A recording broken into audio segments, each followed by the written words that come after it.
just beneath the Tholos there at the top. Here's another great view. You can see the Wonderful Tholos shot. just at the top of the screen.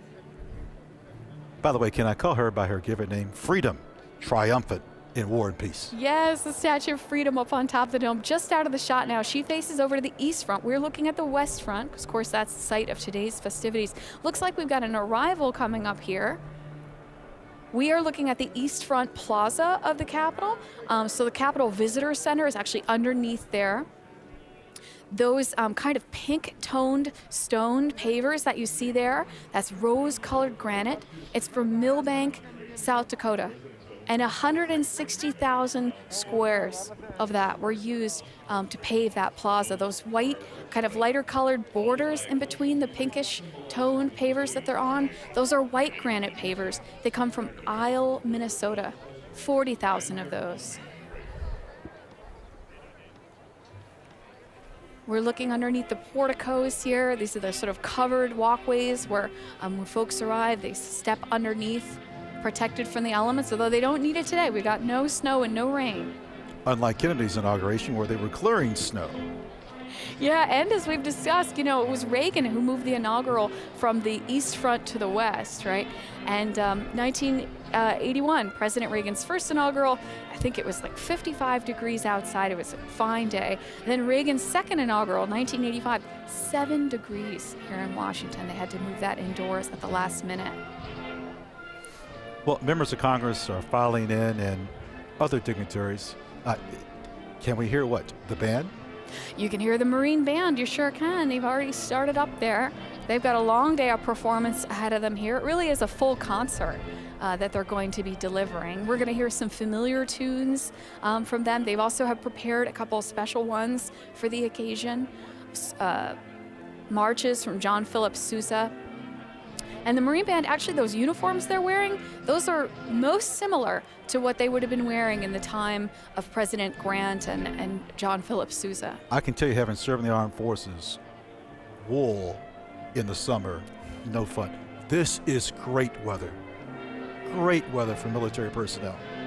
I'd rather have it 40 degrees and below than 80 degrees and above. Yeah, we lucked out with the weather today. I was looking at some tales of former inaugurations, and of course, you know, we'll be hearing from the first ever Youth Poet Laureate a little bit later on today. I know, incredible young lady, just 22 years of age, I think, maybe Amanda 23. Gorham, yes. Amanda Gorham. And Robert Frost was the first poet who was invited to speak at the inaugural 1961 for President Kennedy. Frost had composed a poem for the occasion, but the glare coming off of the fresh snow, the glare was too bright. He couldn't actually read his own notes. They tried to help him out. Somebody held a top hat over to create a little shadow, and he still wasn't able to read his notes. So 89 years old, the poet Robert Frost actually recited one of his other poems from memory. You know, Janet, we haven't talked about them too much, and we will later. United States Capitol Police. This is pride of them. We have order, we have discipline. Things are moving as they should. So they take pride in this particular part. So this is the time when we see people arriving for these ceremonies. We know folks are starting to take their seats out on the west front, and we're going to be seeing various people arriving here, coming underneath. That, I believe, if I'm not mistaken, is President Obama. You're not mistaken. Arriving. And of course, Michelle Obama there, a beautiful plum coat going into the Capitol underneath one of those porticos. He never wears a hat. You know, I never noticed that, but you're right. You know, the members of Congress used to wear their hats inside the chambers, and then that stopped. Everybody wore hats in the 19th century. Lincoln, actually, the first inauguration he attended was Zachary Taylor's in 1849. And President Lincoln actually lost his top hat in the massive crowds because, you know, their inaugural balls and parties, these events, especially in earlier times in the 19th century, there were massive public events that people would come to Washington, flock from all around to. Of course, this year, things are quite different. Mm-hmm. Friends, there is such a thing called Capitol Conversations, and it's something that our colleagues do during this time of closure of the Capitol. So visit thecapitol.gov. log on, look at our previous recordings. But all that we're talking about, we will do this over and over throughout the year until we're open. Let's see who's surviving now. I know what people are thinking. Are you making this up as you go? Well, right now I am, yes. Well, it's when we're talking about people arriving. Oh, William Jefferson Clinton. There he is, President Clinton arriving there. Senator Clinton can't be far away. I would imagine. Again, they're pulling up to the east front of the Capitol, where inaugurations used to be held. JFK, Lincoln, Andrew Jackson, until 1981, moved to the west front so that more people could attend, so that more people could see, right? We looked down the National Mall earlier. You could see how there was room for people to watch from all kinds of different angles and to really fill up that space. Of course, things are a little bit different this year than they have been for inaugurations past. I just thought of a trivia question, and it's how many left-handed presidents have we had? William Jefferson Clinton is left-handed. Oh. We'll think of it. How many left-handed presidents? How many left-handed? Okay, folks, you're going to write that one down. You're going to go to your favorite search engine.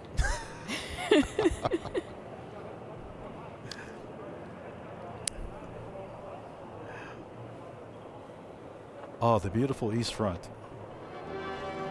Now, before inaugurations happened at the Capitol, when the Capitol still wasn't built, or after it was burned by the British in the War of 1812, presidents inaugurated other sites. So, Ron, as you mentioned earlier, across the street from us, the Supreme Court's current building, right on the site where President James Monroe was inaugurated.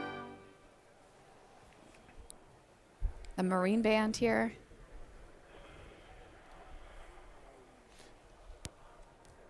And we're going to be hearing from the Marine Friends, Band. We've talked so much about them. Let's listen to our beloved Marine Band for just a little while.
So we get another arrival here, folks, coming off the buses. These are the Biden and Harris families arriving here.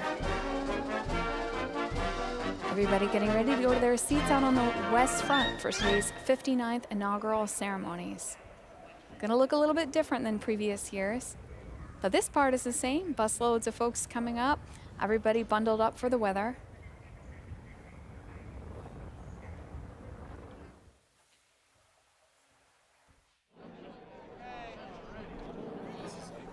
Not unfamiliar to President-elect Biden because as vice president. Yes, absolutely. Good point. So, you know, think about this for a second. In terms of coming into a presidency, think of all the congressional experience he has in comparison to what everyone else, right? Who has more experience coming into the president? This has to be quite a moment for his family to come back yet again, but this time to be sworn in as commander-in-chief. These folks probably know their way around the hill pretty well, yeah, and this is something that we see in previous inaugurations, right? Their arrivals here. Again, we're on the east front here with the buses pulling up, so these folks will have to travel through the Capitol, across to the other side and out onto the west front, onto the platform. I can't emphasize this is enough. This is a shot you don't see. This is not something you see from the networks. This particular angle to the Senate side of the Capitol, what we call the carriage door. Yeah, watching the Biden family coming in like this, you can see up underneath the porticos there. All of the, you can see some Capitol Police officers there as well. You're absolutely right, Ron. This is an angle that nobody else has. We have cameras, I think close to 30 cameras around for this JSIC live stream today. They're in places that Other networks don't necessarily have, or the networks don't necessarily have a press pool. Oh, look like at this. The one. East Vestibule. That looks like Senator Schumer's posture. It sure and behind does. him would be Senator Mitch McConnell.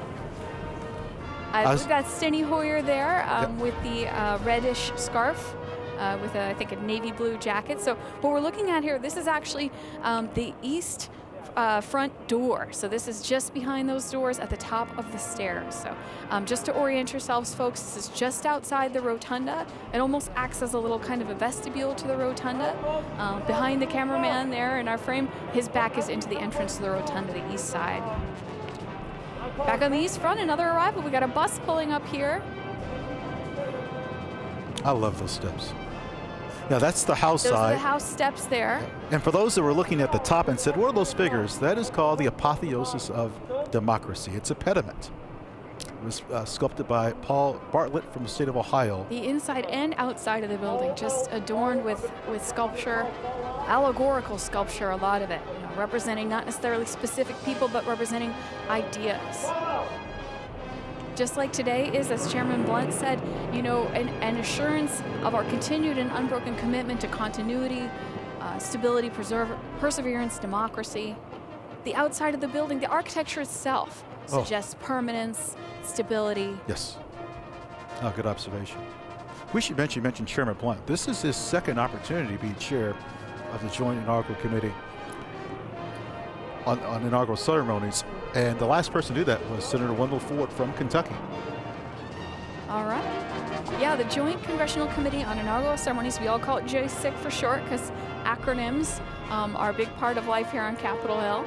And they are the official hosts of today's 59th inaugural ceremonies. Official host JCIC, and you're watching our live stream feed. We've got a view of the west front there, looking right at it from the center. You can see the platform there. That draped doorway at the center is what we call the lower west terrace door on the west front of the Capitol. It's where we're going to be seeing people coming out later and taking their seats on the platform. Now, to the right-hand side, as you're looking at this camera feed, to the right-hand side, the majority of the people towards the right and higher up would be the media. The sun has obviously an impact upon photography, so that's where they're placed. Oh, yeah. On either side of this, sort of just out of view, there's another side. So you can see the bleachers type things that the spectators would sit on, but just out of view are the press scaffolds that they sit on. And you're right, the photographers are all over on the one side because the sun can ruin the camera angles if they're not. Let's listen to our Marine band.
President.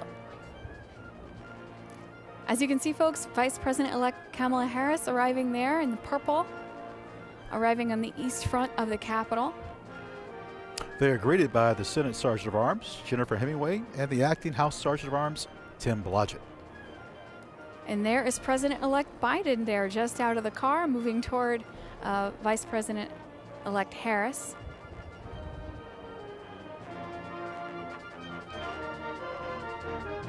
Got great weather for this, of course.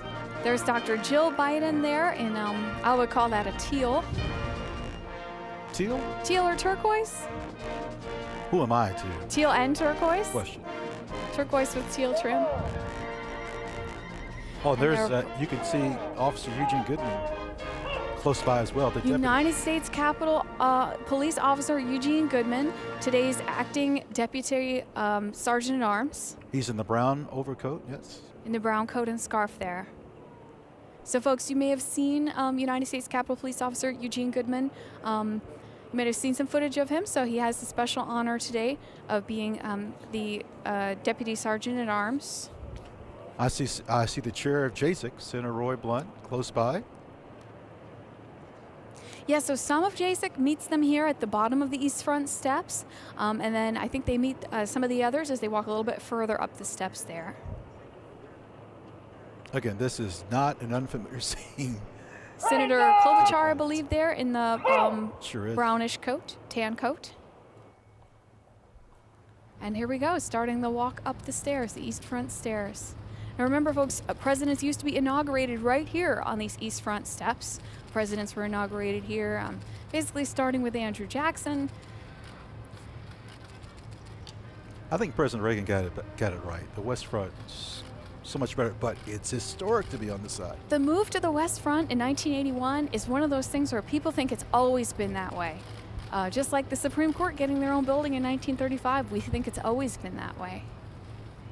Here we go, going up the East Front steps. You can see some United States Capitol Police officers flanking there. And approaching the east door. Beautiful carved bronze doors. Tourists used to enter through here. The speaker's office used to be in the lobby out to the left. Yeah, this door is not used a lot, folks. I have to say, Ron and I and our colleagues in the visitor services and guide service, we are in the Capitol just about every day, and we don't see these doors open a whole lot. Another name for them are the Randolph Rogers doors, cast in Munich by the Royal Bavarian Foundry. 10,000 pounds. And the panels tell the life of George Washington. Well, his history. Little scenes, and Columbus. Scenes of them. Columbus and Washington, they go up the sides. Also, we got a view of the inside here. Folks coming into that east door. Excellent footage. There's President-elect Biden and Dr. Jill Biden. You can see we've got a nice sunny day. There's Vice President-elect Harris and Doug Emhoff. Now, friends, I know what you're thinking. And the JSIC behind them, Senator Blunt. Where are they going? To a hold area. And there's Speaker Pelosi coming through again. The color of the day, I think turquoise. That, please. And Senator Mitch McConnell. And here we are looking at the Marine Band again. Like I said, they are going to be playing all day. And a little close-up of those uniforms, or a little bit of detail about those uniforms. As you know, they have the epaulettes, the braiding on the shoulders. But Ron, trivia question for you. Do you know what the braids in the front are? They sort of hang down. They almost look like a bolo tie, sort of. I don't, and I should. They're called aiglets. Aiglets. And you can see the ones on the officers are gold. And then the other folks in the band there, Marine Band, they have white epaulettes and aiglets. So they're sort of hang down in the front, little sort of tassely looking things. Oh, look at the passion of the director. Let's listen together.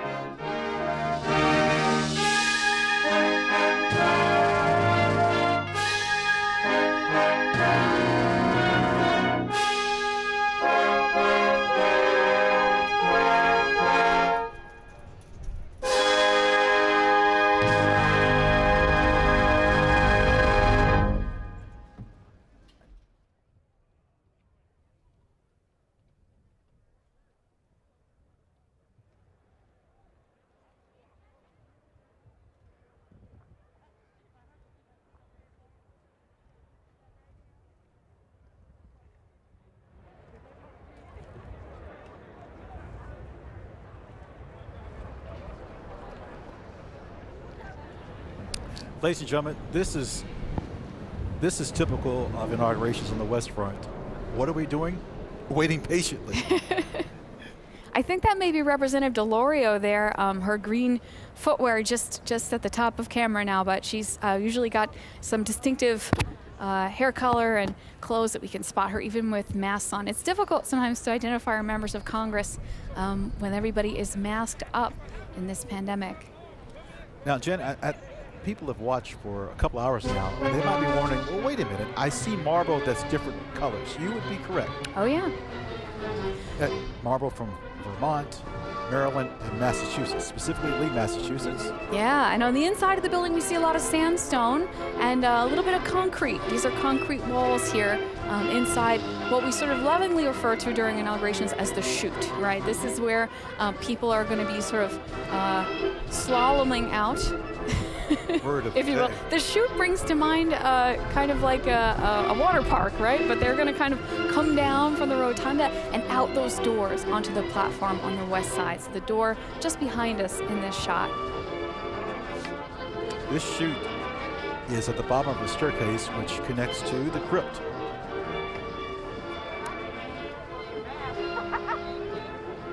Ladies and gentlemen, please direct your attention toward the inaugural platform. The Chairman of the Joint Chiefs of Staff, General Mark A. Milley.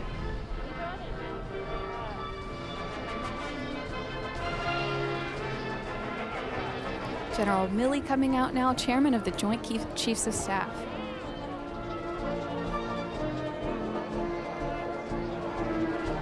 Now again, on previous inaugurations, you would just see tens of thousands of people. You see, this is still quite a moment.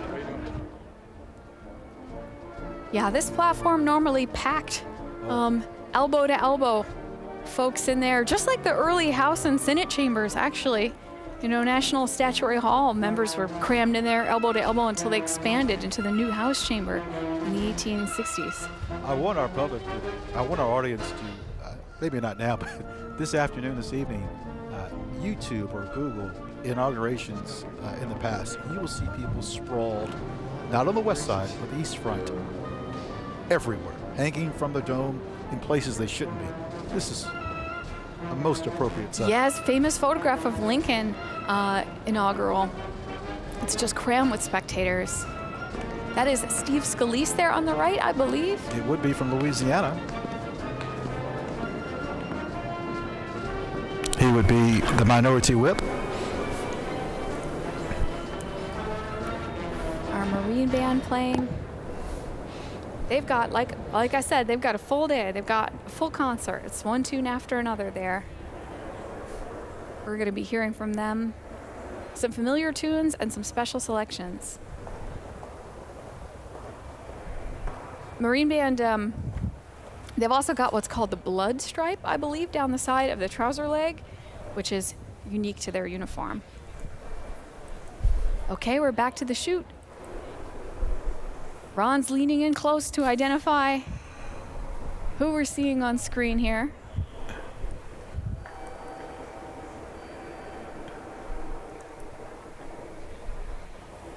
Being shown their marks, how to come out. I think that might be Clyburn in the red hat. From South Carolina, it is.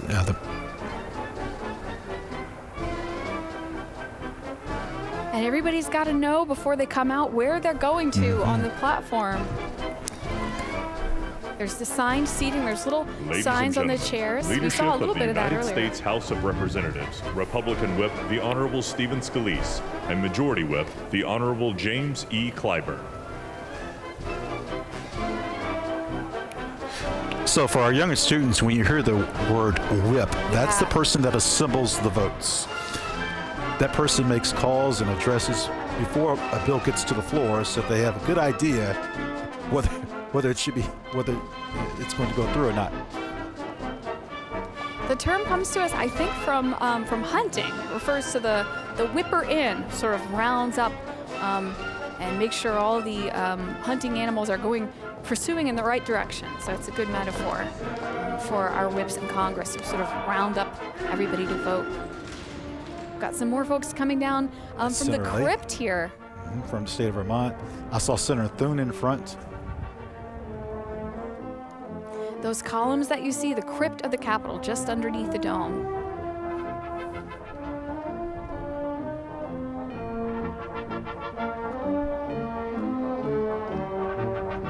Janet, the act of secession is important, and this is going on with such good precision. As it I mean, this is an event. always has. We've heard it now a couple of times from members of the JSIC, an event commonplace and miraculous, this peaceful transfer of power. And the fact that it's all orchestrated, coming off together.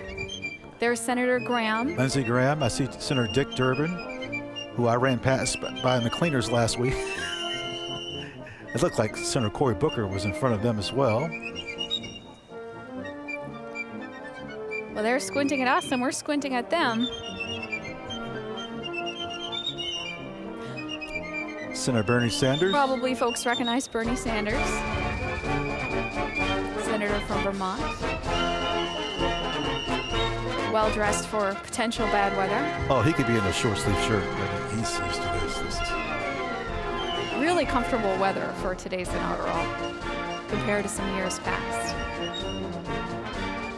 such as President George W. Bush. I can recall walking down the street, sliding on Constitution Avenue, just trying to get a glimpse. It was 1829, Andrew Jackson's inauguration. The weather was so bad they had to do it inside the House chamber.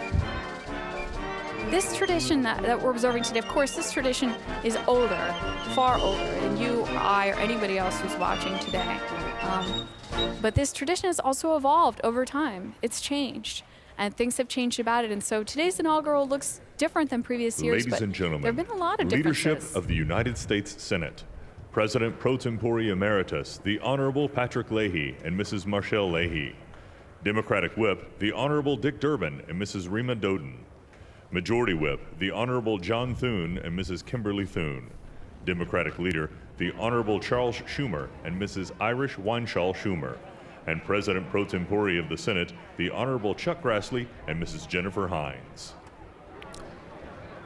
Senator Patrick Leahy has time for everyone. We see him on tour everywhere. His office is close by the rotunda.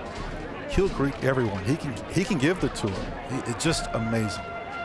He has been a special guest on many of my tours. Ladies and gentlemen, the members are so engaging with people. The late Congressman John Lewis, I can recall years ago, I waved him over. He says, "I'm going to vote and come back." And I said in my mind, no way. It took 15 minutes, but he came back and spoke to those young people. Well, Mr. Vice President Pence, he used to stand up, when he was a member of Congress, he used to stand up on the benches in the rotunda and give tours. I recall that all the time. That looks like Kevin McCarthy from California. I believe we'll be seeing the beginning of the JSEC leaders going out to the platform here. That might be Senator Schumer we're seeing from the back again there. Who once was a chair of the Joint Congressional Committee on Inaugural Ceremonies.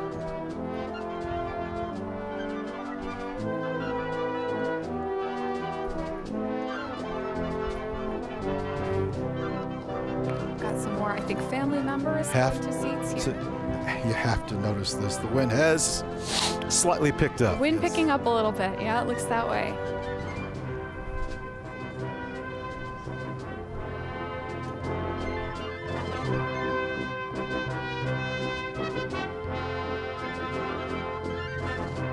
I love this. The Constitution brings us here. It's really one sentence that is necessary. The oath.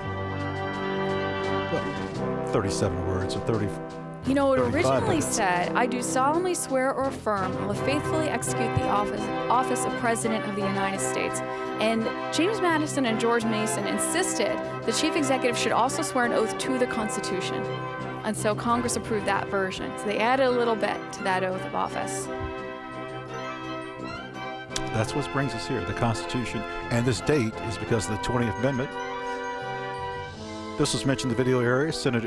Senator George Norris from the state of Nebraska proposed this in 1925. Yeah, again, in terms of those things, we think of them as always happening this way. We think inaugurations always in January, but until quite recently, they were happening at other times, including March. We saw earlier in response to our trivia question that George Washington was actually inaugurated April 30th, but a lot of the other ones, March 3rd or March 4th. Or in some cases, if it's on a Sunday, March 5th. Yes, and if inauguration falls on a Sunday, that's right, they do not have it on the Sunday. They do kind of a small swearing in and then the official ceremony the next day. Actually, President Wilson, I believe, it was inaugurated on a Sunday. That happened once. It looks like Senator Mendez from New Jersey there. Forgive us if we're hesitating. It's difficult to see sometimes with masks. Also, the Capitol has been closed to tours out of an abundance of caution, of course, for some months now. And so, although these 535 members of Congress, senators are our bosses, I would say, we haven't seen them in a little while. You know what's fun, Janet? I've seen times where former members of Congress, they've just casually walked up towards the West Front, and they know they don't have a seat, but they kind of blend in. That's kind of fun. Ladies and gentlemen, I think we saw Vice some former President, members the arrive Honorable earlier. Dan Quayle. Here's former Vice President Dan Quayle, the Honorable Dan Quayle, about to step through the chute and out the door. And again, we've got camera angles here that not a lot of other people do.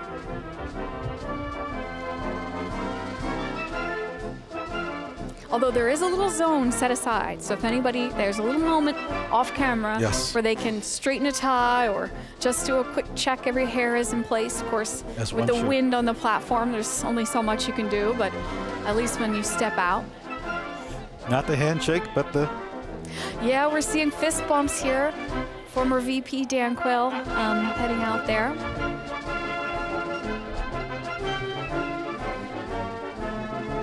We thought, I guess that Mrs. Quayle, Marilyn Tucker Quayle, I believe, was going to be accompanying him, but looks like he is out there by himself today. A lot of things different this year. This scene doesn't always look like this. no. With so few chairs, people have to get up and move around, and they are able to move around. So I think we're seeing a little bit more socializing and photo taking. And of course, as we mentioned, not handshakes, but handshake equivalents, safe handshake To be equivalents. clear, we miss the people. Of No course. question. We miss the people. They belong here, and just the sheer. Well, this is the people's house, you know, and we were talking earlier, you and I, as tour guides, recalling how many times members of Congress Oh. appear during our tours. We'll be taking a group of public around through the rotunda or through the crypt or National Statuary Hall, which is the former House chamber. And, you know, there is no separate space, right? If a member needs to get from one side of the building to the other, they go right through those spaces. And very often, it's fun to point out. People will recognize their own member from their district. They may be visiting us from far, far away, and they'll recognize the member from their district passing through. Looks like Senator Debbie Stabenow from Michigan. You know, you mentioned about the People's House. Inaugurations take place here, not the Supreme Court. Yeah, not that's the a White really House. good point. Where inaugurations people. don't happen? Right. They make the laws that protect us here. Elected officials here. Accountability, Congress. It's important. Well, and this is a ceremony that's happening publicly, in full view, right? Look at that entrance to the crypt. That was an excellent shot. So in the crypt of the Capitol, you can see these, they're sandstone columns, they're Doric columns. They're among some of the oldest architectural features in the building. And they were originally all supposed to be painted white, and so you'll see a little bit of variation in the natural stone there. Now that star in the center is called the Compass Stone. Here comes Senator Clinton and former President William Jefferson Clinton. They just stepped through the crypt of the Capitol, heading out now down into the chute, and we'll be seeing them on the platform really soon. Back on the platform here, you can see to the left the podium where the action's going to go down. And again, this is constructed. This is all kind of built onto the side of the Capitol. There's actually a section of railing, Yes. which is removable. It's a massive stone balustrade. It looks like you couldn't lift it for anything, but every 4 years, it's lifted out so that there's a pathway for folks to get out onto the west front here. We should also mention the mace is brought out here. That's the symbol of power and authority. You can make the argument that is the oldest relic in the Capitol, and it's brought out under the direction of the House Sergeant of Arms. Well, it is a joint meeting, joint session after all. So many traditions, and we have more of those wonderful videos to show you all later on, highlighting some of these traditions that take place. This is an inside view. This is another angle I don't think anybody else's cameras have. No, that was coming from the law library door. Coming up from the law library door Yeah, that was renamed the law library in 1860. and into the crypt. Yes, the Supreme Court used to be in that area. They moved upstairs because the Senate moved into its new chamber. It's all about space. We've seen some exterior Ladies views and of cars gentlemen, pulling the up. 42nd President of the United States, the Honorable William J. Clinton, The Clintons and the being Honorable announced. Hillary Rodham Clinton. Yes, every president that is in attendance and First Lady is announced. And that's the Bushes coming through the crypt now. And down the other side of the crypt into the chute. They'll be on the platform soon, too, with the Clintons.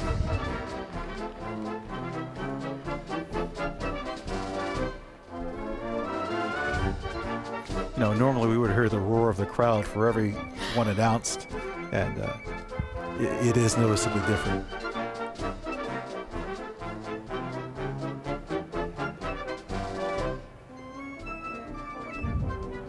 I mean, I've always staggers me to imagine how Reagan's second inaugural in '85, how they had to move it into the rotunda and try to 7 stage degrees. this massive event inside.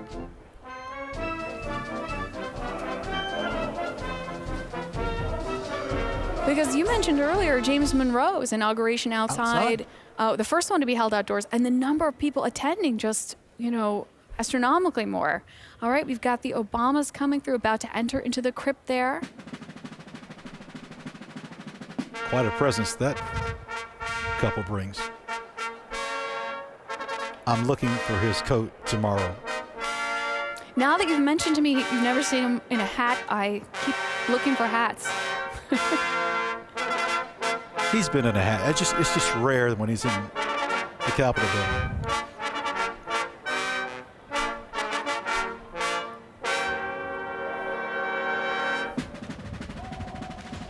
And all these folks we're seeing, this is their home. Oh, very. They have memories here going back years, familiar faces around. Ladies and gentlemen, the 43rd President of the United States, the Honorable George W. Bush and Mrs. Laura Bush. The Bush is coming out of the chute and onto the platform. Oh, we got a scarf slip there. You're right, that wind is picking up. The Bush legacy, formidable. There is a tree planted to President Bush on the House side of the Capitol, and the member's name is eluding me, Lamar Smith, who had it planted. Yes, I pass by it quite frequently. Inaugurations almost like track the history of technology in this nation. If you think about the early ones, there's no radio, no television, there's no amplification. A lot of people, I think, complained that they couldn't hear George Washington giving his speech. The first one to have amplification, 1921, Warren G. Harding. Oh, we have got the justices arriving Executive here. branch. You mean the judicial branch? Excuse me, judicial branch, excuse me.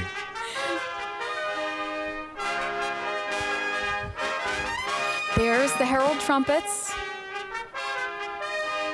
You mentioned inaugurations. How about President Lincoln? People were within 10 feet from him. Oh, yeah. Soldiers with weapons.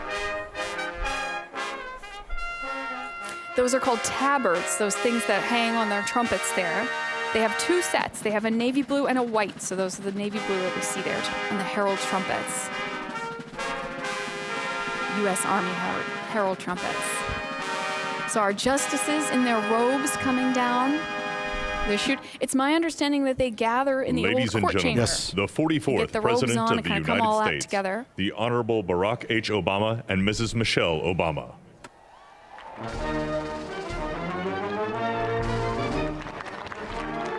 Noticeable applause. I hear the applause there.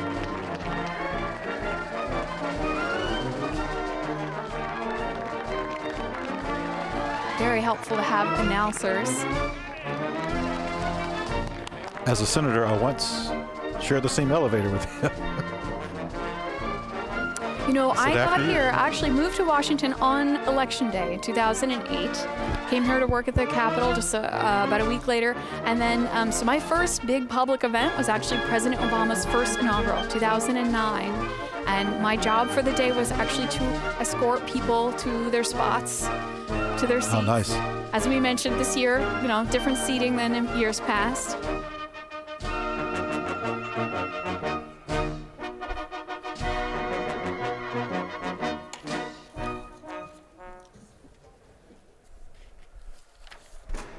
Ladies and gentlemen, the Chief Justice of the United States, the Honorable John G. Roberts Jr., and the Associate Justices of the Supreme Court. Justice Sotomayor will be doing the swearing in later for VP-elect Harris.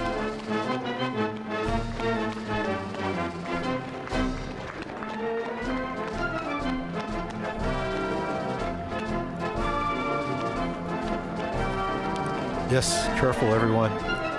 Yeah, everyone needs to watch their step. There's carpeting there. I know what people are thinking. Why can't they take an elevator? It's just not that simple.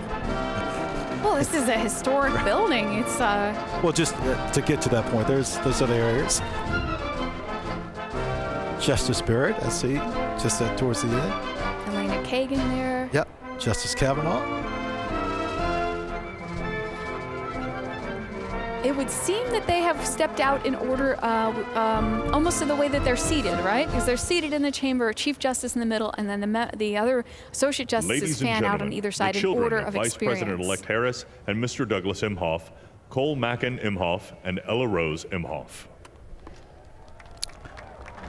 You know, I was reading that we have a lot of stepmothers involved Yes. in the ceremony today. Dr. Jill Biden, stepmother to President-elect Biden's sons, and then, of course, Vice President-elect Harris, stepmother to these two individuals here. This is likely as much as we'll see of the children as coverage of young people. It's out of respect to the family. So Being shown to their seats. They are young, 21 and 26. And Vice President-elect Harris has been their stepmother for a few years now. I think they were maybe teens. this seems so strange that there's so few people there. But It looks very different than inaugurations past. But this tradition is so long that although this looks different than the last one and the one before that, it may not look that different than the ones at the very beginning. You know, we talked about 1801 and people saying they couldn't spot Jefferson because he wasn't wearing any special sash or hat or anything.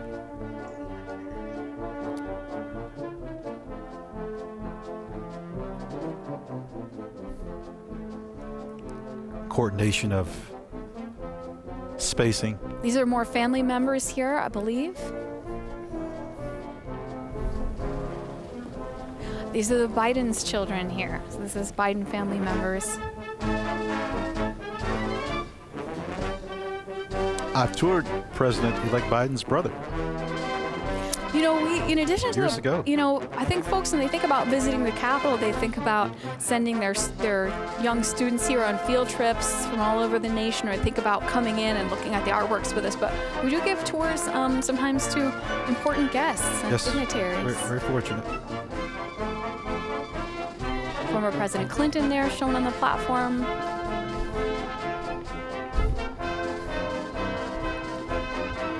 We're approaching the 11 o'clock hour, and in another hour, President Biden-elect, well, he'll be sworn in, and we'll hear his remarks in less than that time. So, yes, people have waited a long time, but the end is near.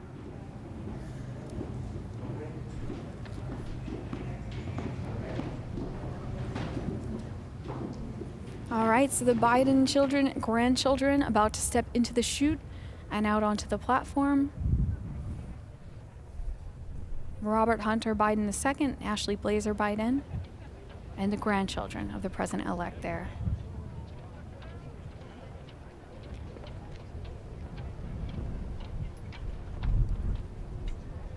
So folks have passed through the crypt and sort of out and down the other side. Down here toward the west front, they're about to step through the draped door that we've been looking at from the outside of the platform, kind of just beneath those flags.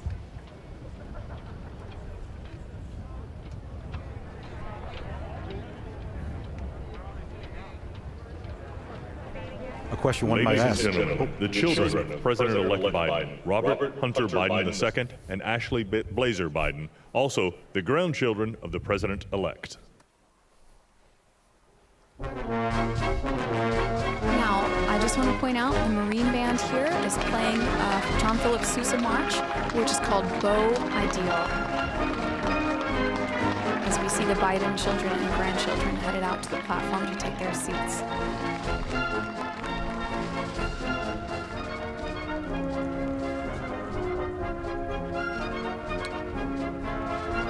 This is the area of the Capitol Visitor Center. Yeah, that's the area where the visitor center attaches to the old front of the Capitol. So if you look closely at the walls here, you can see sandstone from the 2000s attached to sandstone from the 1800s, and a little clear window in the floor. Coming through the crypt. You know, with the approach of Vice President Pence, who's a pretty cool customer, if this isn't emotional, it will be when he leaves on the East Front. So, be interesting to see for him and his wife. Just their posture coming down, what the emotions might be. Has to be surreal. Yes. And while all this is happening, the platform filling up with members, the president-elect waiting somewhere inside the Capitol. If you can imagine folks being backstage before a big performance, the jitters, the butterflies, hoping you remember your lines, hoping you remember your marks, right, where you're Yes. supposed to stand.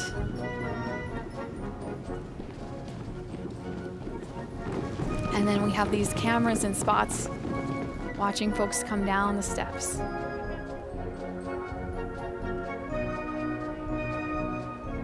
Just behind those steps is actually the spot where they were meant to entomb George Washington, underneath the crypt of the Capitol. Vice President Pence here, about to step out from the chute. We see the Obamas on the platform.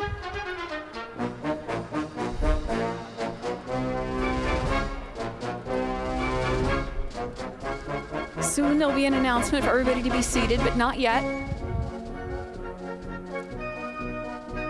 We do have a ways to go. We have the national anthem to be rendered. Yes. We have performances to watch. We have poems to hear.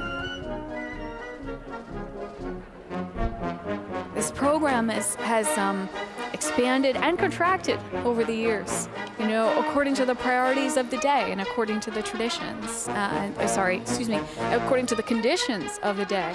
When they've had to cut things short for one reason or another, they've probably, left some things out. And other times people have thought, well, I've got this moment and I'm going to hear my favorite poet and I'm going to hear my favorite musician. Ladies and gentlemen, accompanying the Vice President, the Secretary of the Senate, the Honorable Julie E. Adams, and Chief Administrative Officer of the House of Representatives, Catherine Spindor.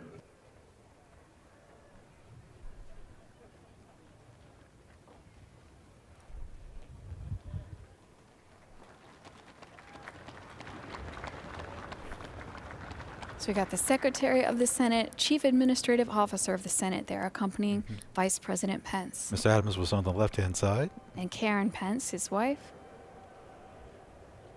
Here with Vice President Pence, getting ready to come out of the chute. The Pences have visited my church.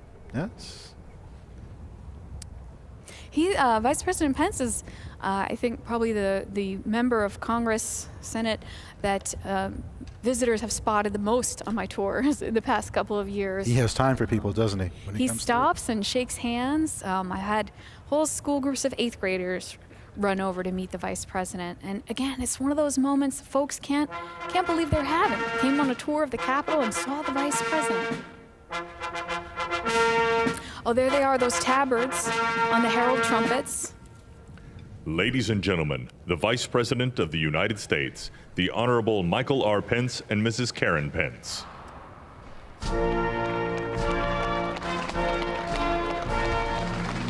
Quite a warm reception. Marine Man playing Hail Columbia.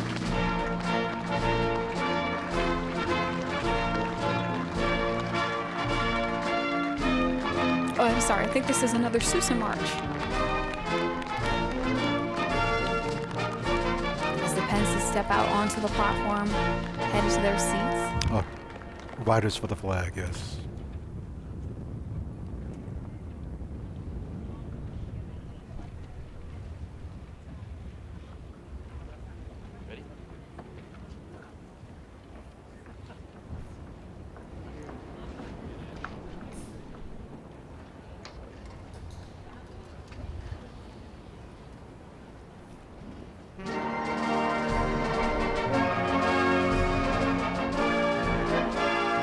You see some of the justices there in the same shot with Vice President Pence. Familiar tune?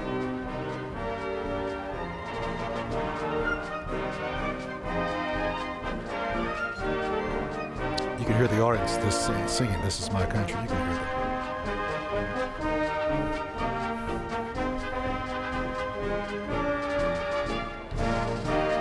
I was reading about the Marine Band uniforms, and they have a slightly different uniform for the orchestra because those epaulets on the shoulder make it very hard for them to hold the violins and such. So it's an incredible thing to think about uniform design having to conform to what musicians need to play their instruments.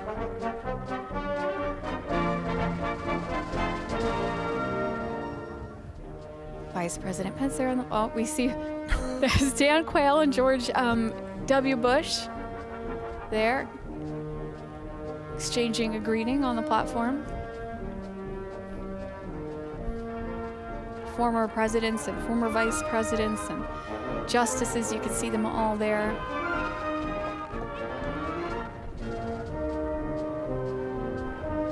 And families. Harris family that we see here. Did you notice those 2 strollers earlier out on the east front? I think. I didn't see the Yes, there were strollers. 2 strollers. Sure. On the east front. I think we know who's in those strollers now. I think we do. Got some small ones there.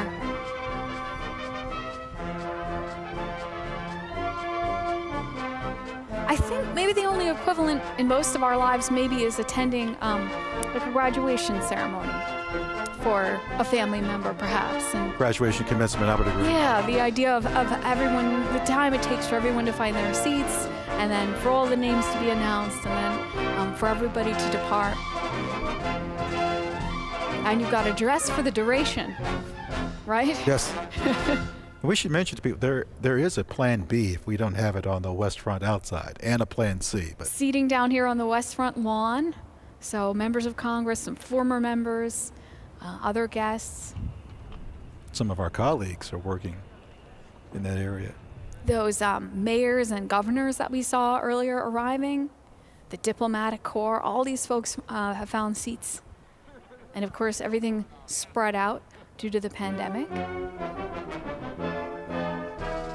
You can see President-elect Biden there at the top corner of our screen. Lots of photos being taken. Some family members. I believe those are the Biden granddaughters there, the three ladies in sort of pastel color coats. There is a very interesting fashion strategy for really? the day. Folks seem to pick bright colors so they can be spotted among this sea of dark overcoats on the platform. But again, it's a little more spread out than normal, so it's a bit easier to pick out individuals.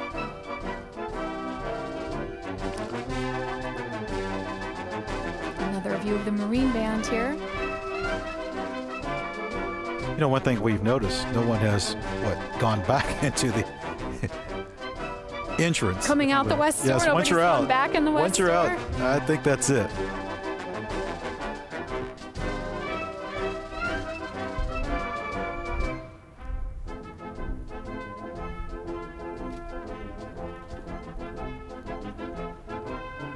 Oh. Coming down the east staircase. And Albert Bierstadt painting there on the Yes. staircase over there is VP-elect That Harris. painting that people just saw used to be in the House of Representatives chamber. And they're preparing to walk across the crypt. So that escalator you can spot at the back of the shot, that's leading down into the Capitol Visitor Center, the newest part of the Capitol complex, opened up in 2008. December 2nd. I remember that one. Officer Goodman. In the light brown coat. Boy, that's going to be quite a moment. Quite a moment.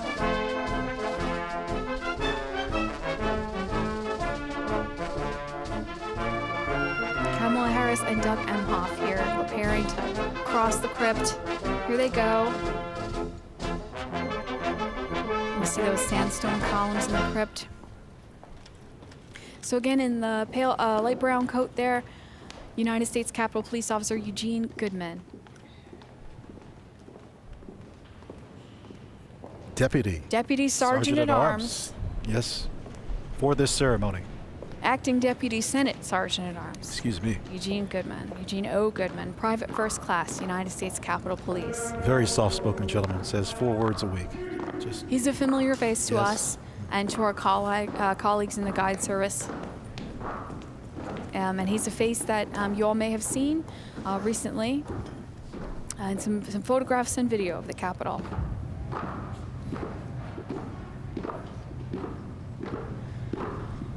We can hear the footsteps of VP-elect Harris coming down the stairs from the crypt.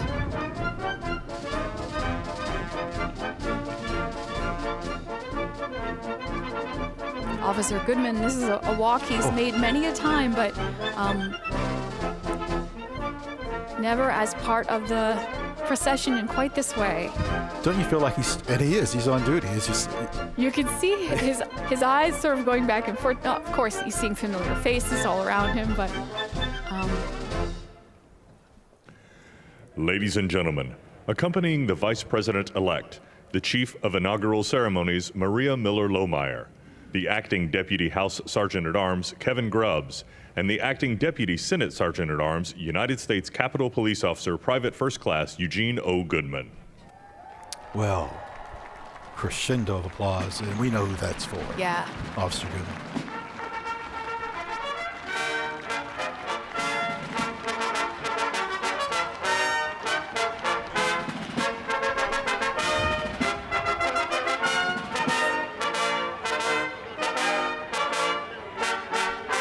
His actions more than heroic.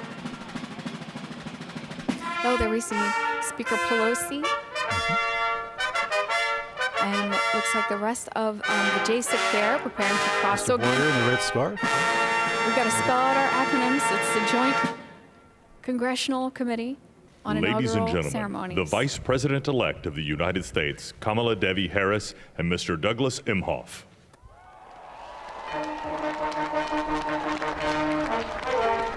Vice President-elect Harris, who resigned her seat as a senator from California just yesterday,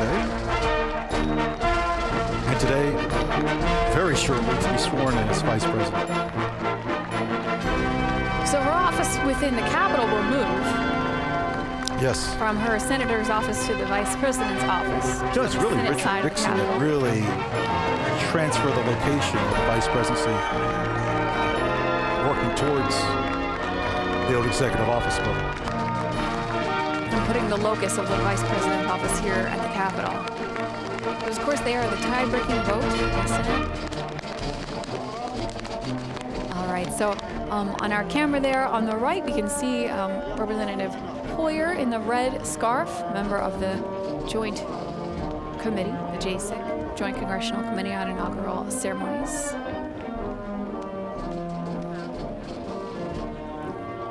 VP-elect Harris hugging her children there.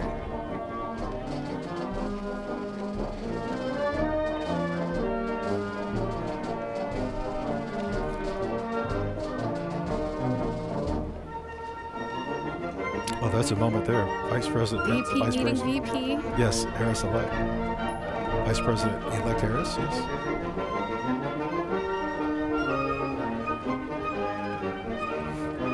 And notice the real furniture, folks. There's folding chairs out there, but that's a real chair and a real table. And on that table, I believe, are some of the sacred texts that are going to be used today. Representative Clyburn there having a moment with VP-elect Harris.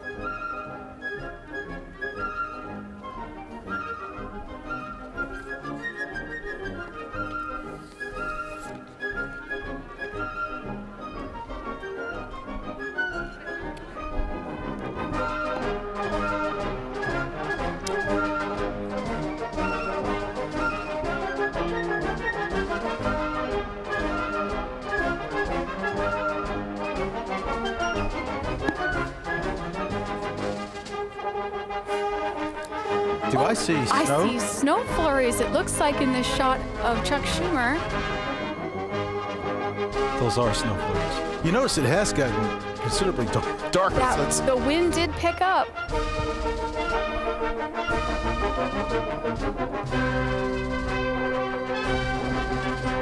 well, soon to be the 46th president. Joe Joseph Biden, Dr. Joe Biden making their way. getting ready to cross through the crypt.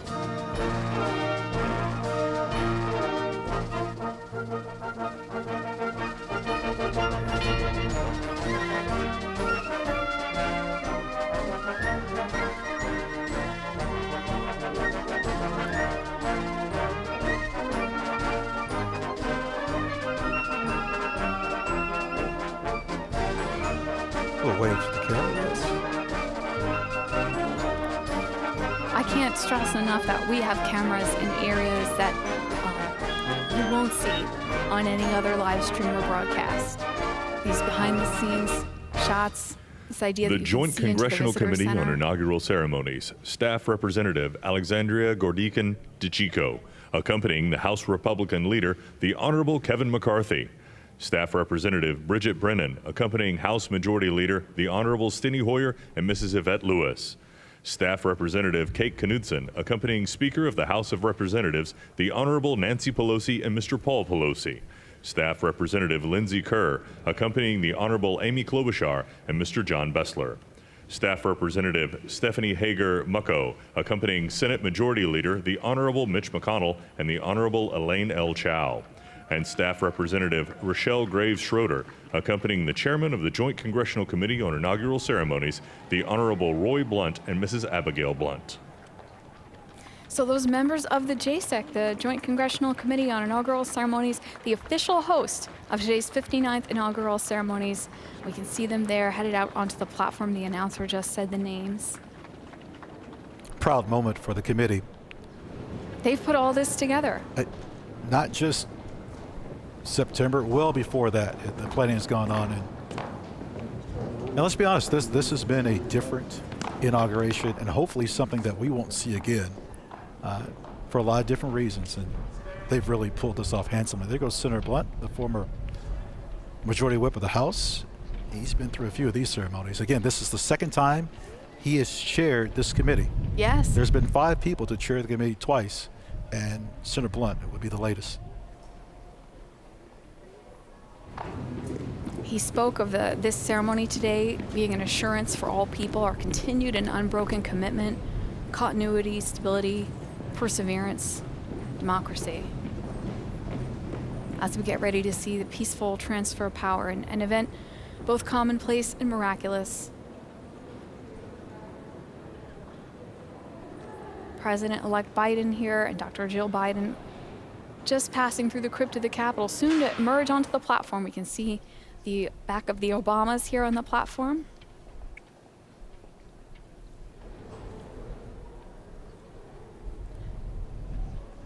Cole and Ella, and it's snowing. Cole and Ella, VP Harris's children there. Ella is the young lady you see with the plaid coat with kind of a embellishment on the shoulder. Ladies and gentlemen, accompanying the President-elect, the Staff Director of the Joint Congressional Committee on Inaugural Ceremonies, Fitzhugh Elder IV, the Acting House Senate Sergeant-at-Arms, Tim Blodgett, and the Acting Senate Sergeant-at-Arms, Jennifer Hemingway. You know, snow, not unheard of in Washington in January. But you know what? When they used to have these in March, snow was also not unheard of. Not at all. Until 1933, inaugurations happened in March, and pretty risky in the era before paved roads. Well, our last inauguration, it was, we had a little bit of rain. President Trump, on our last inauguration, of course, President Obama, I think it was about 25 degrees. The weather's always an element.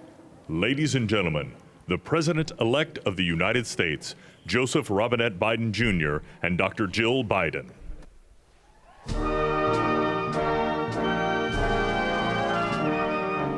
This piece by the Marine Band Trio from Hail America.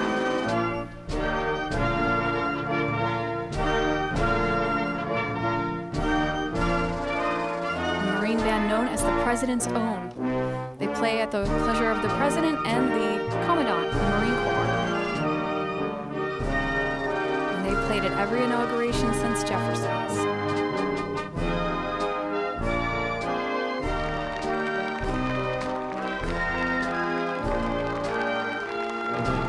Biden's approaching their seats on the platform here.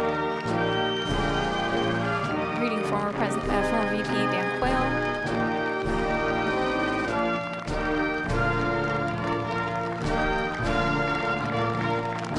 Look at his eyes. The pride. Ladies and gentlemen, please be seated. That's a phrase that is well welcomed right now.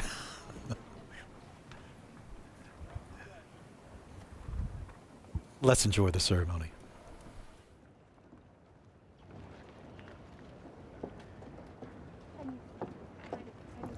Please welcome the Honorable Amy Klobuchar.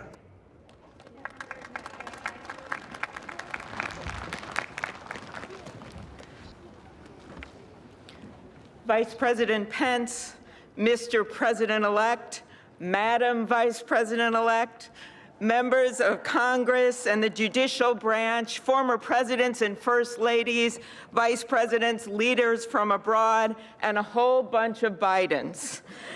America, welcome to the 59th presidential inauguration, where in just a few moments, Joe Biden and Kamala Harris will take their solemn oaths. This ceremony is the culmination of 244 years of a democracy. It is the moment when leaders brought to this stage by the will of the people promised to be faithful to our Constitution, to cherish it and defend it. It is the moment when they become, as we all should be, guardians of our country. Have we become too jaded, too accustomed to the ritual of the passing of the torch of democracy to truly appreciate what a blessing and a privilege it is to witness this moment? I think not. 2 weeks ago, when an angry, violent mob staged an insurrection and desecrated this temple of our democracy, it awakened us to our responsibilities as Americans.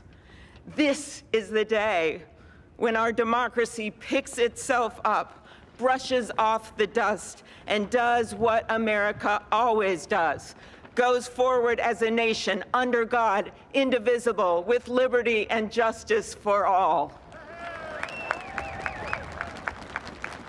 This conveyance of a sacred trust between our leaders and our people takes place in front of this shining Capitol dome for a reason.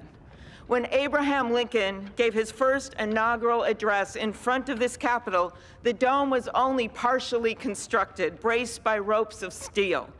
He promised he would finish it. He was criticized for spending funds on it during the Civil War. To those critics, he replied, "If the people see the Capitol going on, it is a sign we intend the Union shall go on." And it did, and it will. Generations of Americans gave their lives to preserve our republic in this place.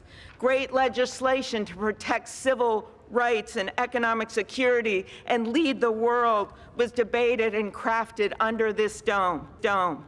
Now it falls on all of us, not just the two leaders we are inaugurating today, to take up the torch of our democracy, not as a weapon of political arson, but as an instrument for good. We pledge today never to take our democracy for granted as we celebrate its remarkable strength. We celebrate its resilience, its grit. We celebrate the ordinary people doing extraordinary things for our nation, the doctors and nurses on the front line of this pandemic, the officers in the Capitol, a new generation never giving up hope for justice. We celebrate a new president, Joe Biden, who vows to restore the soul of America and cross the river of our divides to a higher plane. And we celebrate our first African American, first Asian American, and first woman vice president, Kamala Harris, who stands on the shoulders of so many on this platform who have forged the way to this day. When she takes the oath of office, little girls and boys across the world will know that anything and everything is possible. And in the end, that is America, our democracy, a country of so much good. And today, on these Capitol steps and before this glorious field of flags, we rededicate ourselves to its cause. Thank you. It is now my honor to introduce to you the senator who has worked with me and so many others to make this ceremony possible, my friend and the chair of the inaugural committee, Missouri Senator Roy Blunt.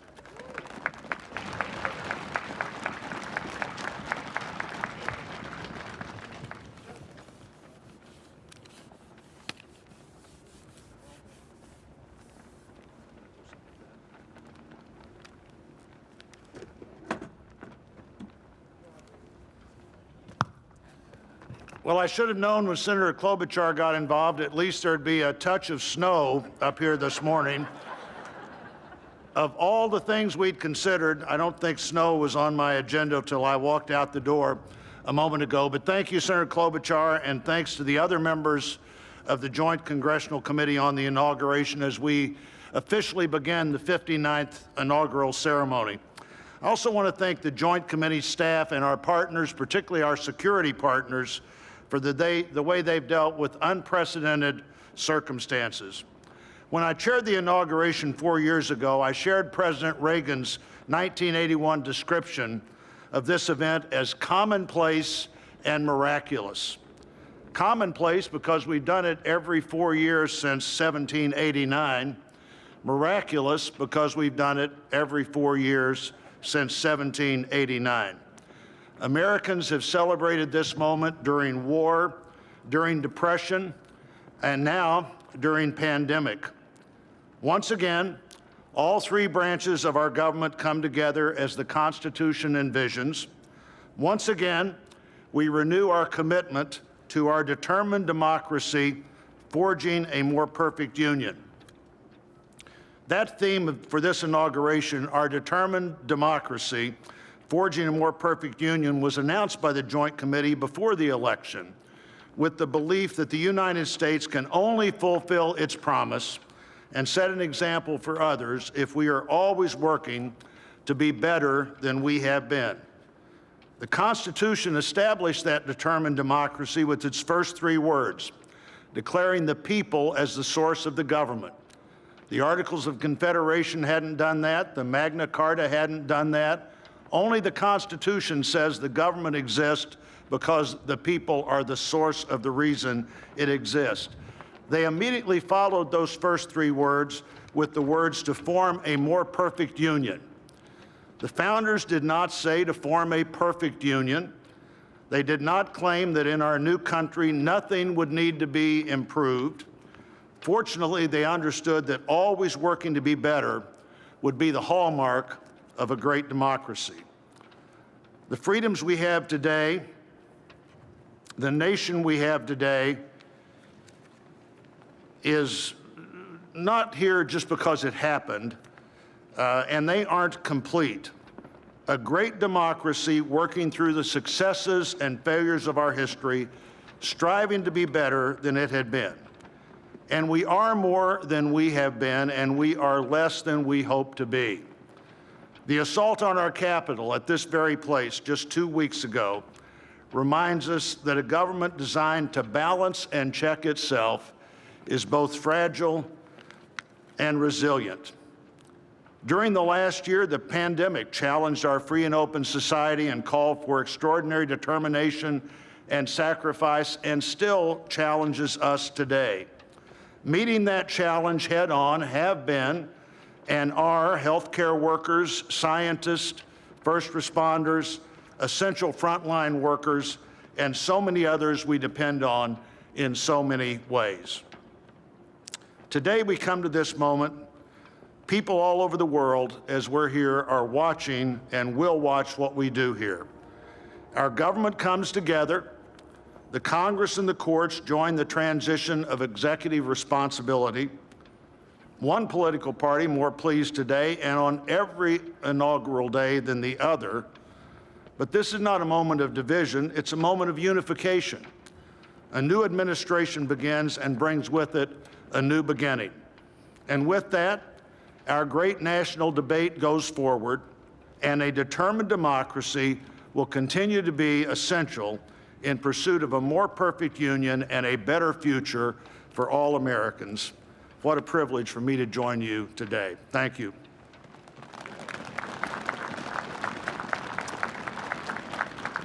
I'm pleased to call to the podium a longtime friend of the President-elect and his family, Father Leo O'Donovan, to lead us in an invocation. Please stand if you are able and remain standing for the national anthem and the pledge to our flag.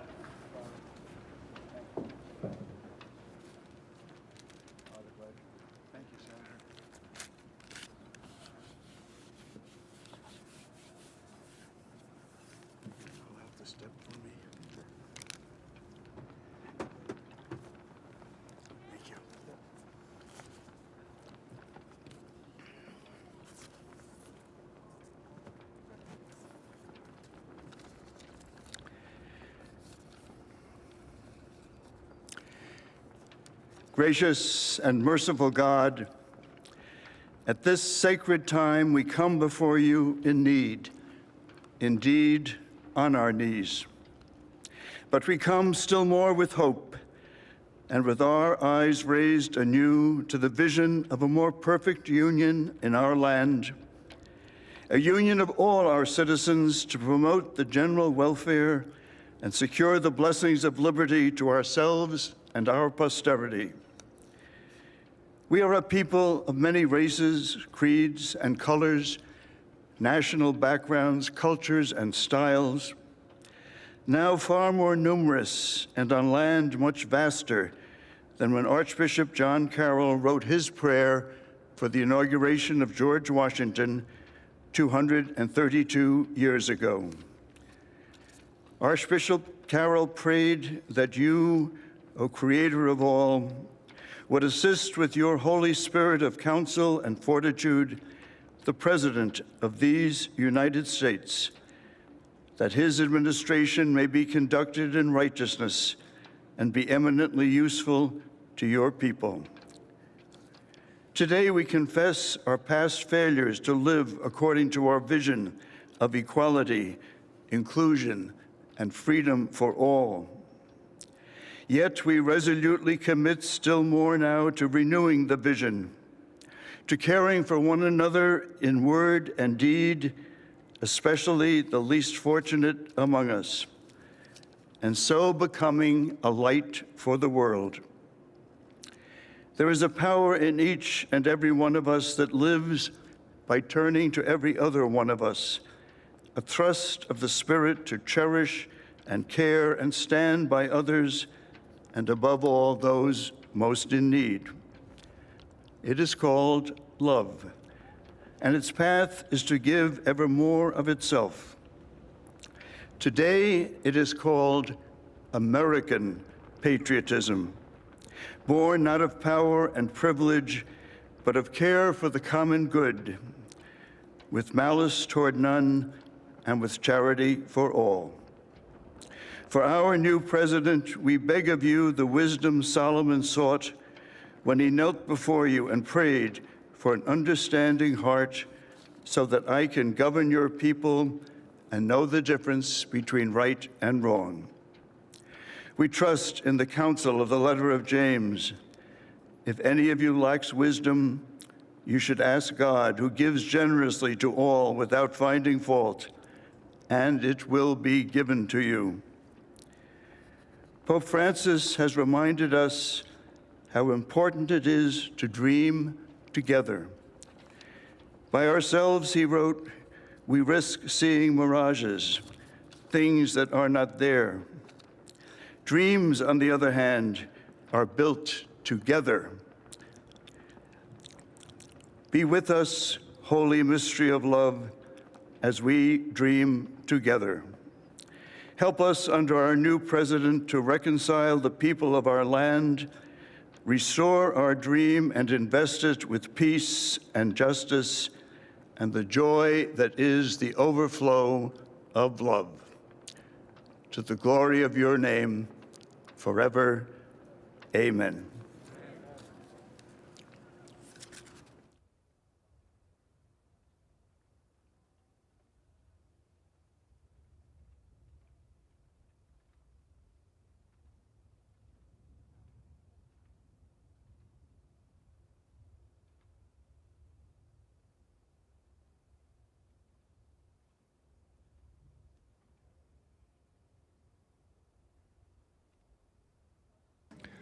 Ladies and gentlemen, please remain standing for the presentation of our national colors by the Armed Forces Color Guard, the singing of our national anthem, and for the Pledge of Allegiance.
Ladies and gentlemen, here for the singing of our national anthem, accompanied by the President's own United States Marine Band, please welcome Lady Gaga.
Ladies and gentlemen, please welcome from the City of South Fulton, Georgia Fire and Rescue Department, President of the International Association of Firefighters, Local 3920, Fire Captain Andrea M. Hall, for the reciting of the Pledge of Allegiance.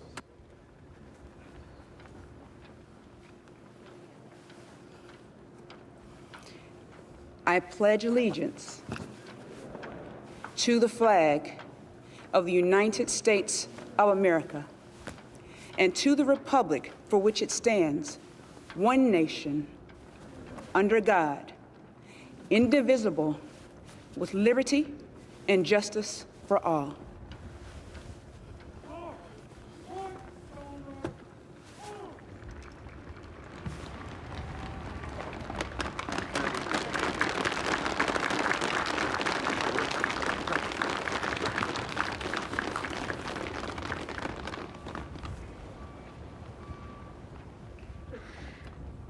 What you are all about to be part of, America, is a historic moment of firsts. To administer the oath to our first African American, our first Asian American, and our first woman vice president, Kamala Harris, it is my great privilege to welcome to the inaugural stage the first Latina to ever serve on the Supreme Court of the United States of America, Justice Sonia Sotomayor. Ladies and gentlemen, please remain standing for the oath of office, followed by musical honors.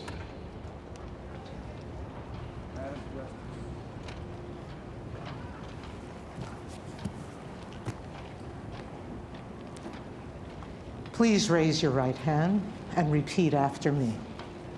I, Kamala Davy Harris, do solemnly swear I, Kamala Davy Harris, do solemnly swear that I will support and defend the Constitution of the United States that I will support and defend the Constitution of the United States against all enemies, foreign and domestic, against all enemies, foreign and domestic, that I will bear true faith and allegiance to the same, that I will bear true faith and allegiance to the same, that I take this obligation freely, that I take this obligation freely, without any mental reservation or purpose of evasion, without any mental reservation or purpose of evasion, that I will well and faithfully discharge that I will well and faithfully discharge the duties of the office on which I am about to enter. the duties of the office upon which I am about to enter. So help me God. So help me God.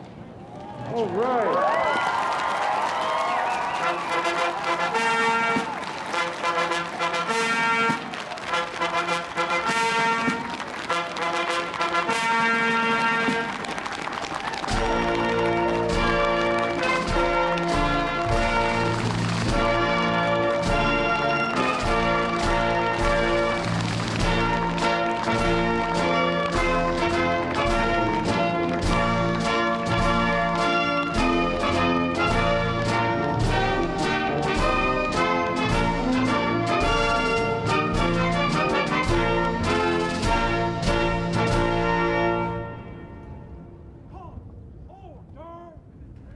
Ladies and gentlemen, please be seated.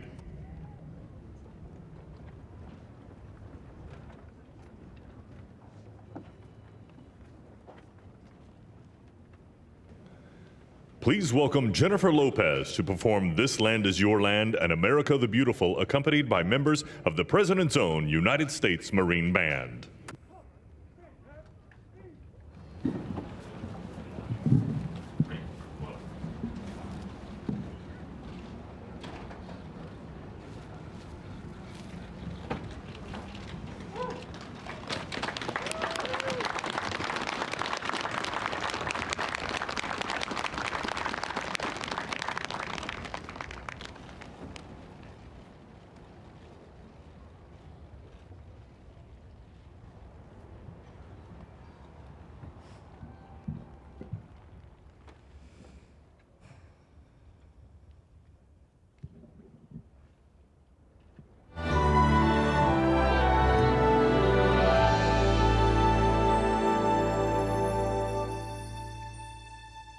This land is your land. This land is my land. From California to the New York Islands, from the Redwood Forest to the Gulf Stream waters. This land was made for you and me.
Well, that was great. The sun is shining, and Mr. President-elect, this is the first inauguration in the history of America where J-Lo was the warm-up act for Chief Justice Roberts.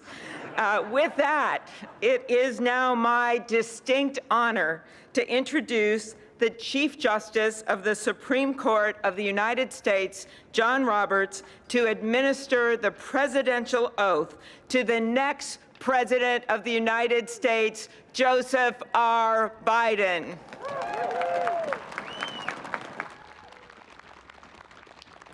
Ladies and gentlemen, please stand for the oath of office, followed by musical honors.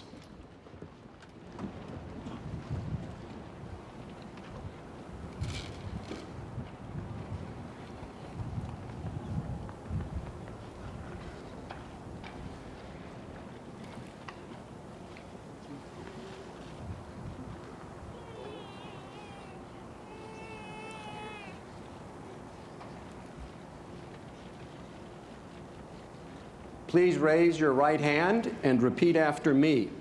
I, Joseph Robinette Biden, Jr., do solemnly swear. I, Joseph Robinette Biden, Jr., do solemnly swear. That I will faithfully execute.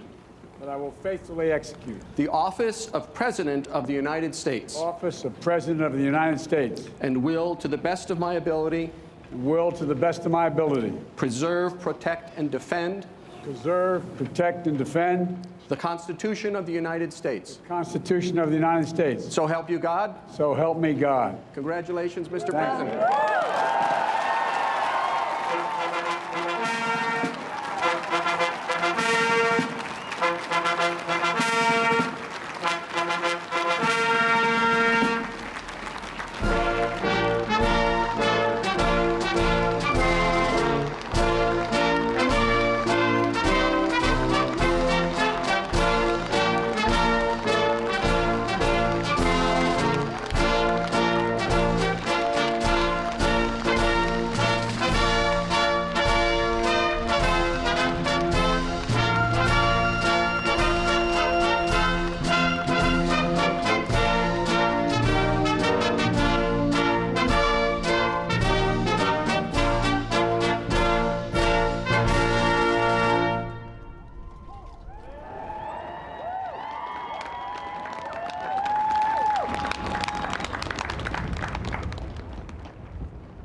Ladies and gentlemen, please be seated.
My fellow Americans, a moment we have all been waiting for. It is now my great privilege and high honor to be the first person to officially introduce the 46th President of the United States, Joseph R. Biden, Jr.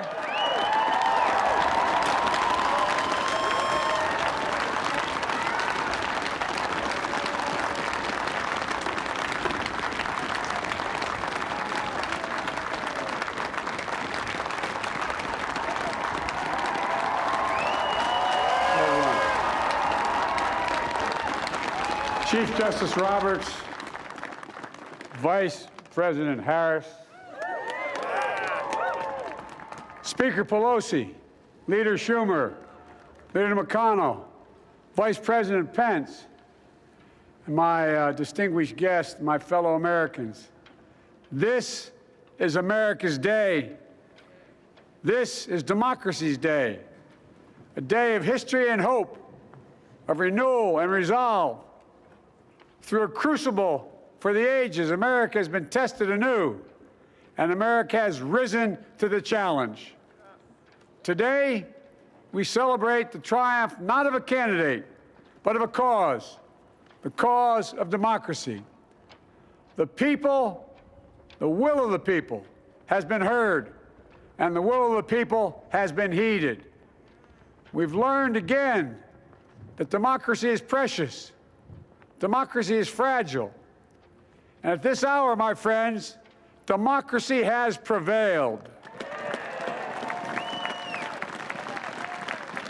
So now, on this hallowed ground where just a few days ago, violence sought to shake the Capitol's very foundation, we come together as one nation, under God, indivisible, to carry out the peaceful transfer of power as we have for more than 2 centuries. As we look ahead in our uniquely American way, restless, bold, optimistic, and set our sights on the nation we know we can be and we must be. I thank my predecessors of both parties for their presence here today. I thank them from the bottom of my heart. And I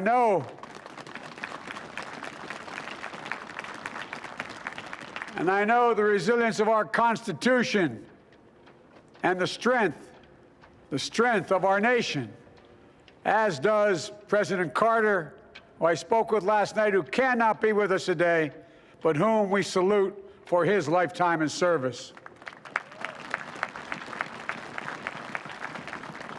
I've just taken the sacred oath each of those patriots have taken, the oath first sworn by George Washington.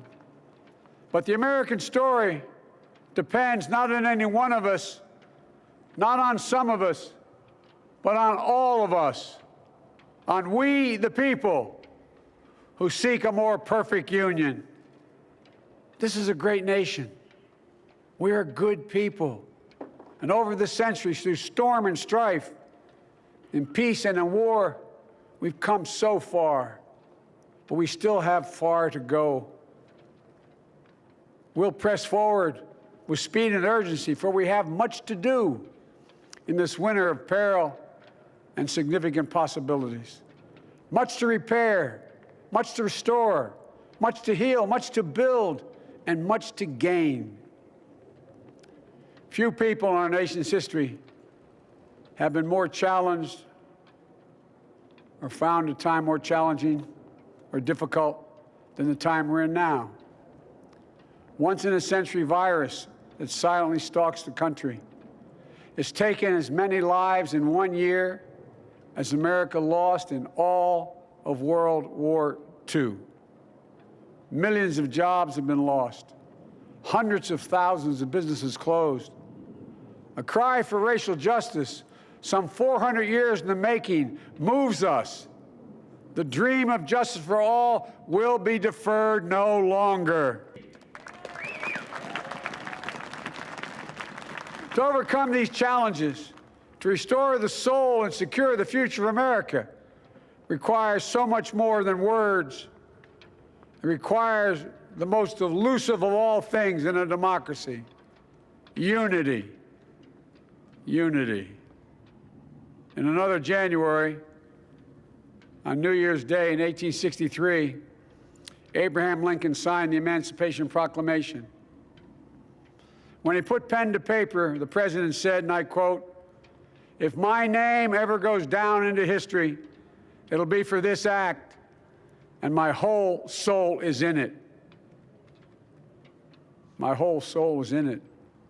Today, on this January day, my whole soul is in this, bringing America together, uniting our people, uniting our nation. And I ask every American to join me in this cause.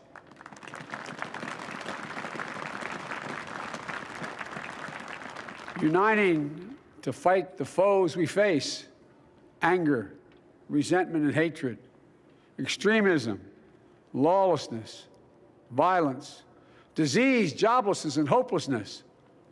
With unity, we can do great things, important things. We can right wrongs. We can put people to work in good jobs. We can teach our children in safe schools. We can overcome the deadly virus.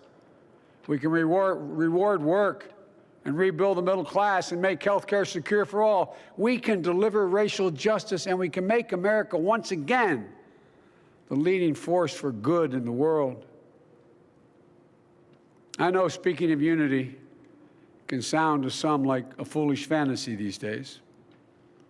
I know the forces that divide us are deep and they are real. But I also know they are not new. Our history has been a constant struggle between the American ideal that we're all are created equal and the harsh, ugly reality that racism, nativism, fear, demonization have long torn us apart. The battle is perennial, and victory is never assured. Through Civil War, the Great Depression, World War, 9/11, through struggle, sacrifice, and setbacks, our better angels have always prevailed. In each of these moments, enough of us have come together to carry all of us forward. And we can do that now. History, faith, and reason show the way of unity. We can see each other not as adversaries, but as neighbors. We can treat each other with dignity and respect. We can join forces, stop the shouting, and lower the temperature. For without unity, there is no peace, only bitterness and fury. No progress, only exhausting outrage. No nation, only a state of chaos. This is our historic moment of crisis and challenge, and unity is the path forward.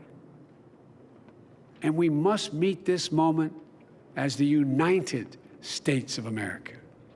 If we do that, I guarantee you we will not fail. We have never, ever, ever, ever failed in America when we've acted together.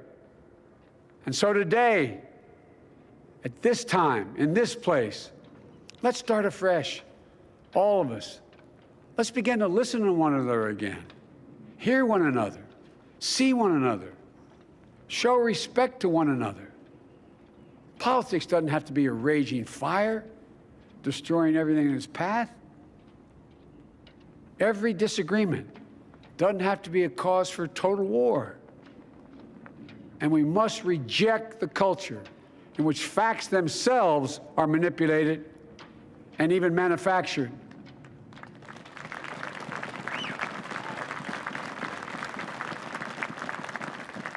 My fellow Americans, we have to be different than this. America has to be better than this. And I believe America is so much better than this. Just look around. Here we stand in the shadow of the Capitol Dome, as was mentioned earlier, completed amid the Civil War, when the Union itself was literally hanging in the balance. Yet we endured. We prevailed. Here we stand, looking out on the great mall where Dr. King spoke of his dream. Here we stand where 108 years ago, at another inaugural, thousands of protesters tried to block brave women marching for the right to vote. And today, we mark the swearing in of the first woman in American history elected to national office, Vice President Kamala Harris. Don't tell me things can't change. Here we stand across the Potomac from Arlington Cemetery, where heroes who gave the last full measure of devotion rest in eternal peace.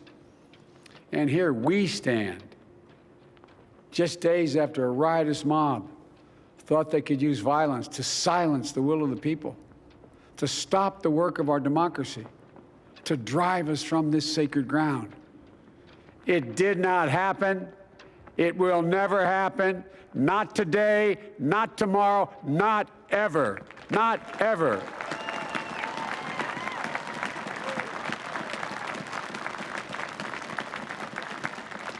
To all those who supported our campaign, I'm humbled by the faith you've placed in us. To all those who did not support us, let me say this. Hear me out as we move forward. Take a measure of me and my heart. And if you still disagree, so be it. That's democracy. That's America. The right to dissent peaceably within the guardrails of our republic is perhaps this nation's greatest strength. Yet hear me clearly. Disagreement must not lead to disunion. And I pledge this to you. I will be a president for all Americans. All Americans. And I promise you, I will fight as hard for those who did not support me as for those who did.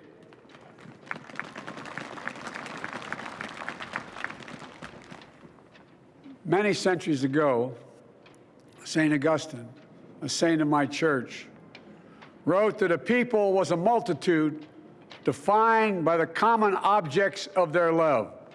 Defined by the common objects of their love. What are the common objects we as Americans love that define us as Americans? I think we know. Opportunity, security, liberty, dignity, respect, honor, and yes, the truth. Recent weeks and months have taught us a painful lesson. There is truth and there are lies. Lies told for power and for profit.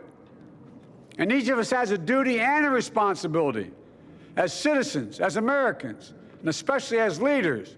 Leaders who have pledged to honor our Constitution and protect our nation, to defend the truth and defeat the lies. Look, I understand that many of my fellow Americans view the future with fear and trepidation. I understand they worry about their jobs. I understand, like my dad, they lay at bed at night, staring at the ceiling, wondering, can I keep my health care? Can I pay my mortgage? Thinking about their families, about what comes next.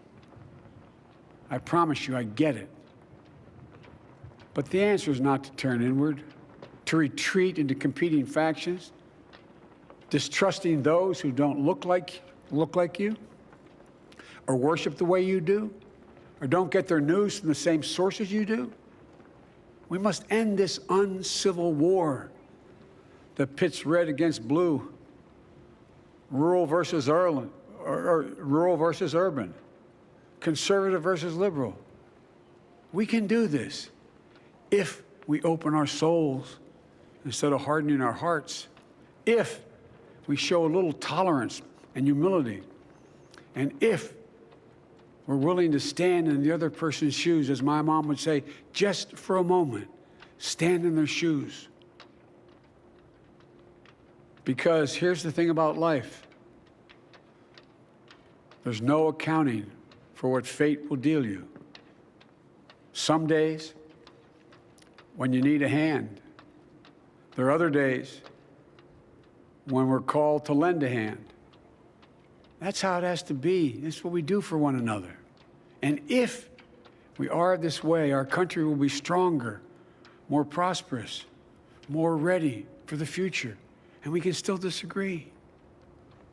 My fellow Americans, in the work ahead of us, we're going to need each other. We need all our strength to persevere through this dark winter. We're entering what may be the toughest and deadliest period of the virus. We must set aside politics and finally face this pandemic as one nation. One nation.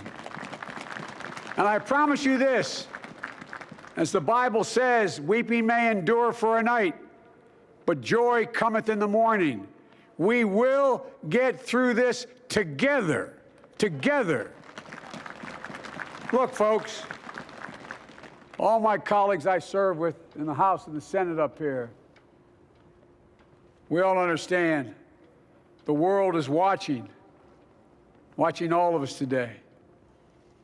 So here's my message to those beyond our borders.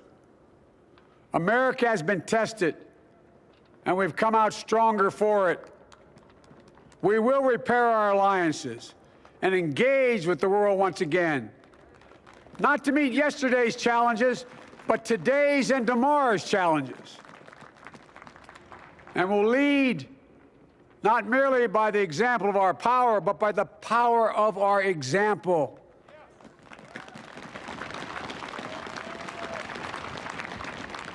We'll be a strong and trusted partner for peace, progress, and security. Look, you all know we've been through so much in this nation. And in my first act as president, I'd like to ask you to join me in a moment of silent prayer. Remember all those who we lost in this past year to the pandemic, those 400,000 fellow Americans, moms, dads, husbands, wives, sons, daughters, friends, neighbors, and coworkers. We'll honor them by becoming the people and the nation we know we can and should be. So I ask you, let's say a silent prayer for those who've lost their lives and those left behind, and for our country.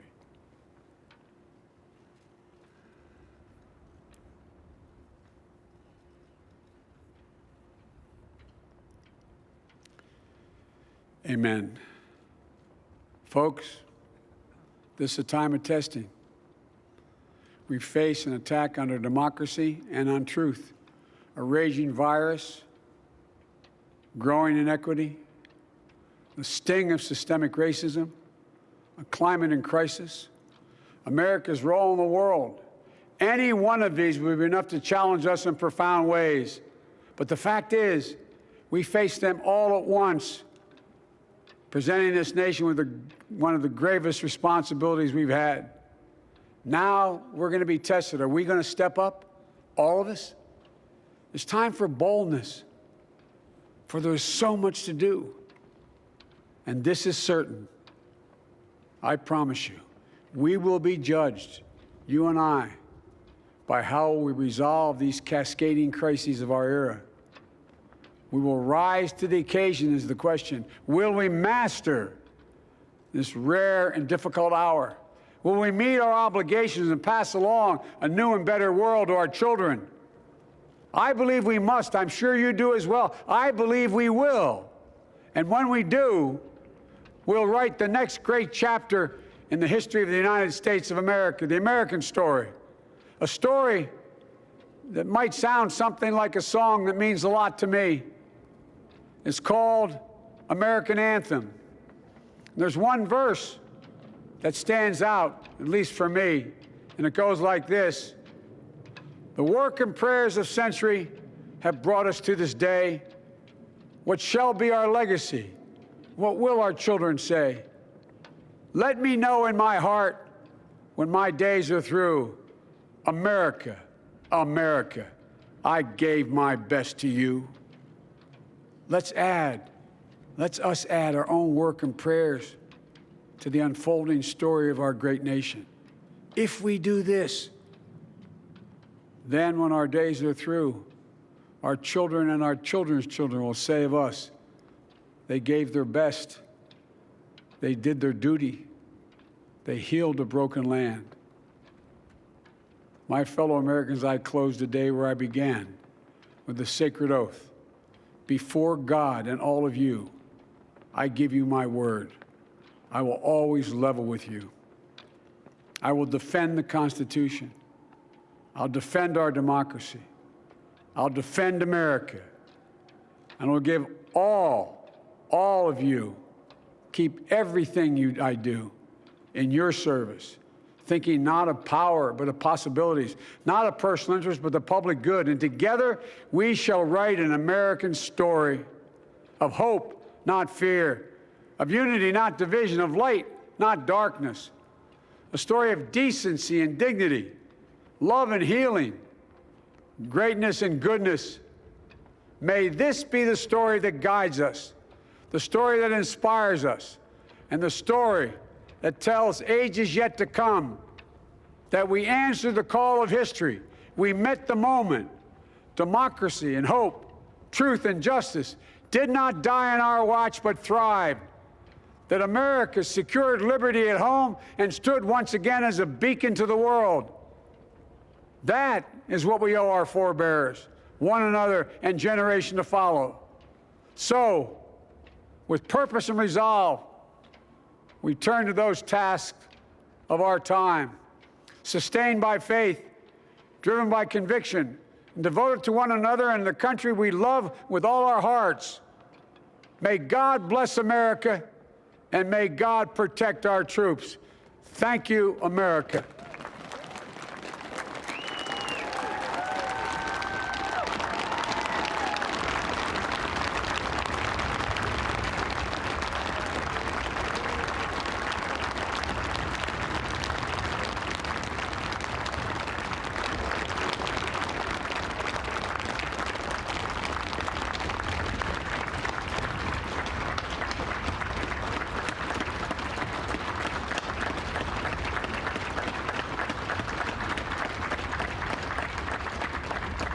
Ladies and gentlemen, please be seated.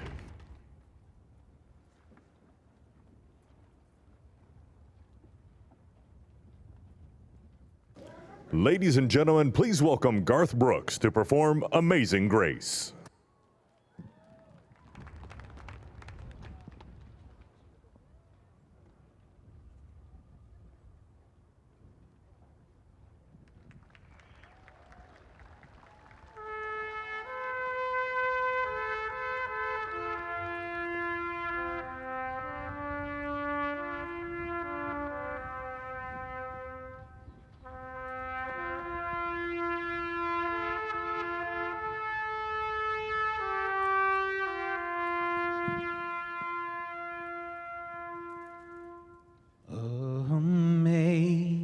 Amazing grace, how sweet the sound that saved a wretch like me.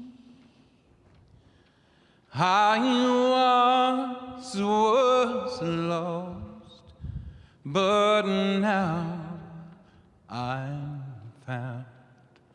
Was blind, but now I see.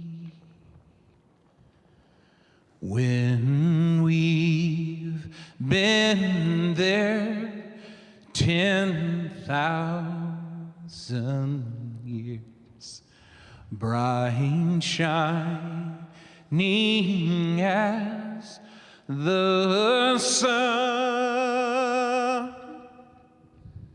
we've no less days to sing God's praise than when we first begun.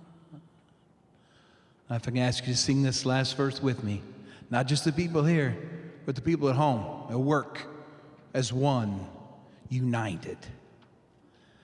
Amazing grace, how sweet the sound that saved a wretch like me. I once was lost, but now I'm found. was blind, but now I see.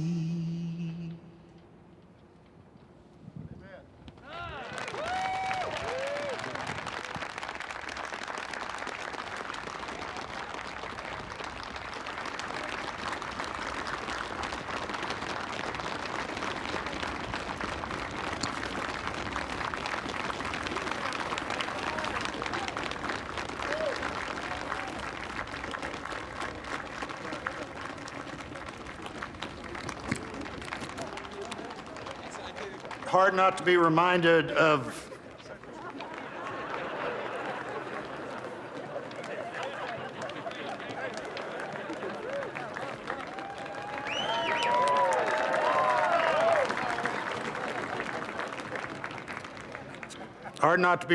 of President Obama's singing that same song at the Mother Emanuel Church. A song that in our culture is as close to both poetry and prayer as you could possibly come. And we're going to finish with those two things. Let me introduce Amanda Gorman, our nation's first ever National Poet Laureate.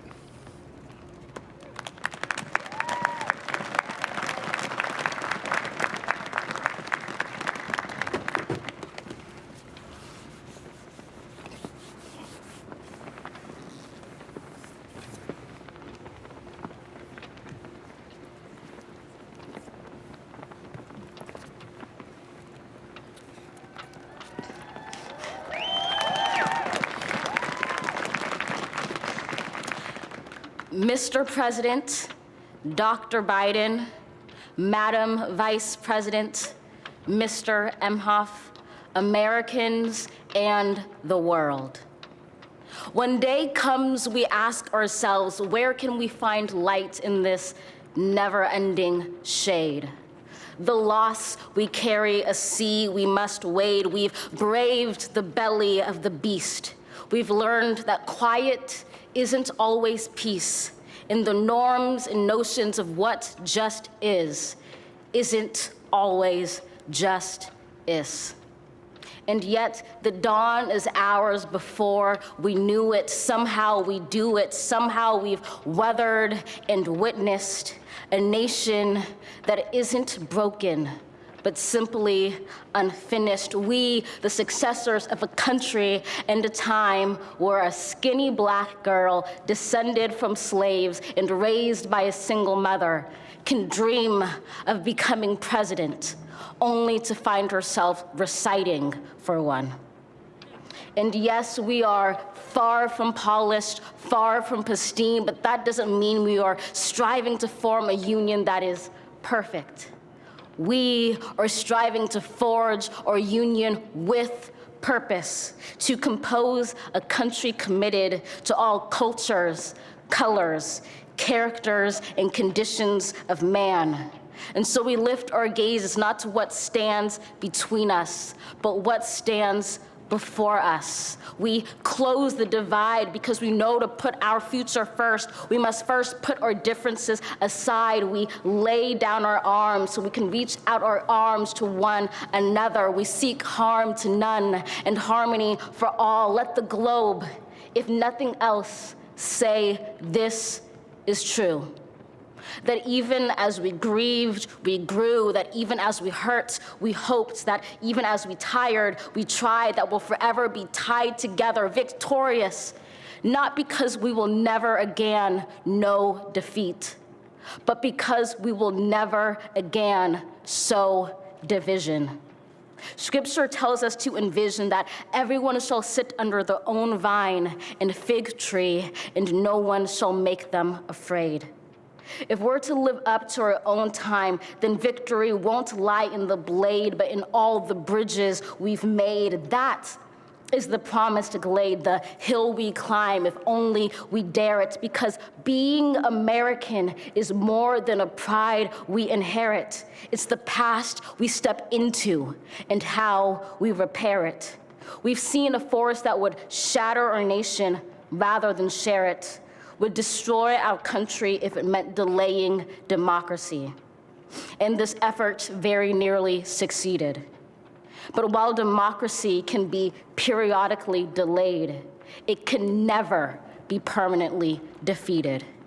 In this truth, in this faith we trust, for while we have our eyes on the future, history has its eyes on us. This is the era of just redemption. We feared it at its inception. We did not feel prepared to be the heirs of such a terrifying hour, but within it we found the power to author a new chapter, to offer hope and laughter to ourselves. So, while once we asked, how could we possibly prevail over catastrophe? Now we assert, how could catastrophe possibly prevail over us? We will not march back to what was, but move to what shall be, a country that is bruised but whole, benevolent but bold, fierce and free. We will not be turned around or interrupted by intimidation, because we know our inaction and inertia will be the inheritance of the next generation. Our blunders become their burdens. But one thing is certain: if we merge mercy with might and might with right, then love becomes our legacy and change our children's birthright. So let us leave behind a country better than the one we were left. With every breath from my bronze-pounded chest, we will raise this wounded world into a wondrous one. We will rise from the gold-limbed hills of the West. We will rise from the wind-swept Northeast, where our forefathers first realized revolution. We will rise from the lake-rimmed cities of the Midwestern states. We will rise from the sun-baked South. We will rebuild, reconcile, and recover in every known nook of our nation, in every corner called our country. Our people, diverse and beautiful, will emerge battered and beautiful. When day comes, we step out of the shade of flame and unafraid. The new dawn blooms as we free it. For there is always light, if only we're brave enough to see it, if only we're brave enough to be it.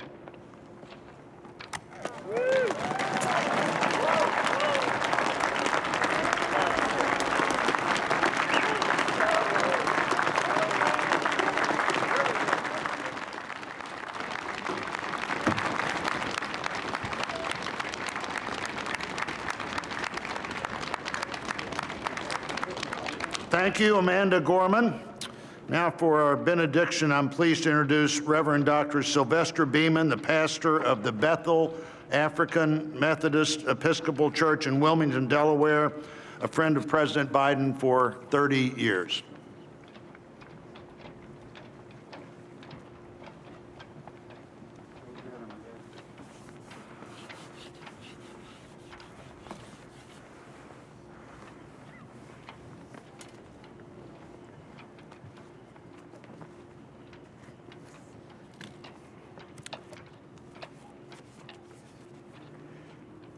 As a nation and people of faith gathered in this historical moment, let us unite in prayer.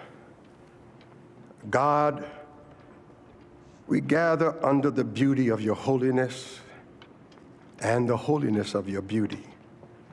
We seek your face, your smile, your warm embrace.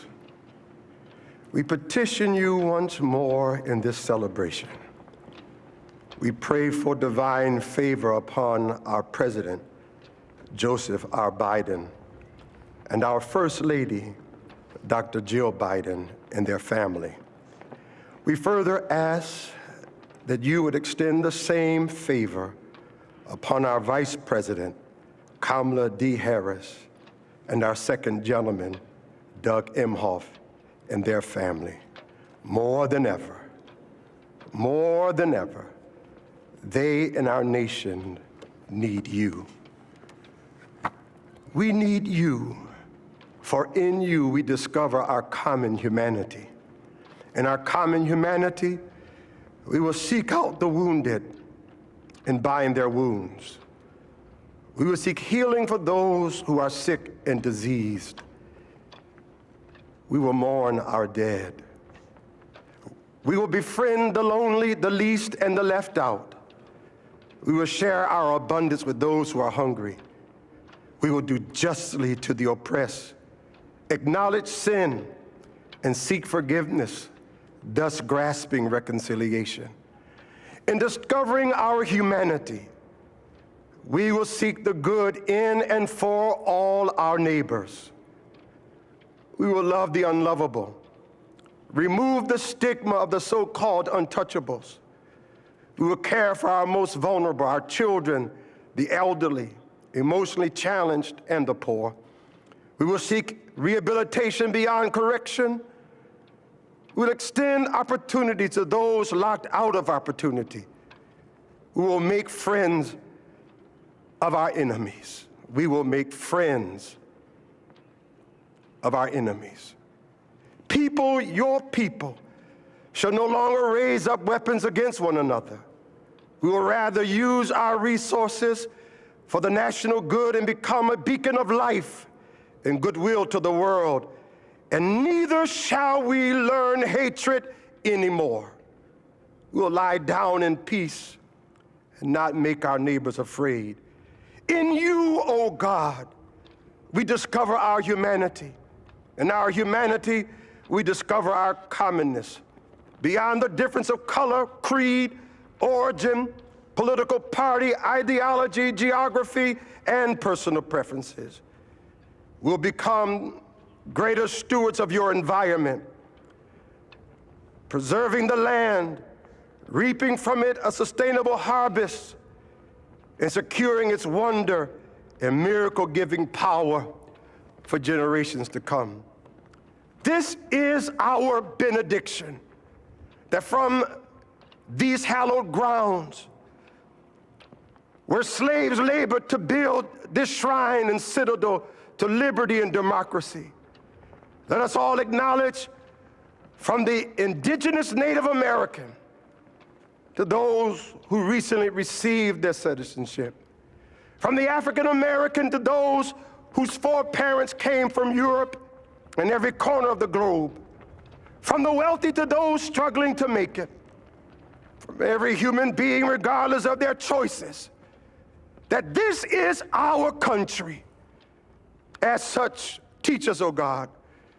As such, teach us, O God, to live in it, love in it, be healed in it, and reconcile to one another in it, lest we miss kingdom's goal. To your glory, majesty, dominion, and power forever. Hallelujah. Glory, hallelujah. In the strong name of our collective faith, amen. Please remain standing as the Armed Forces Color Guard retires our national colors.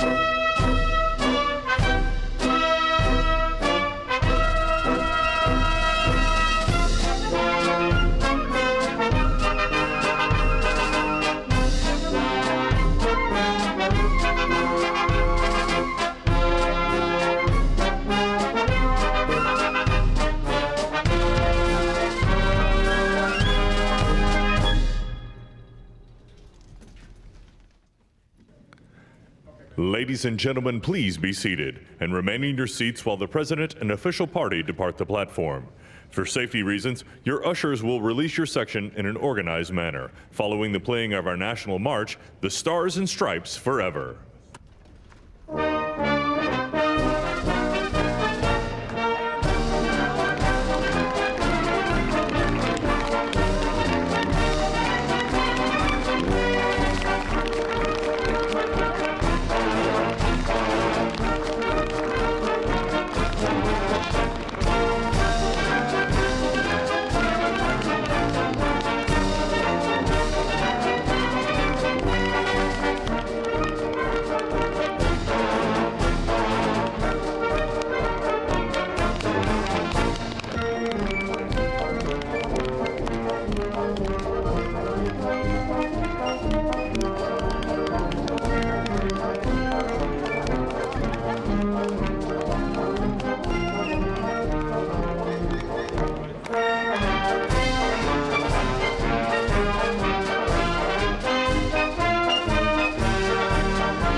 Thank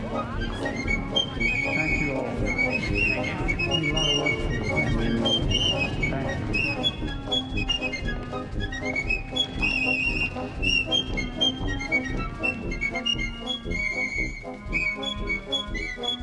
Well, Janet, we really witnessed something today. What did we witness?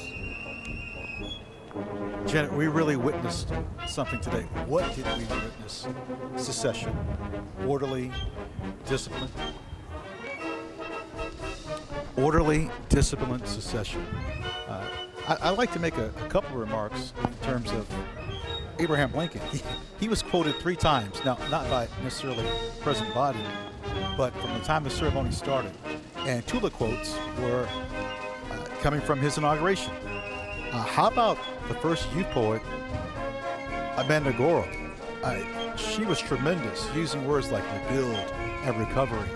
But she's awfully skilled in alliteration. Yes, Amanda Gorman's poem, The Hill We Climb, an uplifting moment.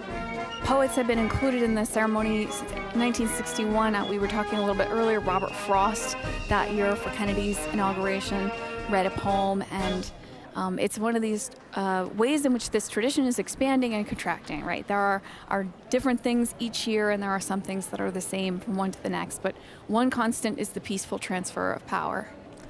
You know, at times during inaugural ceremonies, you can see things that look regal, and then you have something that was just so common and it just fit. Garth Brooks walking down the staircase and singing Amazing Grace, and when he left, it's as if his horse was hitched on the east side of the Capitol and he rode off. It was just wonderful. You know, the Joint Congressional Committee on Inaugural Ceremonies, Chairman Blunt said, we're witnessing an event both commonplace and miraculous. And I think you just summed it up right there. The commonality that we feel when we see musical performances, when we hear live music, and then this miraculous moment where we see this changeover of power. And it's something which is unique to the United States, this ceremony. Nobody else does anything like this. And nobody else has a live stream feed like ours, because we have cameras in places. Even now. We have cameras in places nobody else does. So we're getting some angles here. You can see the Obamas there. Secretary Chow behind Mrs. Obama, Senator McConnell's wife. That's VP Harris's children just behind them. Cole and Ella. Ella has the decorated shoulders on her jacket. There's Clinton, former President Clinton with the Obamas there as well. And this is the part where everybody gets up and starts to make their way back off the platform, back into the Capitol. We saw VP Harris and her husband going through the crypt a few moments ago. You know, President Biden, within the first sentence or two, used these 3 words: our determined democracy.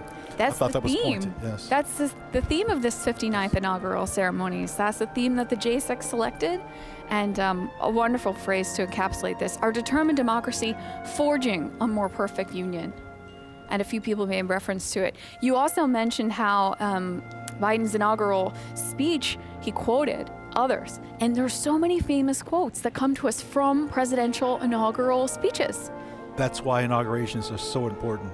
I mentioned earlier about Thomas Jefferson's quote. What about Andrew Jackson mentioning about government, that it should be for the good of the people, and that the people will direct, and that government should respect the privacy of persons and position.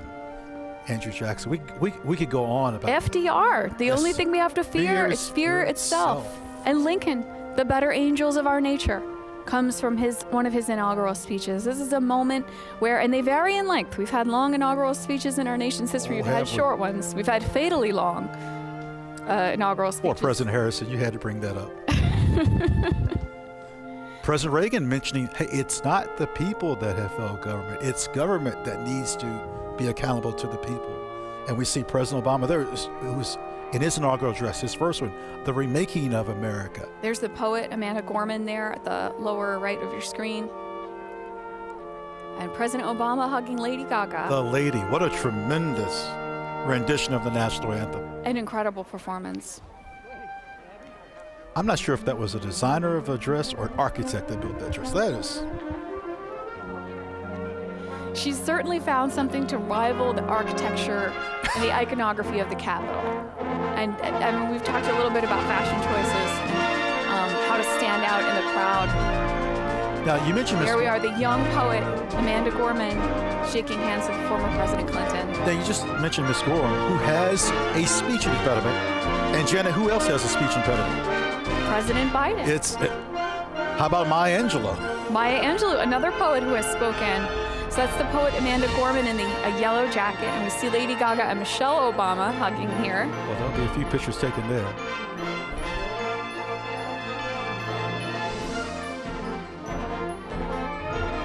We're we go looking back at to the East Front. East Front steps. Ladies and gentlemen, it's not over. What do we mean by it's the departure of Mr. Pence? There's just as many iconic ceremonies that happen after the swearing of the oath as there are before. And there are just as many moments for us to watch and see these behind-the-scenes perspectives. I believe that's Hillary Clinton there, with the purple scarf. No, I've just been someone that at times when we finished our assignments would casually work my way to the East Front. And there's hundreds, if there's more than a few thousand people for the departure ceremony. There's prayer that's rendered. There's pomp and circumstance. It's ceremonial. Well, again, we talked a little bit earlier about how where is the president inaugurated versus where is the president not inaugurated. And this happens here at the Capitol, Yes. the home of the legislative branch, the home of Congress. And then so this departure ceremony, this moment where our new president and vice president depart from the Capitol and into their term, really is a historic moment, and it's a crucial part of this ceremony. Now, one thing that's different this year is that traditionally there is an inaugural luncheon that's held shortly after taking of the oaths. In the old House chamber known as Statuary Hall, well, as you said, this year because of the pandemic, we're not having it. That's the poet Amanda Gorman there in the yellow jacket again. And a beautiful view of the dome here on the west front of the Capitol. Again, those flags there representing the center one is our current flag, 50 stars for 50 states. The ones at the far ends for the 13 colonies that were in the Union in the beginning. Friends, we have a video clip for you right now. When applicable, following the swearing-in ceremonies on the west front of the U.S. Capitol, the outgoing president and first lady leave the Capitol to begin their post-presidential lives. Traditionally, the president's departure takes place with little ceremony. In 1797, George Washington attended the inauguration of his successor, John Adams. With few exceptions, subsequent departing presidents followed Washington's example.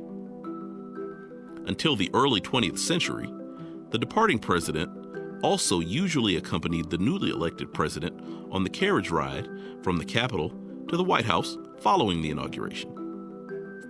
In the early 20th century, a new tradition evolved whereby the outgoing president quietly left the Capitol immediately following the swearing-in ceremony.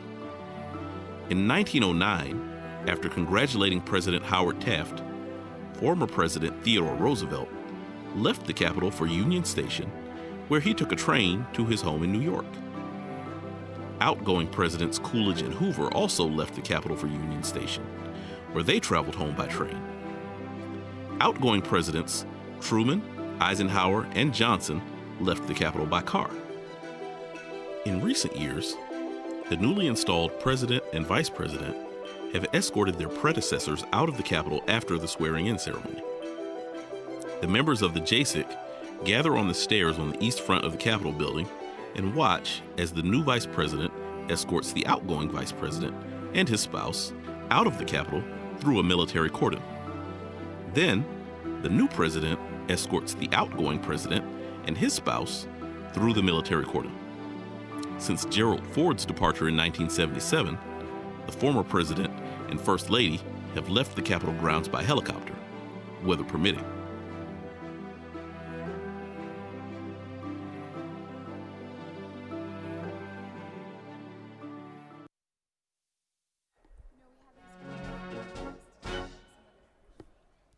We have these wonderful videos detailing some of the traditions behind our inauguration that we get to show you. And here we are preparing to see the departure going down the east front of the Capitol steps. The members of the Joint Committee are going to line up, and you can see VP Harris there in the purple getting ready. They're getting ready to head out the east doors, the rotunda behind them in this shot, and going down through the military cordon and out to the waiting cars. Have we noticed that the weather conditions have improved dramatically? Well, we've had some weather changes today. I take back everything I said in the first hour of the broadcast about the nice 40-degree day that we had. We had some snow flurries in there, then the sun came out. We're really being taken for a ride today. You know, there were blizzard conditions for William Howard Taft's inauguration. They had to hold that one inside as well. Notice who was the lead person out the east front. Eugene Goodman. United States Capitol Police Officer Eugene O. Goodman there. He was the gentleman that you saw in the light-colored coat, acting Senate Sergeant-at-Arms, acting Deputy Senate Sergeant-at-Arms for the day. Here we go. The Harrises and the Pences walking down the steps, or, excuse me, Mr. Emhoff and Ms. Harris going down the steps here. The east front steps going through the military cordon and taking a moment on the east front steps together. This has to be a pointed moment for particularly the Pences. We don't know what the future holds for them, but you know, Al Gore was my college graduation speaker, and he said the moment that it took hold for him, that it was over, was when he walked away after this moment, and the Secret Service wasn't there, the car was, everything was different right at this moment, and that's when he realized really what the changeover was. He referenced that in his speech at my graduation. you know, something that is going on right now that we can't see, the staff, meaning the outgoing staff, I'm sure are just probably in tears right now. I've seen that at a distance, and just knowing that this is final, I mean, I think we'd be closure. hard pressed to think of anyone for whom this is not an emotional day. Not just the people who are directly involved in the administration, but the folks who work here at the Capitol who witness these every couple of years like we do, and the folks watching at home have got to have emotions bound up in these moments. And especially when you feel empathy for the various people and think of the emotions that are going through those heads. That's usually where it gets me. So we can see former VP Pence getting into the car here on the East Front, taking a last look at the Capitol and a wave to the staff and the military cordon, and the JCIC, the Joint Congressional Committee on Inauguration and Ceremonies. In time, we will have on the East Front the passing of the review, passing the review. We'll see the pass and review here on Yes. the East Front in coming up in a little bit. And we'll see them standing there and watching, reviewing all of the troops going by. Now, I was not assigned to the Old Guard. I was assigned to the 82nd Airborne Division of Fort Bragg, North Carolina. And I've been in a lot of processions and reviews. And it feels like, for example, let's say President Biden is physically looking at everyone there. It's not the case, but as someone that has served, you feel that way. Well, we were talking earlier about members of Congress, you know, making appearances on our tours and acknowledging the members of the public, folks from all over the country and people from all over the world that are visiting us. But the members of Congress, the senators, also frequently acknowledge us when we're in positions of support like this.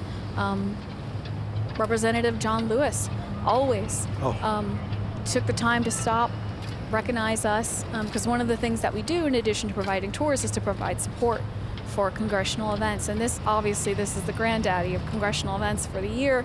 Other times we're there for, like for Representative Lewis memorial service this past summer, but also congressional gold medal ceremonies. Great view of the East Front here. Yes, you mentioned Mr. Lewis, that on those very steps where Vice President Harris and her husband are ascending now was this casket. Yes, right where this is all within the last Harris is year. Standing, just this past summer, just about 6 months ago or so. That is where Congressman Lewis's casket was. And actually, Speaker Pelosi is standing in almost the exact same position the cameras captured her on that evening. And you can see the JCIC there as well. So members of the Joint Congressional Committee on Inaugurations, on inaugural ceremonies, they... Excellent camera shot here. I'm sorry to interrupt you. Oh, no, it's Just- fabulous. Look at we can see everybody here. Yes. So just a reminder for the folks at home, Steny Hoyer there in the red scarf, the Speaker of the House in the teal coat that we see there, and that's Senator Blunt with her. He is the chair of this Joint Congressional Committee that is the official host of inaugurations and the host of our live stream today. And here they are all coming back in through the east front door, making this turn. And then there are a few things that need to happen before we have some gift presentations coming up a little bit later on. That would normally happen during the inaugural luncheon. Day is far from done. We have President Biden that has some ceremony signings in the president's room that President Washington thought of. To think back in 1780s that President Washington thought, let's have a president's room. It took until the 1850s for them to complete it. Looking at the east front of the Capitol, when you see it from a shot like this, we think of them as the new House and Senate, but of course, they're not that new. No. The new House and Senate chambers are at the far ends of the building. It's called a hyphen, the way that they're connected off the end there. So those are actually cropped out in this view of the east front that we see here. So what you're looking at, if you can imagine, instead of that huge white painted cast iron dome, if you can imagine a shorter one, wood with a copper roof, and that copper roof, turning green over time. That's an idea of what the Capitol looked like back when not Jefferson was inaugurated, back when Monroe was inaugurated, let's say. Ceremony unit, you can. All right, we've got another video coming up, and we have these great videos that are taking you through. Official actions taken by the newly sworn President of the United States occur in the President's room just off the Senate chamber in the U.S. Capitol. After the departure of the former President and First Lady, the new President gathers there with aides and members of Congress to sign nominations and sometimes memorandums, proclamations, or executive orders. This tradition began in 1981 with President Ronald Reagan. Prior to that time, nominations were often submitted to the Senate on Inauguration Day without ceremony.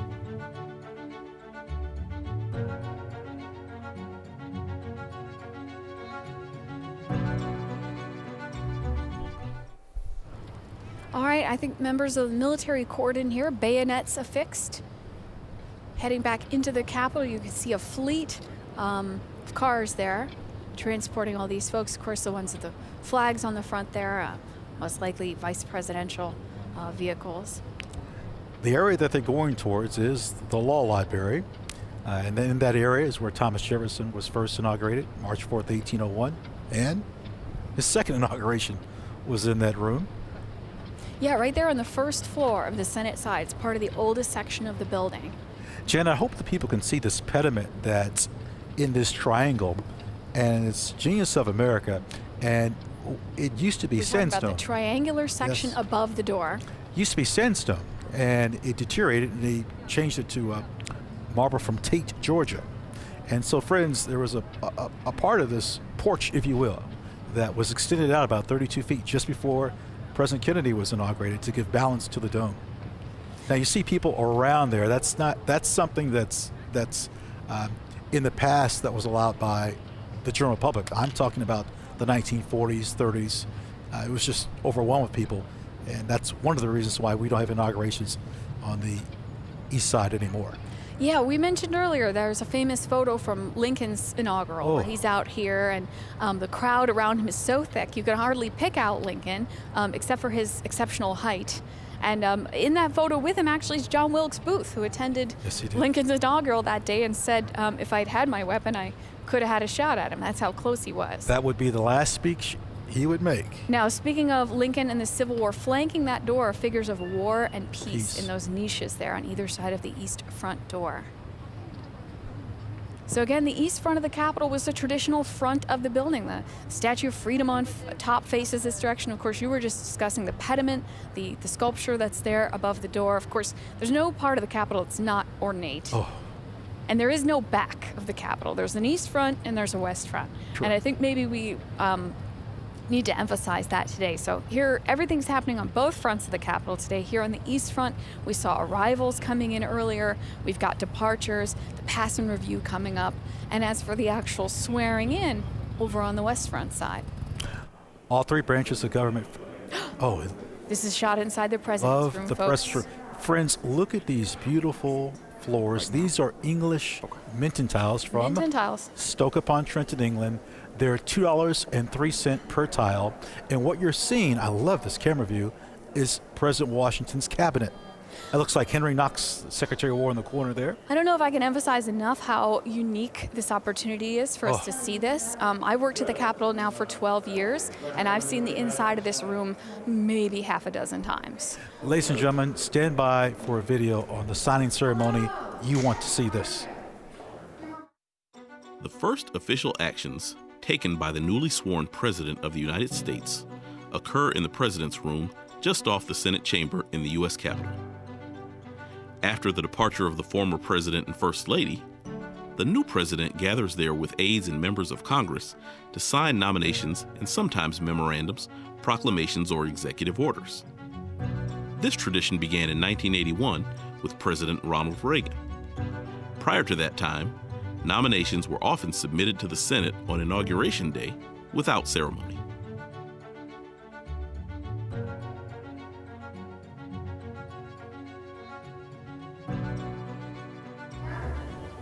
So the President's room is a really special room inside the Capitol, and we're actually not going to be able to show you the moments, some of the moments here that we're recording them for posterity, but they're not necessarily going to be live because of the importance of what happens in this space. You mentioned importance. In 1964, Dr. Martin Luther King Jr., along with President Lyndon Baines. Janet, you mentioned the importance of this room. In 1964, Dr. Martin Luther King Jr. and President Lyndon Baines Johnson signed the Voting Rights Act. A little story with this. Quite a few years ago, there's a person that comes to me, and she wants to bring her daughter to see a video of the visitor center. And so she says, I just want to see that. I said, well, that's fine. And little did I know at that time when she left, and she says, I'm Lenny Bird. It's President Johnson's daughter who wants her granddaughter to see her father in the video. It was such a moving moment for me. So we're coming up on the signing ceremony here today, folks, and we have some video about that. While the tradition of an inaugural luncheon dates back as far as 1897, when the Senate Committee on Arrangements gave a luncheon for President McKinley and several other guests at the Capitol, it did not begin in its current form until 1953. That year, President Dwight D. Eisenhower, Mrs. Eisenhower, and 50 other guests of the JASIC dined on cream chicken, baked ham, and potato puffs in the now restored Old Senate Chamber. From the mid-19th century to the early 20th century, presidents left the Capitol after the swearing-in ceremonies and traveled to the White House for a luncheon prepared by the outgoing President and First Lady. In 1949, Secretary of the Senate Leslie Biffle hosted a small lunch for President Truman in his Capitol reception room. They dined on South Carolina turkey, Smithfield ham, potato salad, and pumpkin pie. In 1953, the JASIC began its current tradition of hosting a luncheon for the President, Vice President, and their spouses, Senate leaders, the JASIC members, and other invited guests.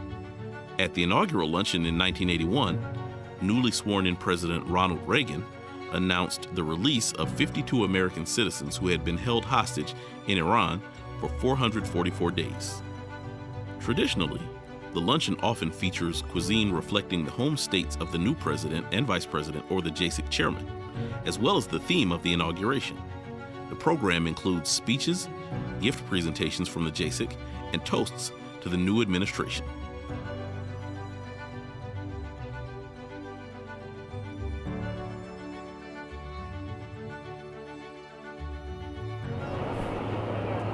So this is the site of our broadcast today. This is the Russell Senate Office Building. And we discussed a little bit earlier how prior to the early 20th century, the members of Congress didn't have separate offices. They used their desks on the floor of the chambers, House and Senate, or they used their private homes to store correspondence, research, and all of the paperwork that they deal with legislation. It took some time, but by 1909, we had a building that the senators work out of, and then it's renamed years later after Richard Russell from the state of Georgia. And we're located just outside of the beautiful Kennedy Caucus Room, named after John Fitzgerald Kennedy, Robert Francis Kennedy, and Edward Kennedy. Oh, look at our control room.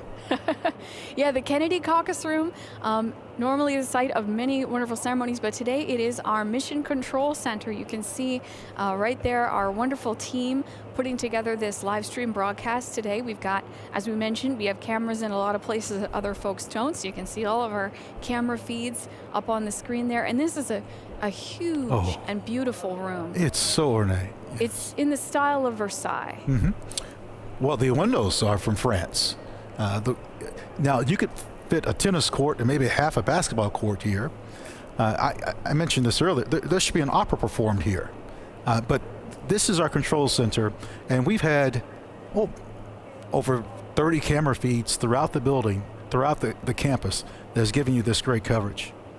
You might have heard a collective gasp from Ron and I earlier when we got that camera view inside the president's room, right? Where right now the president is being briefed, and then there'll also be in a few minutes a little bit of signing activity happening there. It is a beautiful and ornate room inside the Capitol. There really are no unornate spaces inside this Capitol complex, but these are among some of the most beautiful ones. Our friends from Texas, I think, are making a departure. One can go. You know, this Kennedy Caucus Room has been the site of a few hearings. Yeah, a few. The Titanic. Teapot Dome scandal. Well, how about McCarthy hearings? In 1937, this is where President Roosevelt's plan to pack the Supreme Court was discussed. And Watergate hearings. So I don't think this room is not too unfamiliar for a lot of Americans. Well, this might be something which is a point of interest to our audience at home, because they probably picture all of the action happening in the chambers. No. And really, the chambers are where the voting happens and a certain amount of debate, but caucus rooms like this, committee chambers, here we see the Clintons departing there on our screen. Caucus rooms like this, committee chambers, rooms all over the Capitol are where a lot of the action happens. And if you watch hearings on TV, you may notice that you're seeing different spaces than you see when you watch votes. Here comes the Obamas. We're watching these departures on the East Front as we're coming to you from a separate building over in the Russell Senate Office Building. You know, this building is made intentionally to be fireproof. You know what's ironic, Janet? This building is so old, yet when they built the new buildings, such as the Hart Building, the members didn't want to go to the technology building.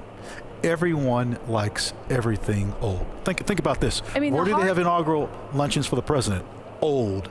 Statuary Hall, old House Chamber. Where were they before? Old Senate Chamber. No one likes anything new. Yeah, we have a very long memory. I mentioned to you guys in the beginning that the Guide Service has been part of the story here on Capitol Hill, part of the community since 1876. So when Ron and I talk about old versus new, we really mean that in like a much further reach. If you can imagine, this new Hart Senate Office Building he's talking about, it's a little bit older than me, I think. And we talk about the new House Chamber, the new Senate Chamber. Those are from the late 1850s. The new House Chamber received criticism because of artificial air, artificial light. I mean, amazing. Now, the old House Chamber we now call National Statuary Hall. That video that we just watched about inaugural lunches showed a lot of photographs that happened there in National Statuary Hall, where that luncheon is traditionally held, and it's the former House Chamber. And actually, it's the way the building functions architecturally, it's pretty much a pass-through. It's directly on the route between the rotunda, the Speaker's office, and the House floor. Janet, let's go to another video, please. on March 4, 1793, Washington gave the shortest inaugural address on record, just 135 words. Every president since Washington has delivered an inaugural address. While many of the early presidents read their addresses before taking the oath, current custom dictates that the Chief Justice of the Supreme Court administer the oath first, followed by the president's speech. William Henry Harrison delivered the longest inaugural address at 8,445 words on March 4, 1841. John Adams' inaugural address, which totaled 2,308 words, contained the longest sentence at 737 words. In 1921, Warren G. Harding became the first president to take his oath and deliver his inaugural address through loudspeakers. In 1925, Calvin Coolidge's inaugural address was the first to be broadcast nationally by radio. And in 1949, Harry S. Truman became the first president to deliver his inaugural address over television airwaves. Most presidents use their inaugural address to present their vision of America and to set forth their goals for the nation. Some of the most eloquent and powerful speeches are still quoted today.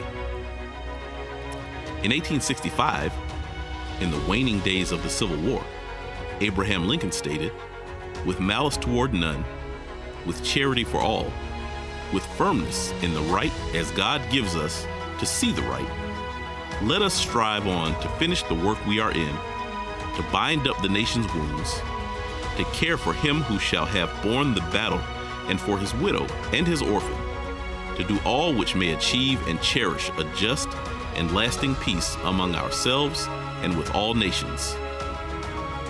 In 1933, Franklin D. Roosevelt avowed, "We have nothing to fear but fear itself."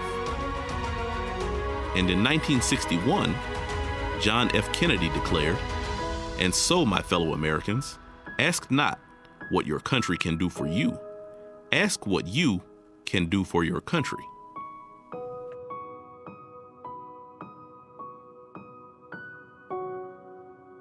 Not only does this JSEC live stream have cameras in places no one else does to give us behind the scenes views, we also have cameras placed in some of the historic spaces so that Capitol tour guides like Ron and myself can give you almost kind of like a virtual tour of the Capitol. So here we are looking down at the rotunda. This rotunda floor, it's about 7,200 square feet, and the angle is giving you a view of a painting. Now, it's called a frieze, and the style is trompe l'oeil. Yes, I don't speak French well.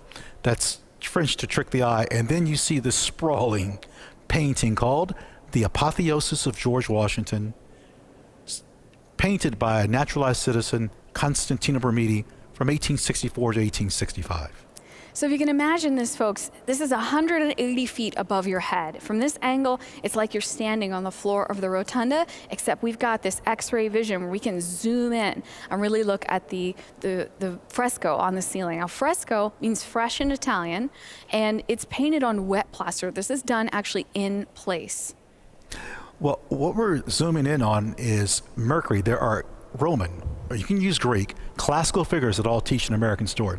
And friends, I want you to look at the bag of money Mercury is handing Robert Morris.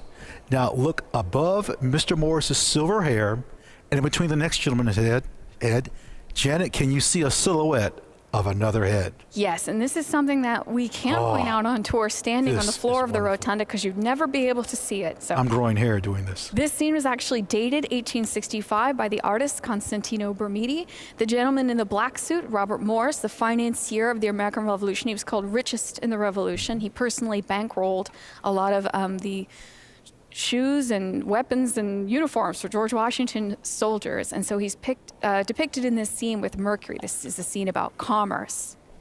Right there between those two gentlemen, there was a third face. If you look between the guy in the black suit and the guy in the brown suit there was briefly painted the face of a gentleman named Montgomery Meigs, who was a captain in the Army Corps of Engineers. And he essentially was in charge of the construction of the expansion of the Capitol Dome. We've talked a couple of times about how there was an old wooden dome on the Capitol, and then it was pulled off and replaced with 9 million pounds of cast iron. Just a guess, when Abraham Lincoln was inaugurated, Bermidi probably didn't paint that day. Just a guess. Constantino Bermidi, you mentioned, he spent 11 months on the scaffolding working on this fresco on the ceiling of the rotunda. And based on the camera views that we have here on this wonderful live stream sponsored by the JSIC, the official hosts of today's inauguration, we can really zoom in and look at it. Again, this is called the Apotheosis of Washington. Washington is one of the stars, this painting, although there's a lot of people in it. Yes, to the right of Mercury is Neptune, and he's with the transatlantic cable. As the artist is painting the apotheosis, they're physically constructing the transatlantic cable. By the rainbow is Minerva, representing science, talking to Benjamin Franklin, Samuel Morse, and Robert Fulton. And if you can see at the top right at this point, we're going to rotate around so you guys can see these scenes around the edge. Coming to actually the bottom of your screen right now, you can see Neptune there with his trident, right? And wrapped around that scene with him, they're holding onto this thick black line, the transatlantic cable, which was being dragged across the bottom of the Atlantic while this fresco is being painted, while Bermidi, Constantino Bermidi, naturalized citizen, an Italian American, an immigrant to this nation, painting this fresco on the ceiling of the rotunda. Bellona, the Roman goddess of war, Well, first we got freedom. science right there at the bottom, crossing over the bottom, science, and Minerva down there. If you all can see, there's a rainbow coming down. Yes. You see that stripe coming toward the edge? Right where that rainbow comes down is another guy in a black suit there who we may recognize. And folks at home, if you don't recognize Benjamin Franklin when you see him, it's about to get a lot more obscure than that. There's a statue of Benjamin Franklin here by Hiram Powers, sculpted in 1863. Please note that rainbow, you couldn't see it well in the 1950s and 60s because of such dirt and debris and Yes, soot. this painting was restored, and there's actually, if you look toward the center of the image, there's a ring of figures, and one edge of it is a little bit flattened. Right in the middle of that side, George Washington there with a pinkish lavender robe draped across his lap, and he's seated on a rainbow. You know, all the figures that we see in the apotheosis are also depicted throughout the Capitol complex in some manner, on a wall, a medallion. What is in the rotunda is often re-emphasized throughout the building. That's right. These artworks depict allegorical figures, people representing concepts like liberty and freedom, but they also represent real people. And so now we're looking at another fresco. This, again, is a painting on plaster, and this is called The Frieze of American History. This is a narrative wrapping around the rotunda. Started by Constantino Bermidi. Yeah. In 1878. Now, we're at the area you can see like a box or a desk and someone kneeling. That's about the general area in which he stopped. He had a little mishap. Constantino Bermidi, our artist of the Capitol, was up here on the scaffolding painting this fresco around the rotunda, and it will be just kind of off to the right, actually. This fresco goes chronologically to the right. There we go. And so right here, this scene, there's kind of a box on the ground in it, right? This is a moment of transition. So what we got here is a moment where another artist takes over. His name, Filippo Constantini. Now, friends, there's a person in the middle. It's like he's wearing knickers. For you golfers, as if he was Payne Stewart, bless his soul. And maybe you can see that the left shoe, or sandal, if you will, looks different than the right. If you can't, look at the three indigenous people. See, they're painted a little larger and what? A different color. That marks where the second artist takes charge, Filippo Constantini. And he paints scenes that Bermidi had etched, but things don't exactly go quite according to plan. Yeah, this is something that, again, folks, if you were on tour with us in the rotunda, we would be squinting to try and see this. So it's incrable that we have a camera to bring in on this. That guy in the center with holding his cloak in front of him, that's William Penn. And our man Constantino Bermidi, our artist of the Capitol, is up there on that scaffolding, and he was working on William Penn's foot at the moment that he slipped from the scaffolding and started plummeting toward the floor of the rotunda. Bermidi was not hurt. He was rescued by a number of people who were around, including one of our predecessors in the Capitol Guide Service. He was brought back down to the ground and he declined to go back up that scaffolding. And that's when Congress brought in a second artist. So if you can see William Penn in the center, holding his cloak in front of him with one hand out to the side. One shoe has a buckle on William Penn and one doesn't.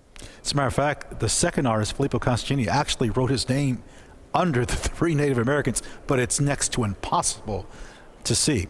So we continue these scenes and we have, look at this, the colonization of New England. So glad that Reverend Beeman referenced the fact that this Capitol is built on land, land of Native Americans, and they are pictured, Native Americans are pictured in some of the artworks in the Capitol, but they appear a lot in this particular fresco. Here we have the colonial governor of Georgia, the first one, William Oglethorpe. That's the scene there, making a pact with the Muskogee Native Americans. So this is a frieze. Now, typically the term frieze refers to a sculptural band around the top, similar to the pediments out on the east front that Ron and I were telling you about a little bit earlier. This one is painted around the inside of the rotunda, and as Ron mentioned, trompe l'oeil. It's to fool the eye. Oh, look, a little bit of sunlight shining in on that fresco right now. So it's flat. I just want to emphasize that in case you can't tell, flat, painted on plaster, shades of, I know it looks like black and white, but it's actually a deep, deep brown to create that 3D effect. Now, down on floor level, I wouldn't say human scale because they're still quite big, but down on floor level around the rotunda, we've also got a series of giant paintings. Oh. This is by John Vanderlyn, and it's featuring Mr. Columbus. The painting size is 12 by 18. To give you an idea about why you should come and visit the Capitol, visit Congress. That door right there is the east front door that we can see the light coming in there. That's that east front door we've been watching. Here it is from the outside. We have paintings that are 20 by 30 if you visit Congress outside the chambers. It's, you know, we could be here until when? The next inauguration. Our beloved east front once again. So there have been inaugurations in a lot of places. We talked about this. We started off with George Washington's, originally in New York City. You mentioned that James Monroe was actually inaugurated the brick Capitol. Yes, the brick Capitol. It was a little building across the street. It's not there anymore, but where it was is the site of today's Supreme Court. Looking at the Capitol from the west now, you can see the inaugural platform down there in the center with the flags that built there on the west front. So some of what you're seeing, the upper edge is West Front that's always there, an expansion of the Capitol in the 1890s, and the Frederick Law Olmsted architect, landscape architect designed the Capitol grounds around it. But then we also have a little bit of extra, which is built every 4 years. Now, when I want to say a little bit, this inaugural platform is massive. It takes 177 tons of sand to fill in the fountain underneath the West Front so that they can build this platform up over it. Now, Jenny, you mentioned platform and over it. At one point, there used to be a berm there, and Olmsted had it taken down, if you will, and they put in this terrace. Oh, look at the Senate side of the Capitol. We have a great view here inside this. We're camera positioned in the Senate connecting corridor, looking at the doors to the Senate chamber there. Now, again, folks, this is a unique view, and actually, if you were on tour with Ron or I, we would be discouraging you from photographing those doors yourself. Those Absolutely, Senate doors. I would. Yes, United of States course Capitol I Police would. ask us not to have people point their personal cameras straight at those doors there to the Senate chamber. So this is a view that you're getting that no one else has, and we get on almost no other day. That painting on the left is of Senator Robertson from Arkansas, and once again, our beautiful English Minton tiles. Just around the corner, just out of sight, there's a painting of Hattie Caraway, also from Arkansas, Yes. the first woman elected to the Senate. There were women who served in Congress in the early years after their husbands who were members or senators passed away. There was a tradition known as the widow's mandate. But it wasn't until Hattie Caraway elected to the Senate in her own right. We should mention, not far from Hattie Caraway, upstairs is a painting of Senator Margaret Chase Smith from the state of Maine. Yeah, we were talking earlier about how some of these artworks are given to Congress from individuals or groups. Some of the statues we've seen and some more that we'll see given by various states, but there are also artworks that are commissioned. And here on the Senate side, like we're looking at here, there's a collection of art which depicts some of these firsts. Now, friends, we need to be specific about this. We've talked a lot about presidents, but the vice president is the president of the Senate, and there's a bust of every vice president of the Capitol, with the exception of one, Mr. Gore's, which is, from what I hear, it's coming. It's on the way.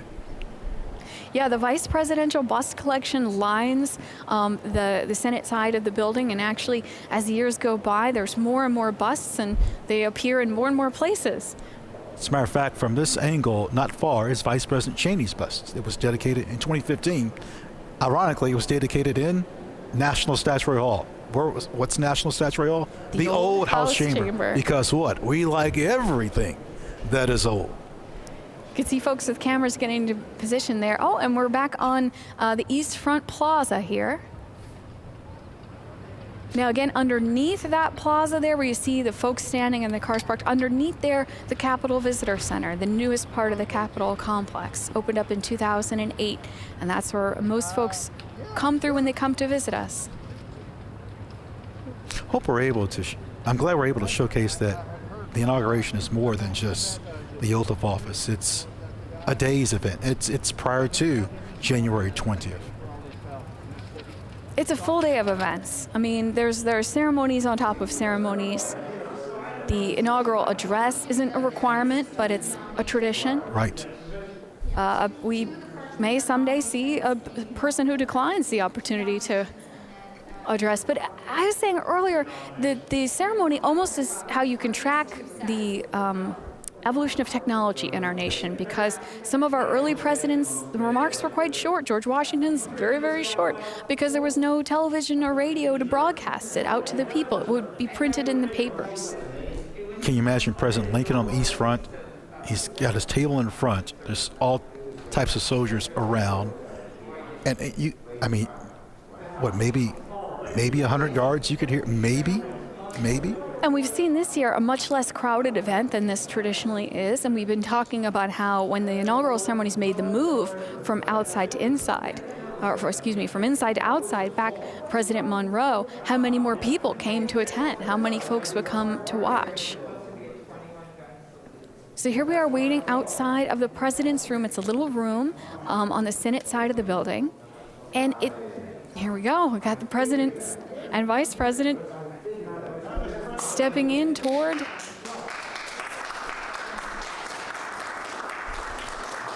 pause for applause.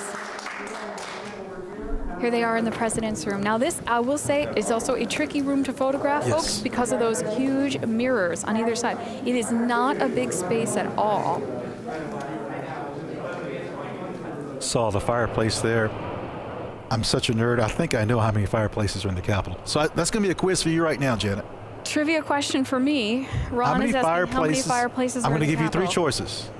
Okay. Okay, 120, 160, 144. 160. 144. Now, how many work? That's another issue. All right, here comes the signing, folks. Before we begin, Mr. President, after you're done signing the documents, when you're ready for the ceremony to end, if you would just give me a signal nod, I'll have press escorted out of the room. Once the press are on the stairs secured, we'll go ahead and be ready to move on to the Ohio clock corridor. Excuse me.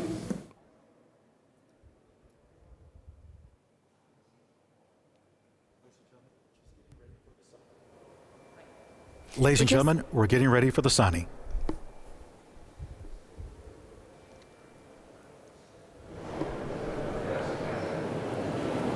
So we can see President Biden here preparing to sign in the president's room. A small room on the Senate side of the Capitol. We have very exclusive access to see this today, the way that we're seeing this. There'll be some parts that we don't get to see, but they're being filmed for archival purposes, for posterity. Again, I want to go back. The reason why we have the president's room, George Washington.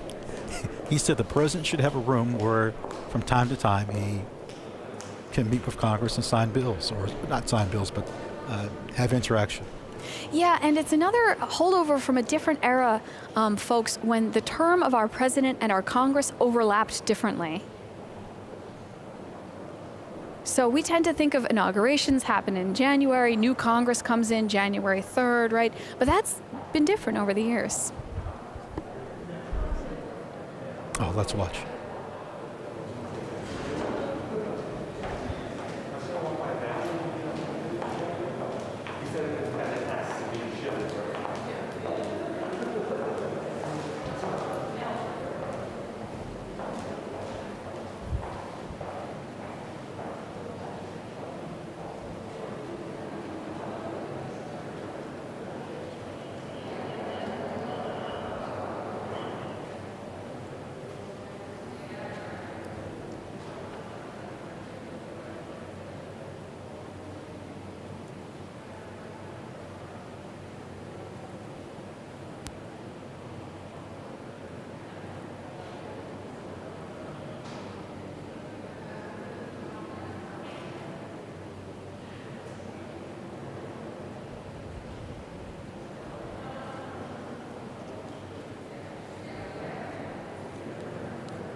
Well done. Well done, my good and faithful servant. And just pardon you. That's your first one. I needed all the help I could get, Mr. President, for treating my Delaware short. All right. Good. Packages are ready to be on. So if you don't recognize them, folks, members of the Joint Congressional Committee on Inaugural Ceremonies gathered there. The JSIC gathered with President Biden and Vice President Harris in the President's Room, the space that we're seeing here. Friends, when they leave this room, they're going towards the Ohio clock. Now, the Ohio clock. Friends, when the President and Vice President leaves this room, they're going towards the Ohio clock. Now, the Ohio clock has... Why is it called the Ohio clock? Well, it's interesting. A senator from Connecticut, Senator David Daggett, asked a clockmaker from Philadelphia, Thomas Voigt, to complete it. He does in 1816, but Ohio came to the Union in 1803. I don't quite get it. It's a mystery, and no one knows the answer. This clock has come to be known as the Ohio clock.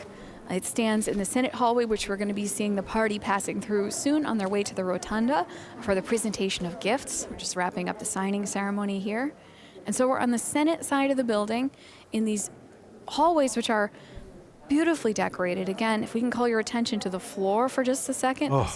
Minton tiles, they're an encaustic tile, which means that the way that they're glazed is a little bit different than the kind of tile we're used to in our kitchens and baths. They're made in Stoke-upon-Trent, England. They're custom made for the Capitol, hallways lined with these. Friends, don't just think that the members can walk on these aisles. You can. How? Visit Congress. Janet, I think the number one question that's asked of us, how do I visit Congress? If not the question within the top three. And depending on what part of the building you're in, you will likely walk on these tiles. They're not something that's just sacred for the members.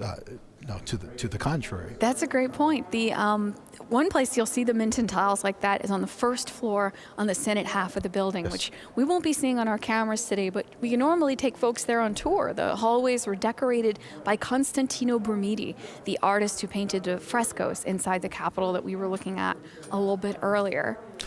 I'm not done with this Ohio clock.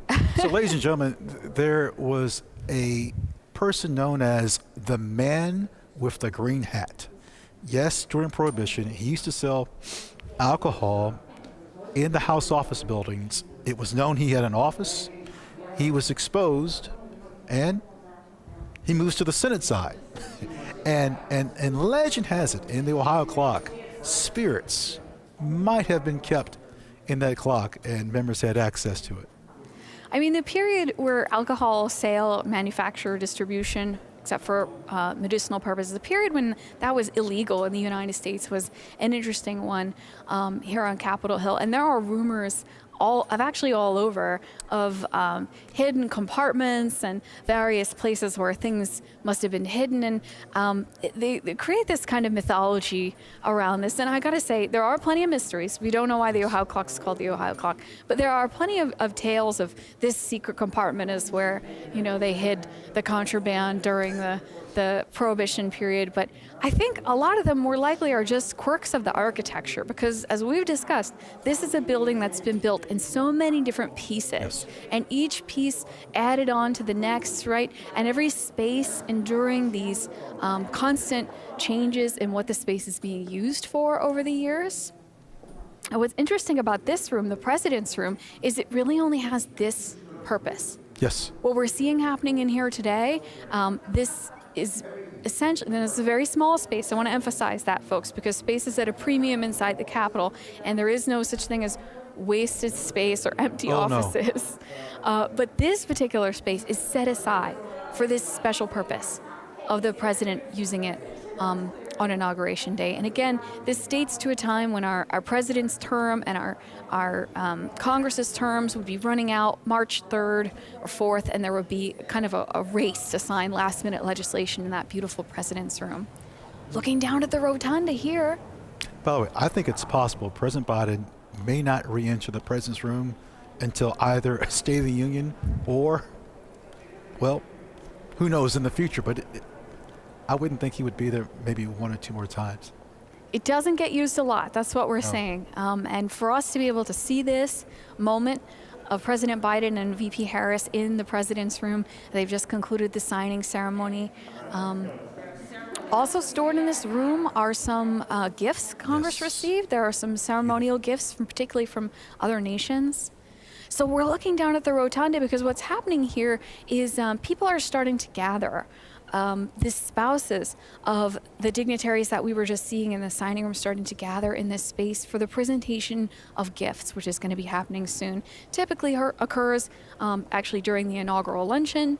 This year, because things are a little bit different than past years, there is no inaugural luncheon, and so this is being sort of modified for happening in the rotunda. It's a 96-foot diameter, 108 windows in the rotunda. And can we tell in the center at the discoloration, if you're thinking, was there a hole there?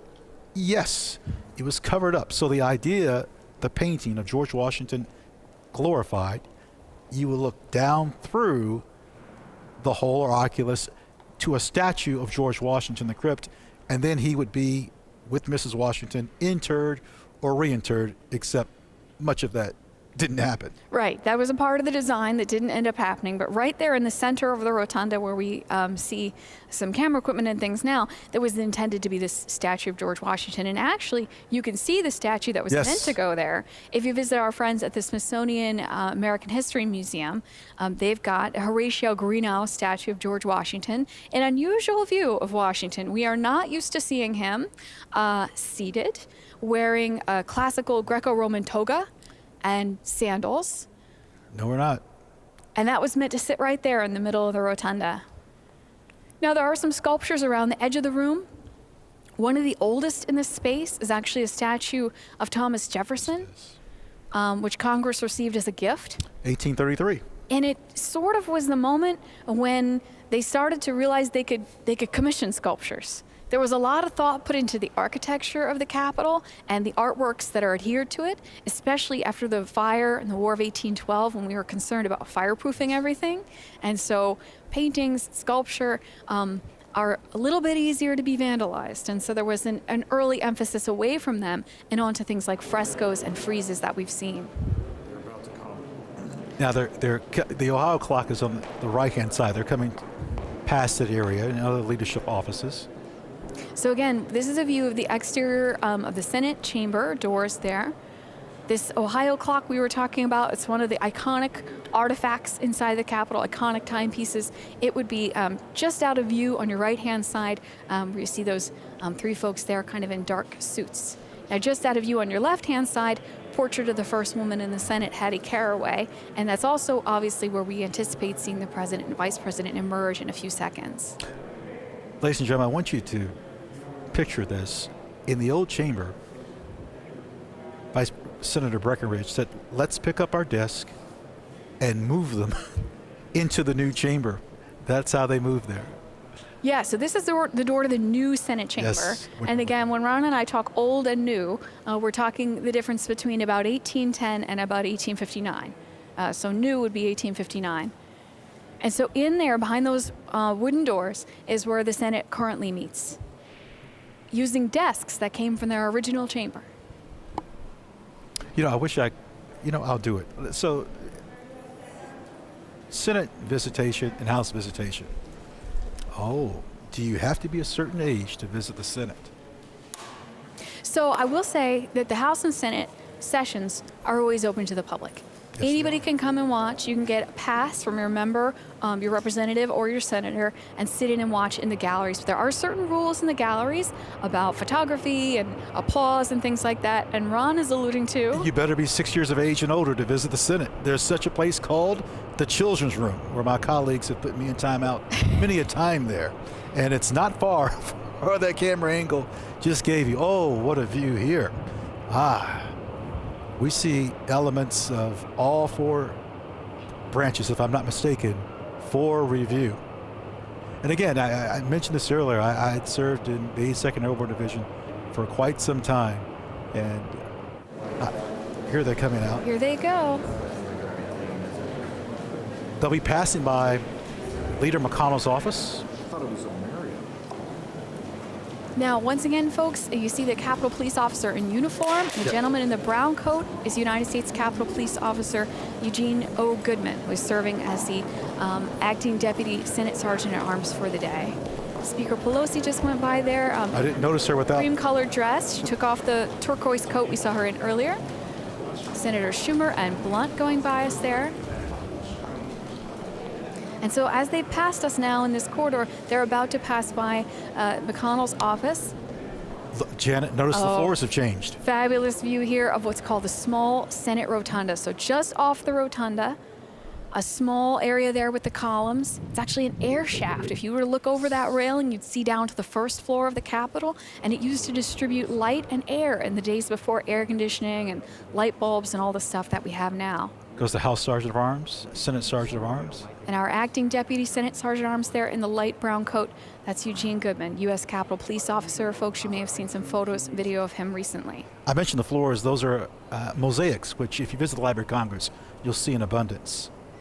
It's the only area that we have mosaics in the Capitol.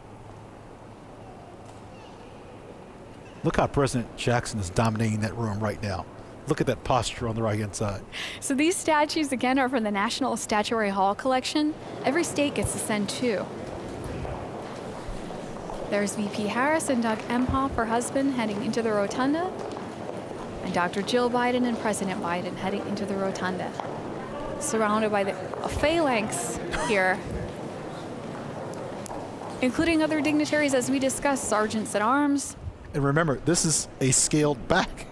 Yes, this is a scaled back operation. Remember, this is fewer people than we would normally see at inauguration. So another incredible feature of this broadcast is that we have clear views of these folks that aren't too crowded. This is incredible. I'm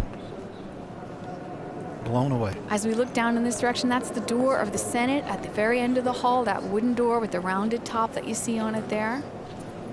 And again, if you were on tour with us, I would be asking you to please not point your camera at that door, because the United States Capitol Police like to keep that area secure. You can see some Capitol Police officers here flanking this north door into the rotunda. So the president entering the rotunda now.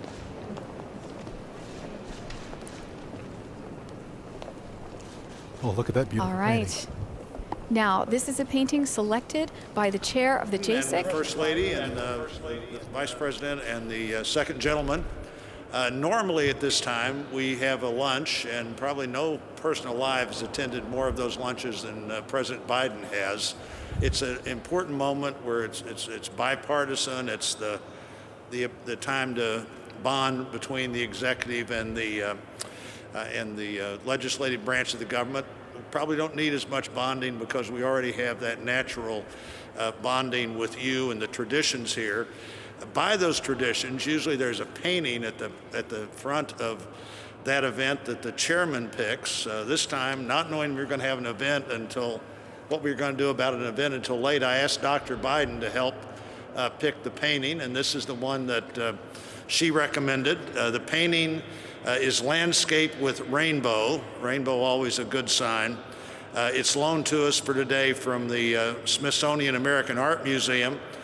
The artist, Dr. Robert Sheldon Duncanson, he was the best-known African-American painter in the years surrounding the Civil War. He was based in Cincinnati, encouraged by abolitionists who, among other things, sponsored a trip for him to do some study in Europe.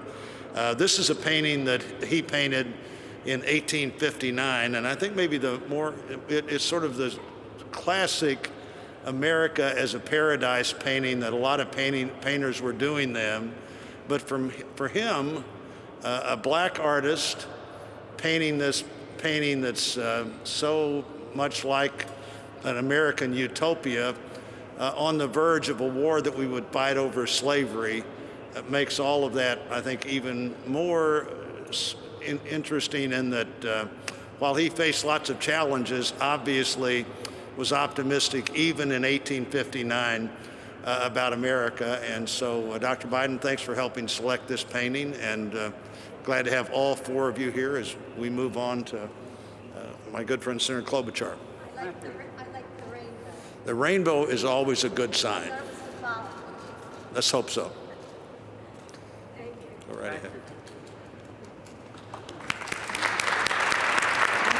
A mixed-race artist who created this painting, and it actually depicts essentially one of the last stop on the Underground Railroad. Door number 2.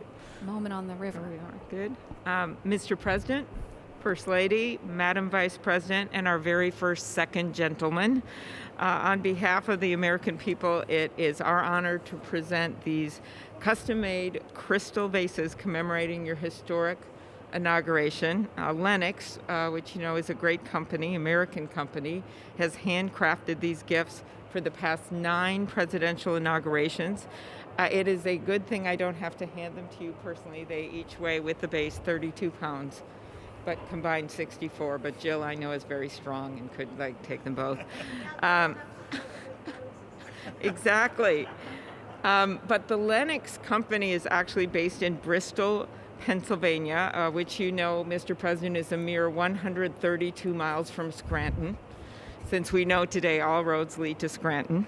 The team at Lennox has worked for months to capture the spirit of this inauguration and your incoming administration. Mr. President, your vase features the White House, and Vice President Harris's features the U.S. Capitol. The gifts represent the hope and the faith the American people have placed in you to move our country forward. Thank you. Thank you.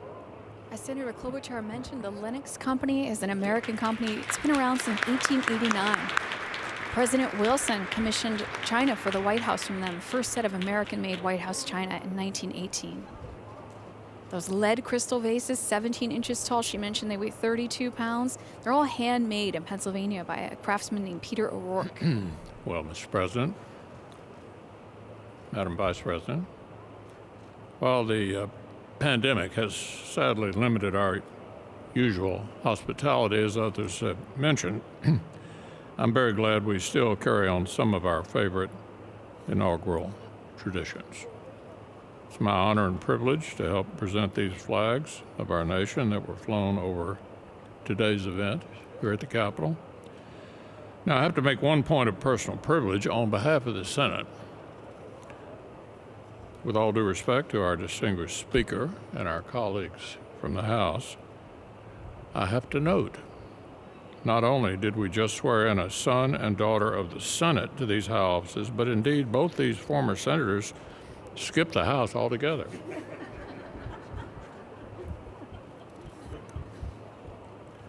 The Star-Spangled Banner is our greatest symbol of our endurance of the American idea.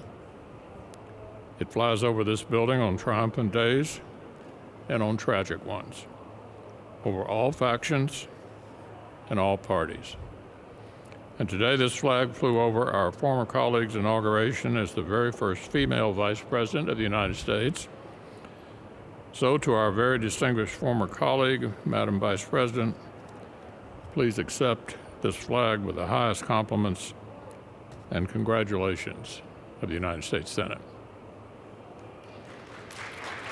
Senator McConnell here presenting flags that have flown over the Capitol today during the 59th inaugural ceremonies. Speaker Pelosi, let's The listen. distinguished leader of the Senate pointed out that he has hosted this lunch for members of the Senate who have become president and vice president. But I have the privilege of giving the flag to the President of the United States, the flag that was flown when you were sworn in, Mr. President. This flag may it reflect all that is said about your inauguration. America united. May it be a symbol of the hope, the healing, and the just all of the enthusiasm that you have for our country.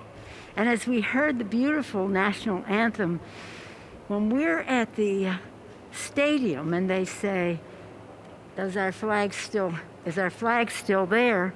Then you say, play ball, right there, play ball. So we're going to get ready to play ball. We're ready to go with the inspiration of our flag flying.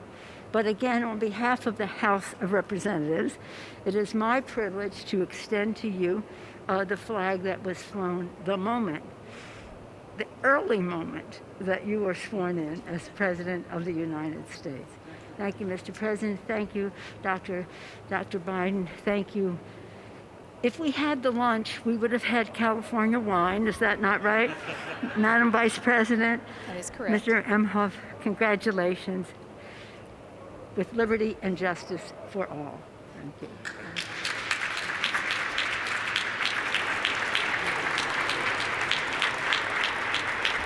These gifts are presented by the JSIP on the behalf of the American people. We've just seen flags presented that were flown over the Capitol today. And the next gift actually will be photo portraits of the President and Vice President at the moment of their swearing in. And those photos had to be snapped. Oh, so quickly. Printed. Escorted over. Yeah, it was a real sprint. They have the mats all ready to go, and they just need to snap the photo in the moment and then get them printed and put the frames together. Right? It's a good picture, too. The Honorable President Kevin Biden, McCarthy. Vice President Harris, Dr. Biden, and Mr. Imhoff, on behalf of the Republicans in Congress, congratulations. Very proud of you both. When President Washington was sworn in as the first president of the United States, only a handful of people saw the ceremony or heard the famous first inaugural address. Today, the inauguration is seen around the nation and indeed around the world. Yet the task facing the nation is no less momentous than it was in Washington's time. I listened to your speech today. You talked among the tension and division. Our task as leaders is to bind this nation's wounds and dedicate ourselves to the values of all Americans share together. With modern technology, just a few minutes ago, it captured in these pictures. History in the making, for all the world to see.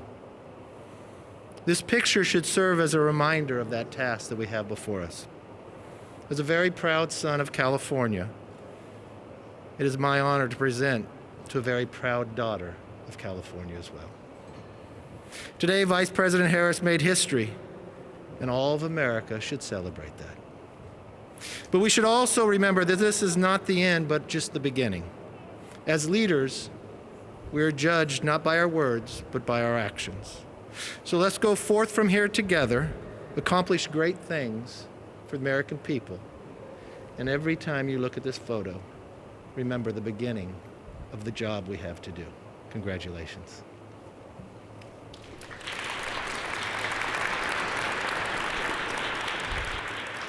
Madam Vice President, Mr. Imhoff, Dr. Biden, Mr. President. No, Joe, you're Mr. President. And we are so proud of that. Dr. Biden, he makes you call him Mr. President? Marriage is about to get rocky, I can tell. On behalf of the Joint Congressional Committee on the Inaugural Ceremonies, I too am proud. More than that, I'm ecstatic to present the two of you this picture. A testament to technology and a testament to history. Mr. President, in your speech, you talked about faith. You talked about tribulations, but you talked about victory. The Johnson brothers wrote a great hymn. You know it well, Mr. President. Today, we have a new day. And that hymn came out of faith and out of deep trouble into hope. And they said, facing the rising sun of our new day begun, let us march on till victory's won. That's what your speech was about. And that's why we are so proud and ready to march with you, President Biden. God bless.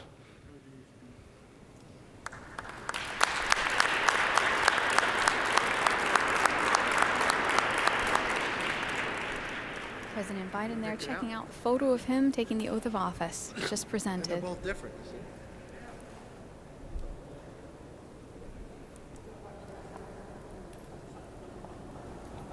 Dr. King's bust in the background this past Monday. Celebration of his holiday. That bust of Dr. King was commissioned by Congress in 1986. It's been on that spot since 1989 in the rotunda. They're on the east side of the rotunda now. They're going to step through these east doors into the vestibule. See a statue of President Eisenhower there, given to us by the state of Kansas. Now, friends, you might have been wondering, wait a minute, didn't I see President Clinton, Bush, Obama leave? Yes, to Arlington Cemetery. They're still working. They're placing a wreath at the 2 million unknown soldier. So that's what was going on when they left, and then we had the ceremony here. There's President David Dwight Eisenhower. Dwight David Eisenhower changed his name. Representing Kansas, a new memorial to him was dedicated this past, last May. Yes, the newest memorial on the National Mall is the Eisenhower Memorial. And again, these statues, some of the statues we're seeing, part of this National Statuary Hall collection. Every state gets two. This collection was started in 1864. And there are two from each one of the 50 states. Only 6 states so far have given statues of presidents of the United States. And so those statues are in the rotunda. Looking out of the east front steps now, preparing for the pass in review is going to be coming up soon. You can see the military cordon down both sides of the east front stairs. Figures of war and peace in the niches on either side of the door. We have a little bit of a better view of the figure of peace there. On our left, you can see her. Classical drapery just at the top of the column of military personnel on your left-hand side of the screen.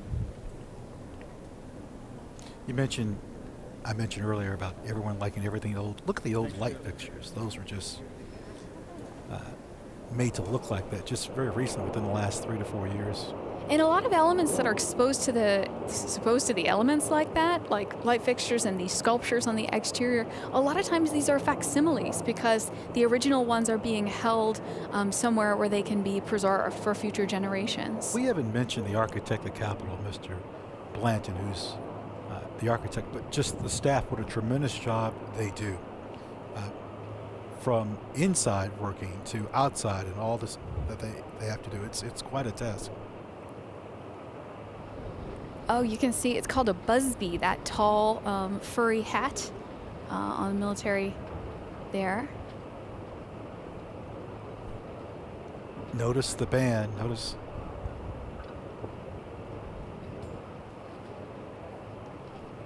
And everybody's lined up and preparing for the pass and review to be starting pretty soon. We do have a video about that coming up in a little bit.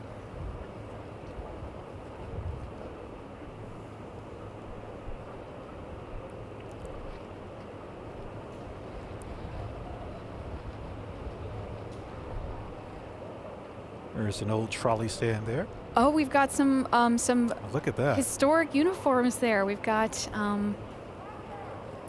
some Revolutionary War style. See, Fife and Drum Corps. So the coats that they're wearing, you can see those edges turned up. Those are called the facings, those red edges that you see around the front edge of the coat.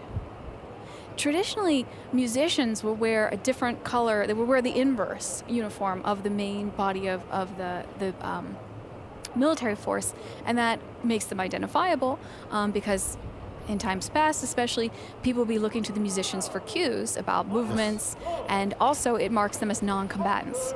So we tend to see very unusual and colorful uniforms on our military bands, such as the Marine Band we've seen today, the Fife and Drum Corps that we just saw, and even the Herald Trumpets, U.S. Army Herald Trumpets.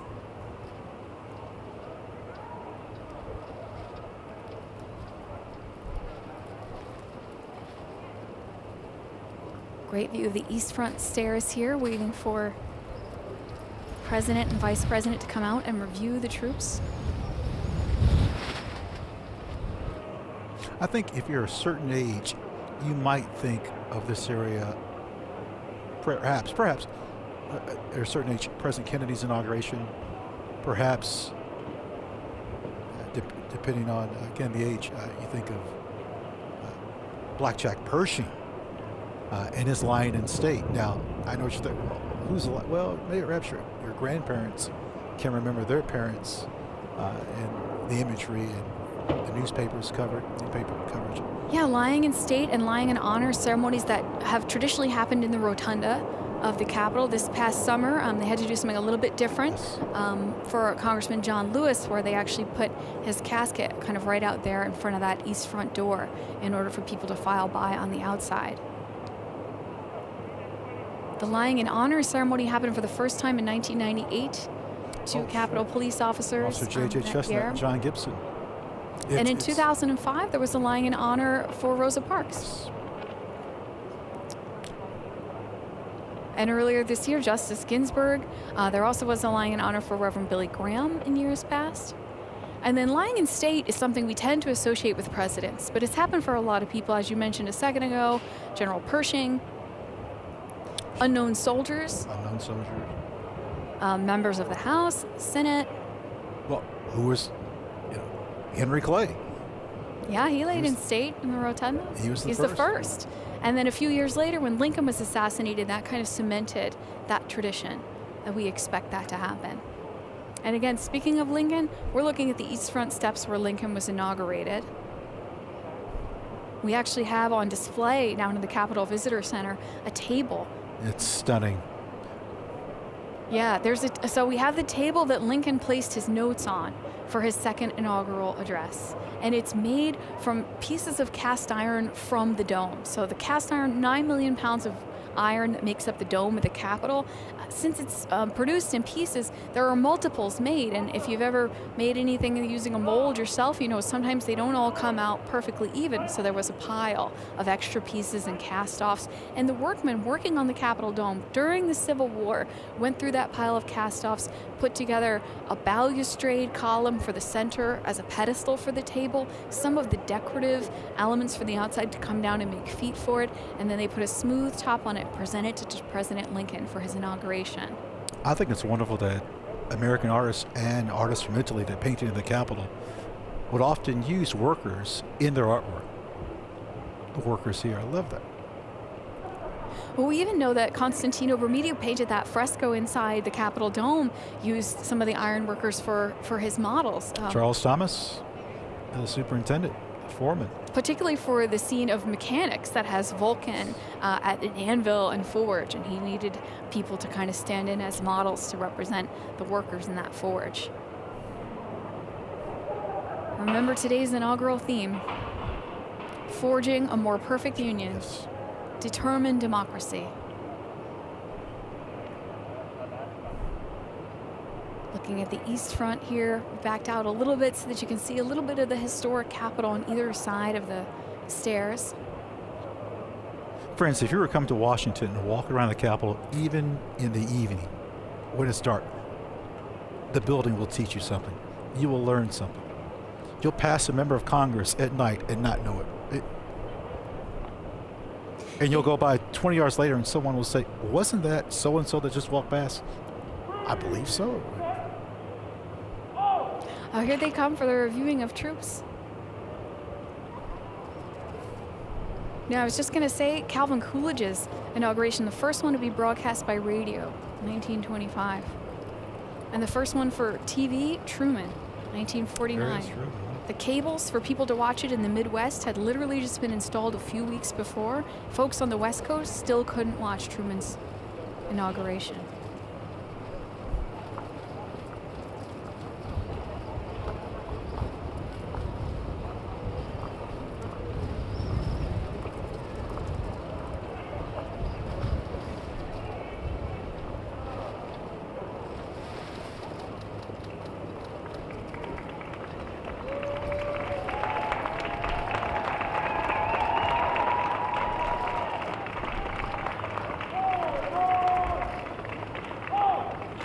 Well, that'd be nice if we could hear some of the commands. That would be nice, yes. We can hear the applause. I know those two words, forward march. I think I've uttered that a time or two. Let's listen and watch.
Janet, what if I were to tell you that in one day you would have a new job and change your place of residence in the same day? What would you say to that? Seems like a lot. And a new ride. And a new car. And a new car there. I don't know if everyone noticed how thick those doors are when they put the president into that car, but there it is, nicknamed the Beast. Departing from the East Front, they're on their way over to Arlington Cemetery, lay a wreath. And past two presidents while doing it. William Howard Taft and John Fitzgerald Kennedy. The vice president getting into the car there with the flags.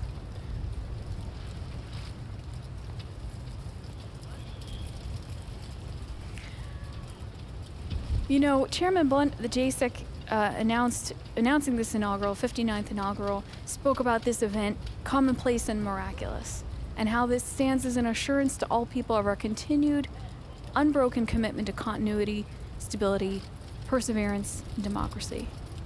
We have a statue in the Visitor Center of Frederick Douglass. Yes. And on the base of it, a quote from one of his addresses: "If there is no struggle, there is no progress." This year's inaugural theme, selected by the JSIC, our determined democracy, forging a more perfect union. I would say a prolific display of that today. As we see the vice president and the president loading into the limousines, preparing to depart here on the east front of the Capitol, following the pass and review of troops.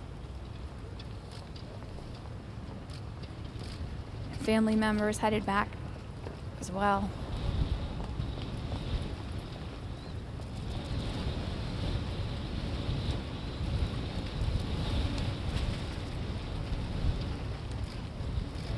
You know, at times, I didn't sense a pandemic or a lot of security. At times, it seemed like, well, this is what I'm used to, but there were times in which I said, oh my.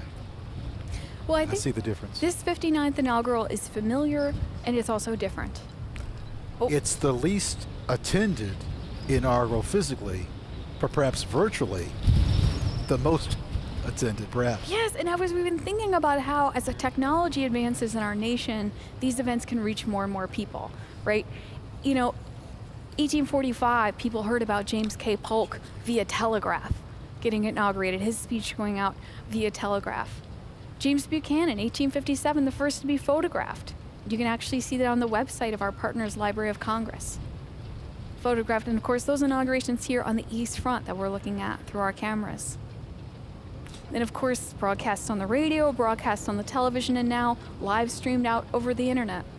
How about President Carter, who's not here to attend, but is seen? It's perhaps better in some cases that for him, given some infirmities, that he's able to witness this from his comfort of his own. Close up on the license plate there, it said 46. 46.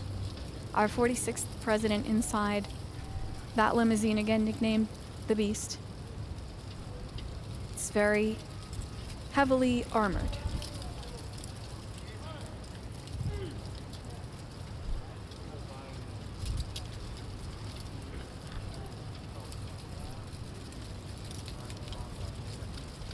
You know, McKinley's was the first inaugural to be filmed with sound recording, 1897.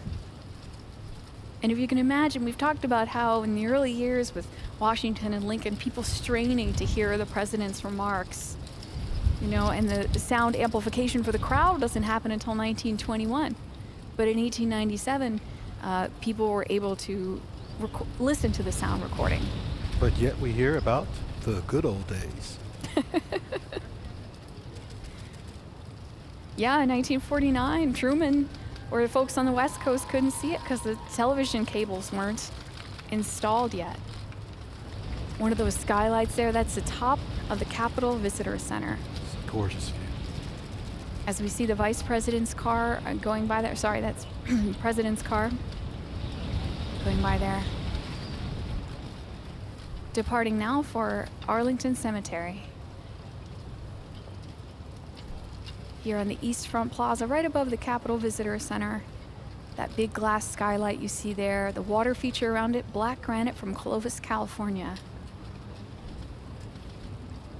These flagstones, the pavers that the cars are going over from South Dakota and Minnesota. stones selected. There are 17 different states represented in the stones of the Capitol. I was just guessing among, just as you were talking, I think there's probably 8 to 10, 17? 17 different states I learned represented. something today. Absolutely. There's some stone from Kentucky on the borders of the rotunda. Here in the Russell Senate office building, the Kennedy caucus room that we're stationed right outside, there's some black veined marble from New Jersey in there. It took the architects a full year to find it. A full year.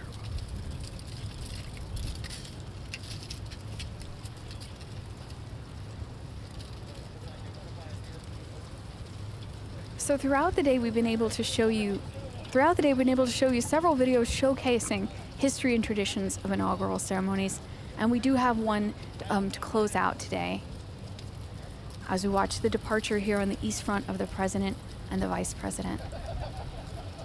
You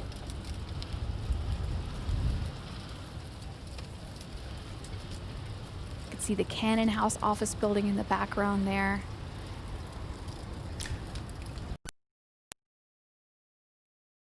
Of Congress would live, because again, like the technology enabling us to watch and listen to this inauguration, the technology for members to travel has improved dramatically. The Senate has collected oral histories, and the members say the biggest change was jet travel. You mentioned technology for technology for travel. The House and Senate schedule used to be based upon the growing season. Members would leave for months because they were planters. Yeah, and So the the traditional calendar. August recess Yes. that Congress takes is based around that agricultural calendar and also the unpredictable Washington, D.C. weather, if you Just a can bit. believe it. Just a bit. Today we've seen clouds, we've seen sunshine, we've seen high winds, we've seen snow flurries. A little bit of all three happening right now, it looks like. As we see the motorcade depart from the east front of the Capitol. Cannon House office building there with the crane at the top right.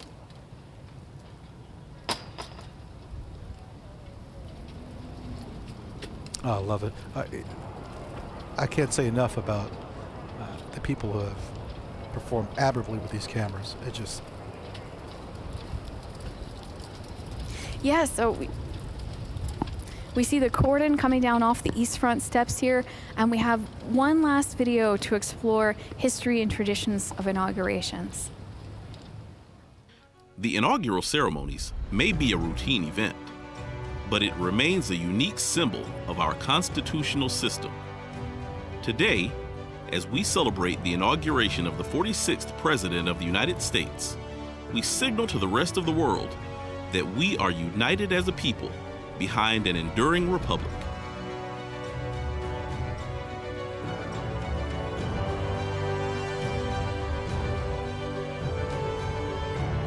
On behalf of the Joint Congressional Committee on Inaugural Ceremonies, thank you for joining us today for the 59th inaugural ceremonies. It's been a historic day. We hope to see you all back at the Capitol soon to take a tour with us or watch a session of Congress or attend one of the events. This has been our privilege. Thank you to the camera crew. Thank you to Beth Flemons, the Capitol Visitor Center, to Capitol Police. I can't say enough about what dignity and order that we saw today. I'm most proud. Thank you all for watching, and thank you to the Joint Congressional Committee for giving us the opportunity to be on this live stream with you all today.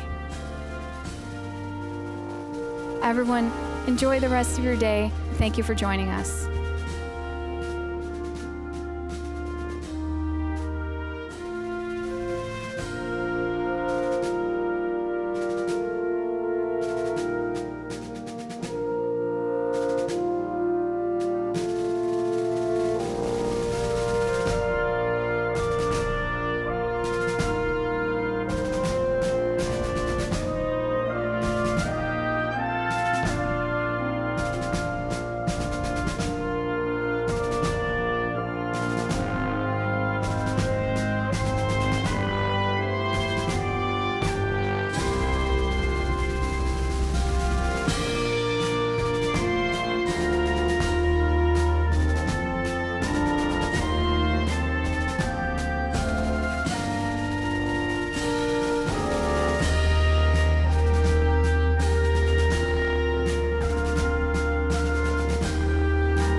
any cellular devices, please set them on silent mode or switch them to the off position. Thank you.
Herb Aguilera, Executive Director, Army National Cemeteries Program.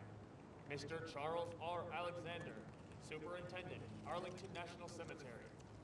Major General Omar J. Jones IV, Commanding General of the United States Army Military District of Washington, and Mrs. Tracy Jones.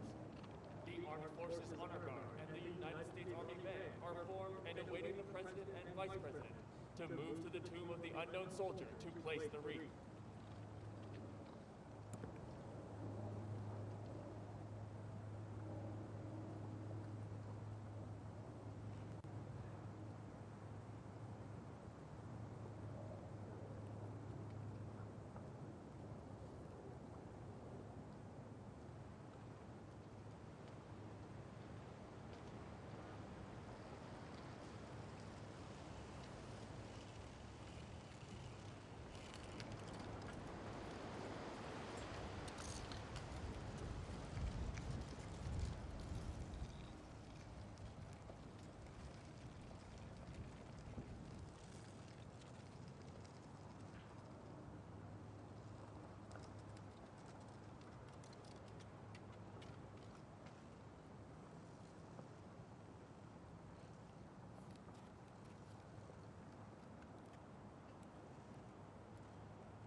the Secretary and Vice President, please.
Advance the colors!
I'm Tony Goldwyn, your host for today's Parade Across America.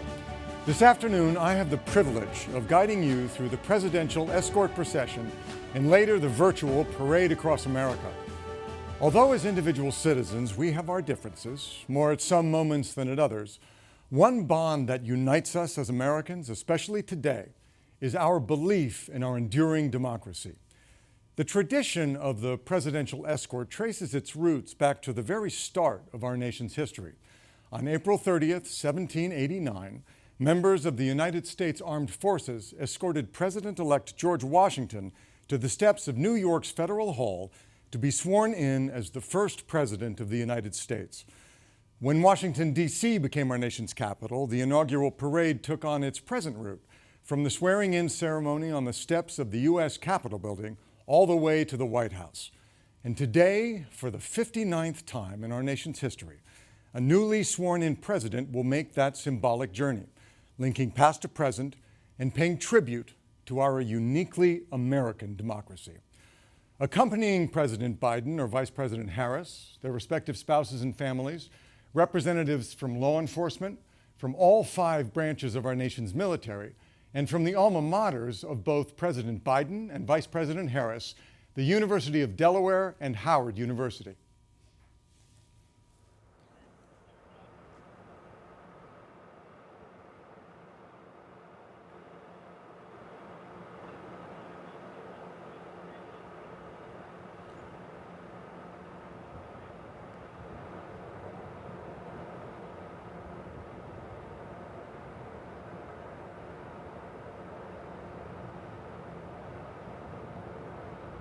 At the head of the presidential escort are the Motorcycle Division and Color Guard of the Metro DC Police, led by Chief Robert J. Conte III.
The department was created in 1861 and has served in presidential inauguration celebrations since the second inaugural of President Abraham Lincoln in 1865.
And here is the prestigious U.S. Army Band, also known as Pershing's Own.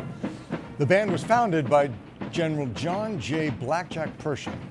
to resemble the European military bands he encountered while commanding the U.S. Expeditionary Forces during World War I. The band has been part of every inaugural escort since 1925.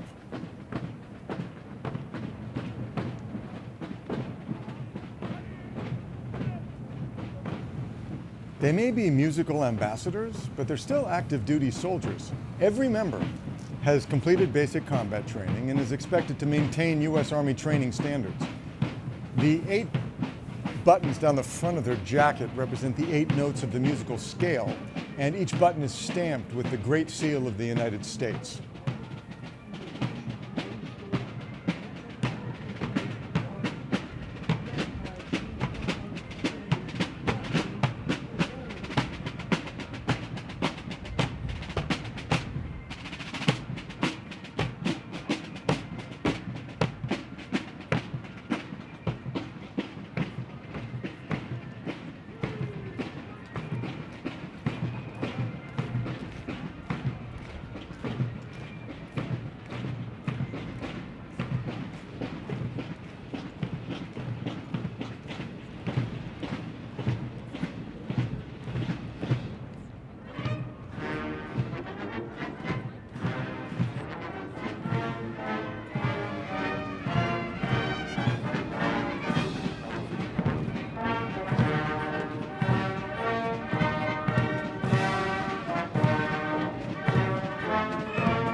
Now in uniforms patterned after those worn by the field musicians of the Revolutionary War, we have the United States Army Old Guard Fife and Drum Corps.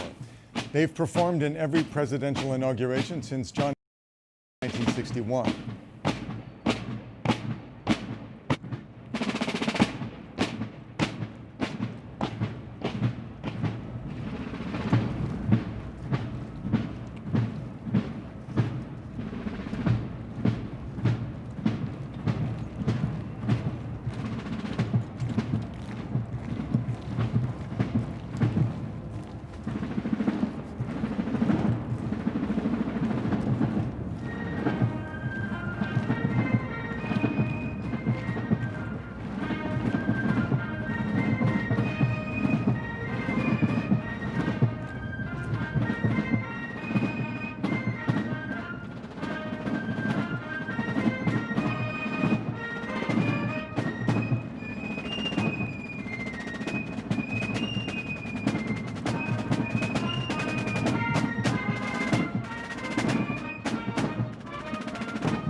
I think we all recognize the next element of the parade. It's the presidential motorcade, carrying the man sworn in today as our nation's 46th president, Joseph R. Biden Jr.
You know, watching this live in our nation's capital, seeing all those men and women in uniform is a reminder to all of us that we owe so much to all those who serve and to all America's military families who, in their own way, serve right alongside their loved ones.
Today, we're part of a tradition that dates back to the very founding of our country. And for parents watching at home with their kids, what's important perhaps to share with them as we see this ceremony are just 3 words. Our democracy endures.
President Joe Biden and First Lady Dr. Jill Biden have exited their vehicle.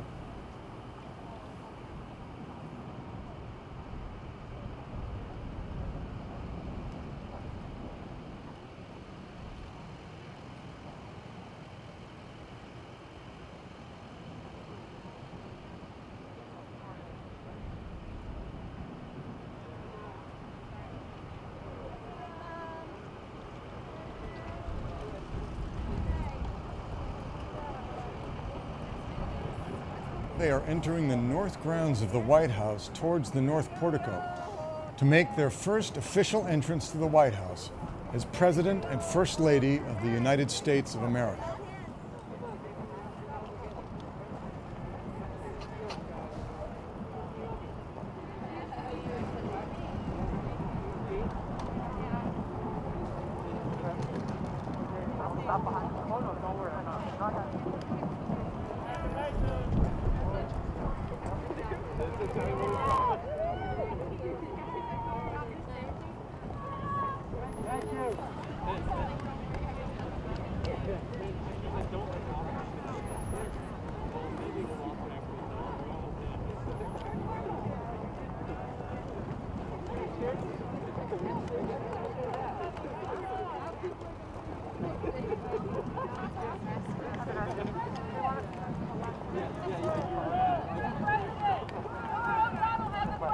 Officially, today is about the inauguration of our president and vice president, but in a larger sense, it's a celebration of our democracy and of the entire American people. We truly are celebrating America.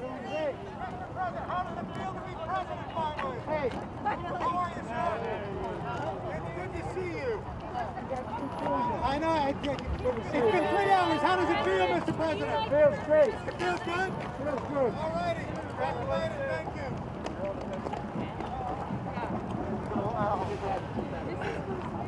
Thank you.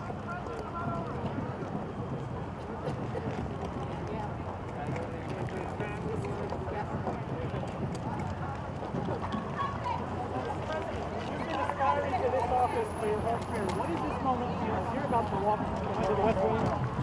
Give a message to President Trump. Madam Mayor.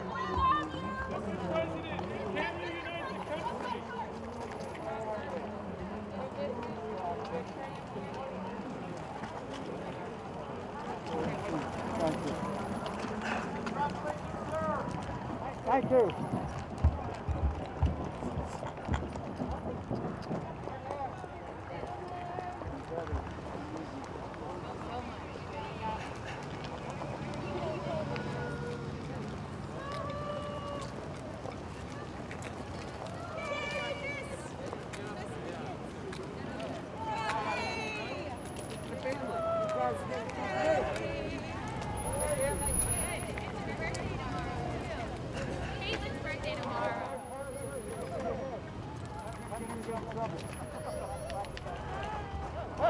Hi guys. Love you. Love you guys. Love you. Woo-hoo. It's our family. It's our family. Daddy, how are you?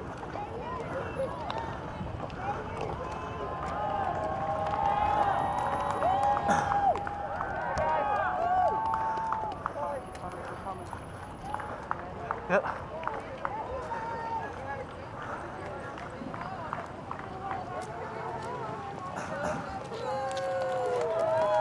Mr. President, how are you? I'm well. What is our message to the world? Unity.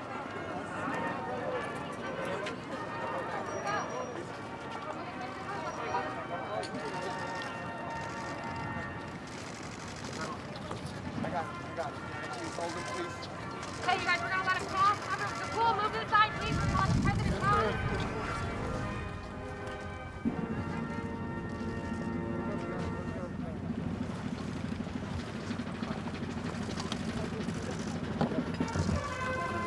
Pool, can you hold, please? He's gonna turn around. I'm just trying to get over.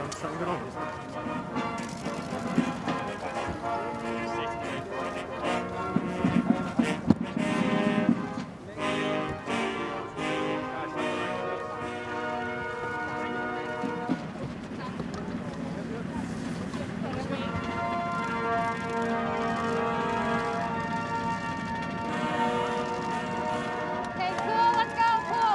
You guys, let's go, cool, let's go. We gotta move. Let's go.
That concludes the historic 59th inaugural presidential escort procession.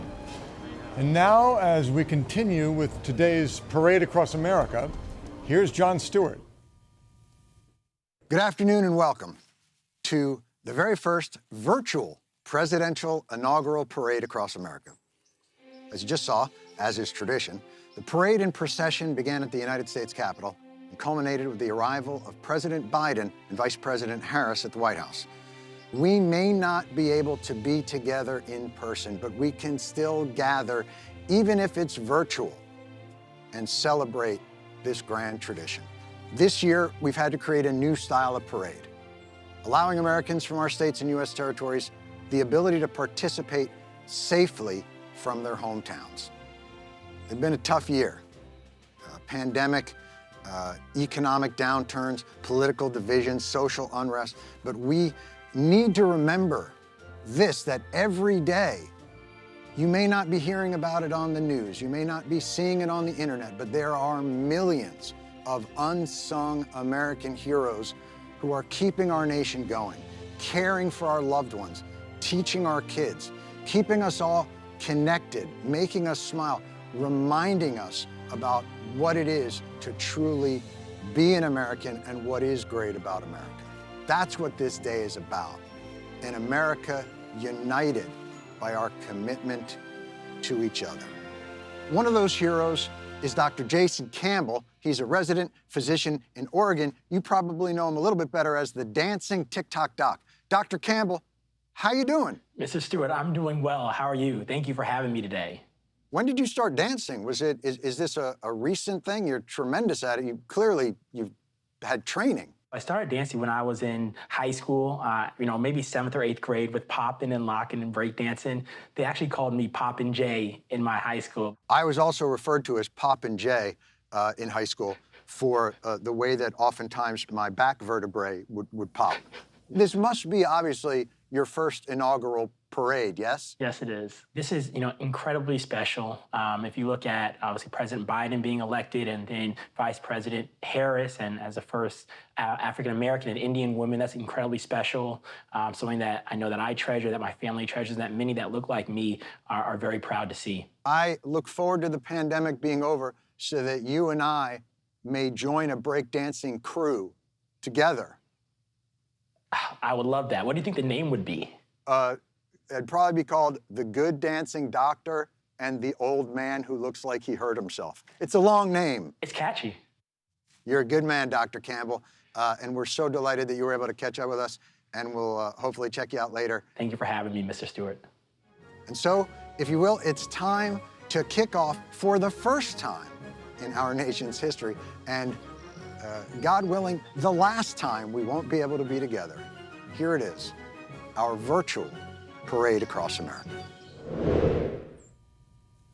I'm Tony Goldwyn. I got to tell you, I played a president on TV a few years ago, and I never got a parade from Shonda Rhimes, anything like the one you're going to see today. As Jon Stewart noted, our Parade Across America features Americans from across the country joining us from their hometowns. In fact, over the next hour or so, you're going to see participants and performers from all 50 states and every U.S. territory honored to be part of this day, committed to the ideal of an America united. Simply put, it's a virtual roadshow. We've got marching bands, we have baton and flag twirlers, dancers, equestrians, drill teams, musical performances, as well as tributes to some of the American heroes living right next door to us who've been making a difference in their communities during this terrible pandemic. Americans united on this historic day. And even though a virtual event is a bit different, this parade remains faithful to its most treasured and beloved traditions. And one of those traditions is a performance by a group of musicians who have been featured at every inauguration for almost a century.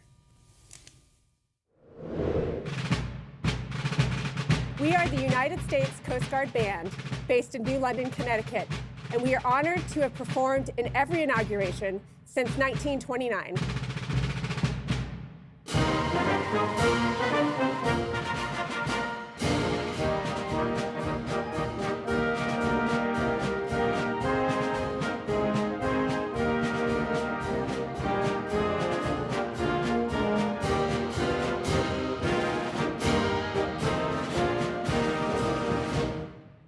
The Coast Guard Band is here today representing the United States Coast Guard and the Department of Homeland Security.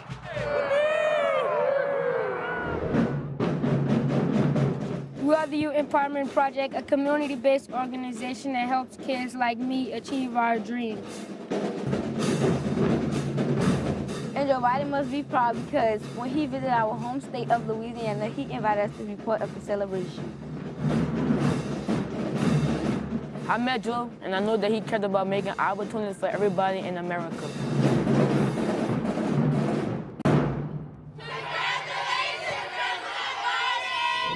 We're the Culver Academy's Black Horse Troop and Equestrians from Indiana, and this will be the 18th inaugural parade we're participating in, dating back to President Woodrow Wilson's first inauguration in 1913.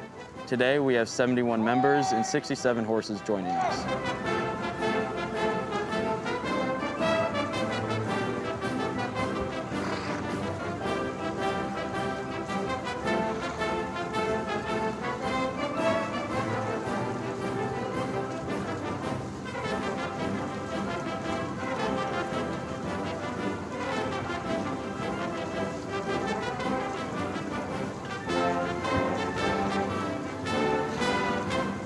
Congratulations, Mr. President and Madam Vice President.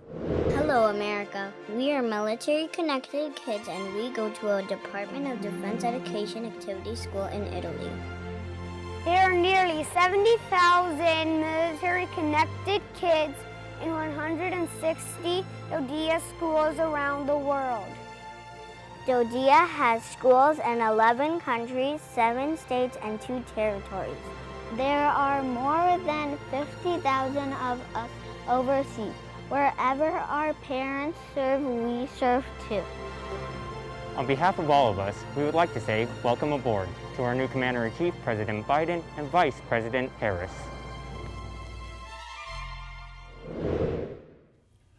As part of our Parade Across America, we are shining the spotlight on local heroes from different states and different backgrounds who went above and beyond to support their friends, to lend others, and to strengthen their communities during this challenging past year of the COVID-19 pandemic.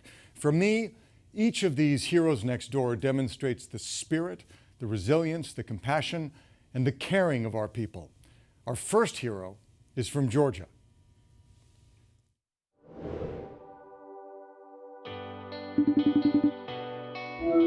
Hey, Jason, how you doing? Good. How about you, Mr. Bensdorf? My name is Jason Zigant. I'm in 7th grade, and I am 12 years old, and I've been playing the trumpet since 4th grade. My name is Karen Zagant, and Jason is my son. I came across this video of this trumpet player from the New York Philharmonic playing off his rooftop. And I think it was right after shift change. We happen to live right down the street from the hospital, so I suggested to Jason, is this something you might want to try to do? My mom asked, do you want to come and play for the hospital here? And I said, yeah. And then we came back the next day. I wanted to come play at the hospital because I wanted to give the hospital workers and people a bit of joy at the end of their day. One of my favorite things from playing at the hospital was the ambulances driving by and flashing their lights, and also the people in the parking deck waving and saying, great job. It was really always his decision. That commitment that he showed to show up here 100 days just gives me this immense sense of pride as his mother. Doesn't matter how old you are, you can make your community better. When I first heard Jason's story, I knew I wanted to connect with him.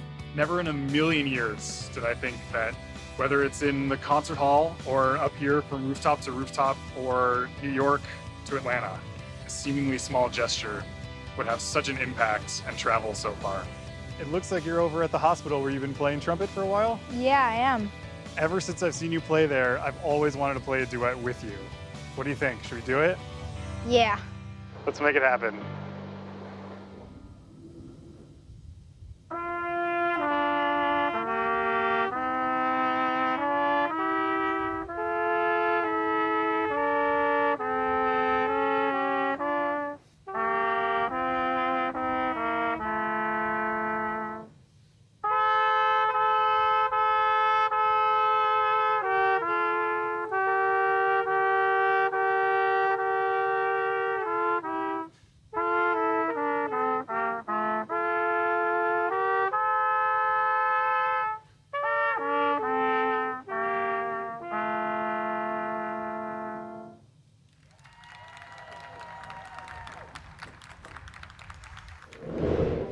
We are the Massachusetts Veterans of Foreign Wars Honor Guard, paying special tribute to the greatest generation of World War II and the newest greatest generation of today's all-volunteer United States Armed Forces.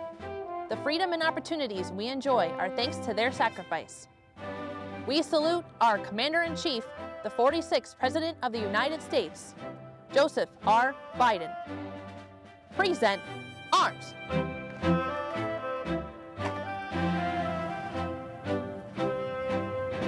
We are proud to be part of the 2021 Parade Across America.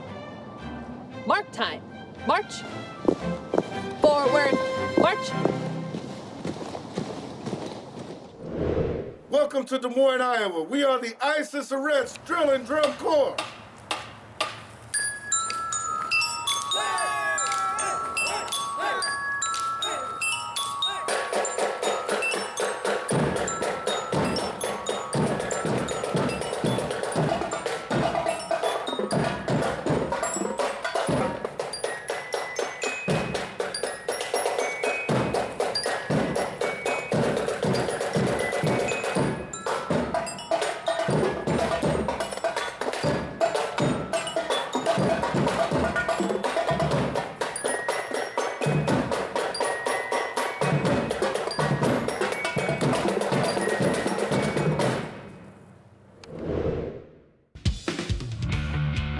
We're based in Durham, North Carolina, but we perform all across America. We're the King BMX Stunt Show.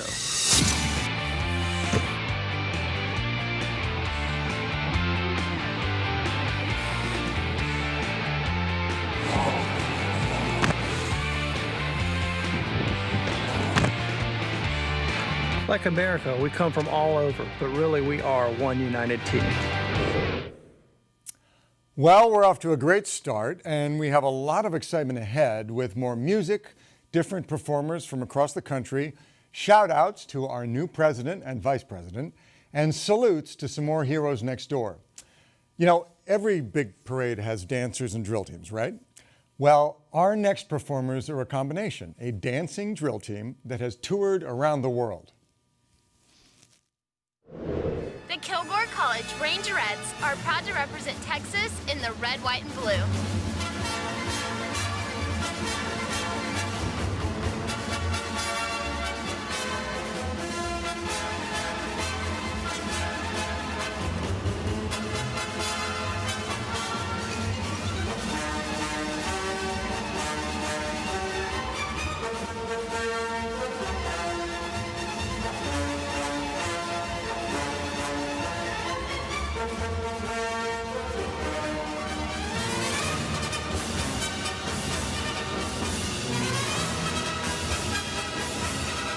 From Texas, we say this: let's get united, America.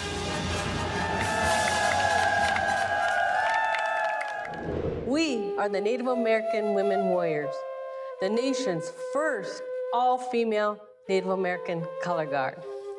Our mission is to recognize women veterans that have served in our America's armed forces, especially those like us of Native descent. We are here today from across the country for this historic event. Congratulations, President Biden and Vice President Harris.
We are the Fire Department, New York City, Emergency Medical Services, Pipes and Drums. We are honored to be marching in the Parade Across America.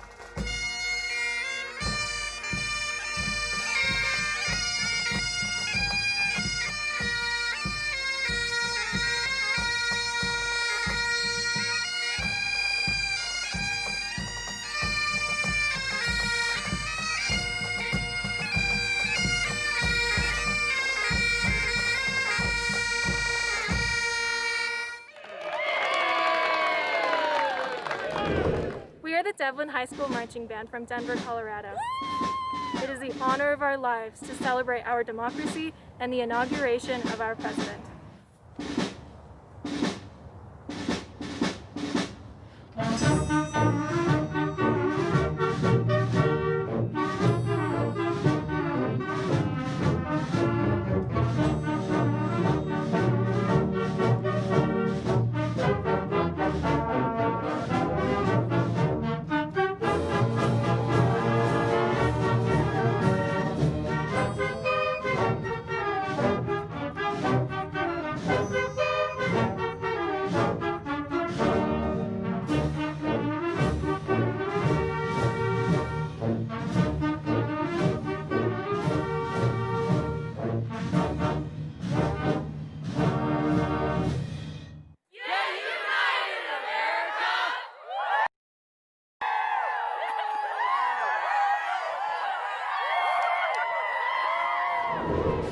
We are Scout Troop 358 from Philadelphia, the only troop chosen to represent all Boy Scouts at the 2009 and 2013 inaugurations of President Obama and Vice President Joe Biden. So in keeping with our traditions of joining the parade when Joe Biden is being inaugurated, we wanted to be part of the day, honoring him and Vice President Harris.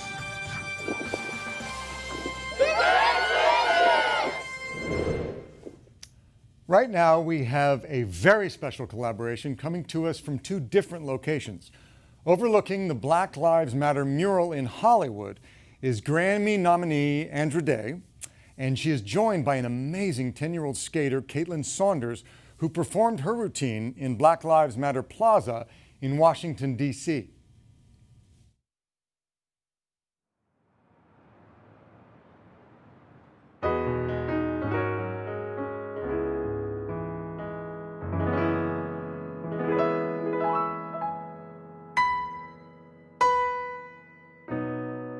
Broken down and tired of living life on a merry-go-round, and you can't find a fighter, but I see it in you, so we're gonna walk it out. Move mountains, we're gonna walk it out.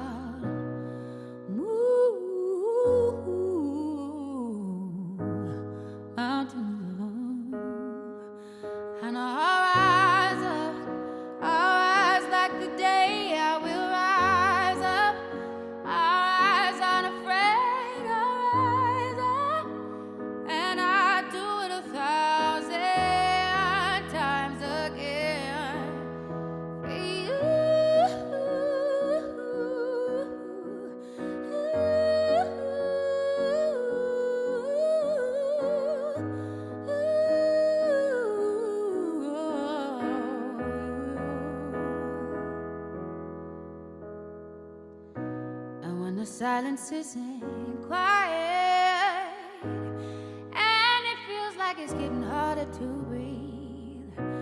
And I know you feel like dying, but I promise we'll take the world to its feet. Move mountains, bring it to its feet. Move.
Rise, we will rise, we'll rise.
Country Cloggers from Boone, North Carolina.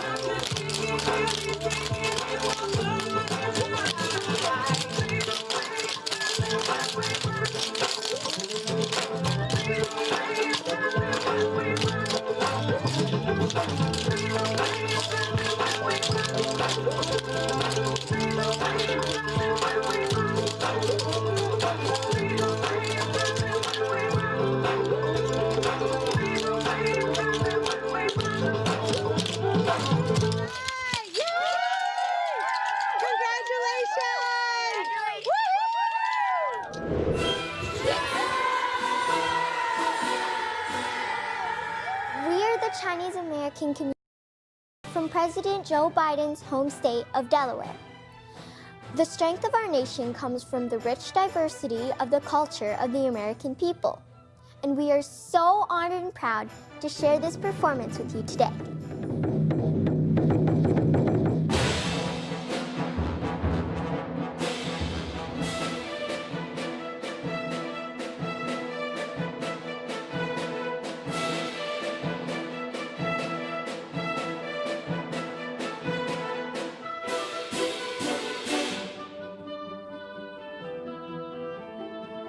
Congratulations, Mr. President and Madam Vice President.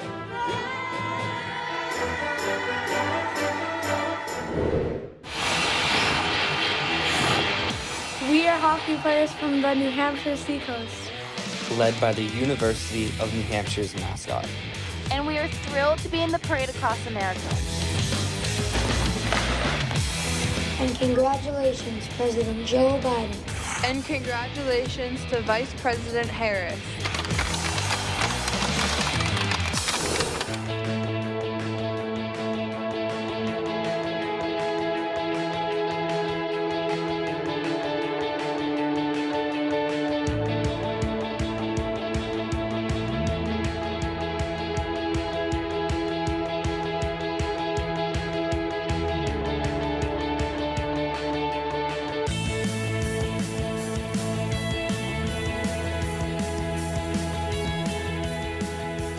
My gosh, those were some amazing artists. Okay, our second hero next door is a fifth-generation Texan, a teacher who truly lives our Across America theme. To make her lessons come to life for her students, she took a road trip across America to show them the very places where historic moments happened. Here is Kathy Cluck. I am a high school teacher in Austin, Texas, and in July, when I realized we would start the school remotely, I took the opportunity to take off and teach history from places where it happened. This morning, I'm in Jamestown. The students would tune in every day and just sort of see what my background was for that day, and it was a way for them really to see that history is still important, it still matters, it's not just in the pages of a textbook. This is Yorktown. Would not have won the war were it not for the help of the French. Sailed in right back there. They cut off the British. Cornwallis had to surrender. Boom. America born. Thanks, France. I was able to teach lessons to my high school kids about society, about how America is still changing. We're still in a process. It's been fun for the spotlight to be on teachers across the country who are working so hard to really make education happen and productive, even though we're doing it during a pandemic. We're there for each other and we can be there for each other, and I think that was pretty much the message. We are Mariachi Hoya from Las Vegas High School, proud to represent Nevada in the parade across America. Although we can't perform together, we prepared a special performance for you.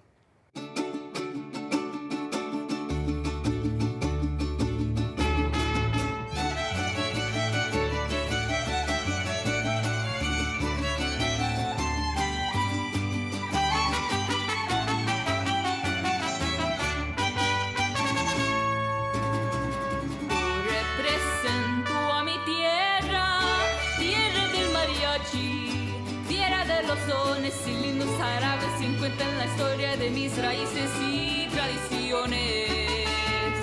Ay, ay, ay, ay, como quiero a mi mariachi. En mera tierra caliente, Nayarit y Michoacán.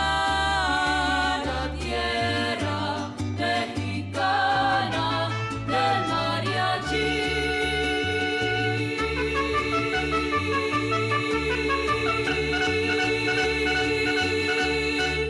And to President Biden and Vice President Harris, felicidades. And now let's watch Vice President Harris and her husband Douglas Emhoff entering the north grounds of the White House, making their way towards the north portico to make their very first entrance into the White House as Vice President and Second Gentleman of the United States of America. Presidential motorcade carrying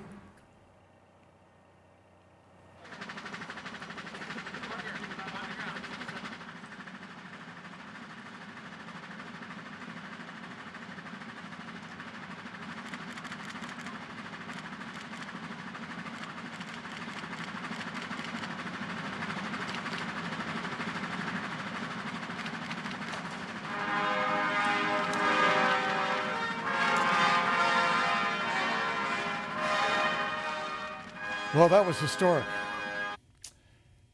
A number of today's participants have been in more than 2 previous inaugural parades. In fact, there is a participant today who has been in 6, and his colleague has been in 5. They are Jack and Thomas, 2 horses from Culver Academy. This year's parade features several equestrian groups with a long history of performing for our nation's presidents. Joining us for their 4th appearance at an inauguration is Michigan's multi-jurisdictional mounted police drill team. With their 2nd appearance are members of the American Side Saddle Association, and Culver Academies is making their 18th appearance. Now, I learned a lot doing my inauguration research. For example, I learned that Thomas Jefferson rode his own horse to the Capitol. Andrew Jackson arrived at his ceremony in a horse-drawn carriage, while Abraham Lincoln's carriage was escorted by civilians on horseback. And once again, horses and their riders are adding a majesty and grace to this quadrennial event. With us next on our Parade Across America are some of the talented stars of the Ryan Martin Foundation, which is part of the National Wheelchair Basketball Association. They're joined by Elena Della Dawn from the WNBA's Washington Mystics and the NBA's Grant Hill and Chris Paul. This has been a time where we've all had to overcome challenges, when we've all had to adapt to what life throws at us, but our American spirit allows us to have hope. It allows us to thrive. And now, joining us for the Parade Across America are the basketball stars of the Ryan Martin Foundation.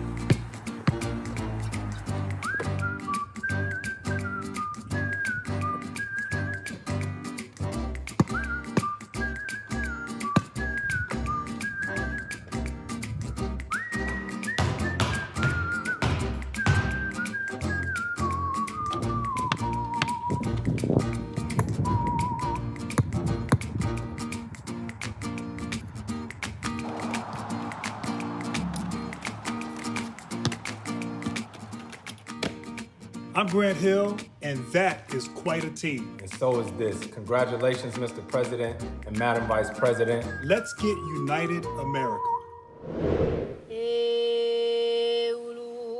Aloha.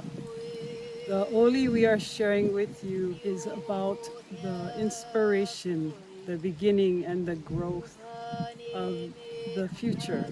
And for us as the Ie and the Ohia, they work together to bring forth all these new beginnings working together. We offer this Oli chant to President Joe Biden and Vice President Kamala Harris.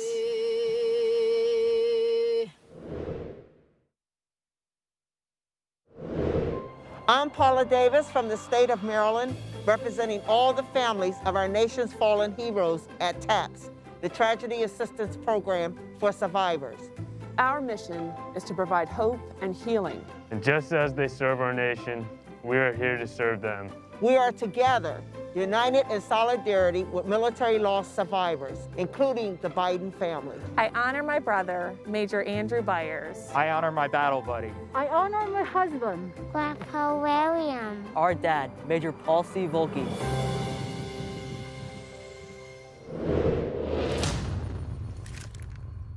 I'm Captain Isaac Seals. We are the United States Marine Corps Silent Drill Platoon.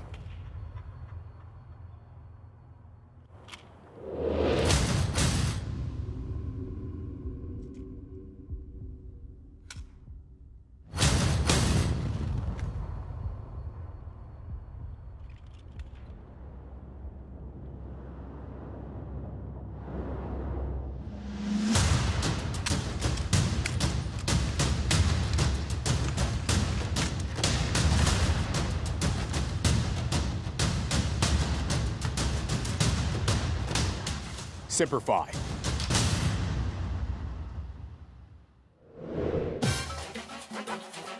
We are here to represent Puerto Rico.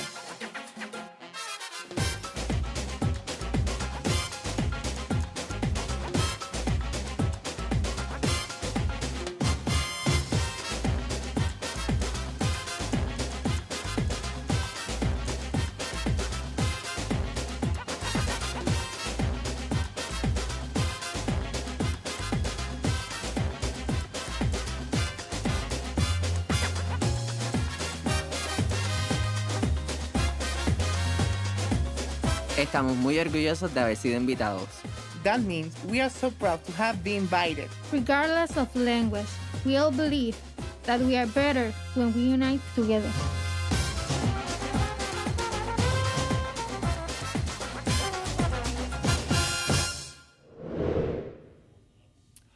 Earlier in our parade, my friend Jon Stewart got to spend a few minutes with an American hero who brought joy and comfort to those who needed it this past year. So I loved watching his videos, and if I'm lucky, someday soon he will teach me how to dance. So let's spend some time with a truly amazing doctor. Hi, I'm Jason Campbell, a resident physician in Portland, Oregon. You might better know me as the TikTok Doc. Right before the pandemic started, I actually had met with a medical student, and she noted, well, there's this app called TikTok. And she said, well, you lip sync and you kind of dance, and it's these new songs, and you curate this joy, basically, if you're good at it. And next thing I know, 500,000 views, 750, 1 million, and I thought, well, I think people like this. And so it actually started with the idea to reach back to the community, to reach back to a young Black boy and say, hey, if you like to dance, if you like to do things outside the classroom, keep that going, but you can also be a physician one day. If I can leave you with anything today, it's the idea that we need to be together apart. We need to be safe, we need a distance, but we also need to still be together. Now is not the time to be isolated. It's time to reach out, a time to ask for help, a time to be there for others, to give help, to lend a hand. And I'm incredibly grateful to all of those who have done their part to bring joy and hope to their communities.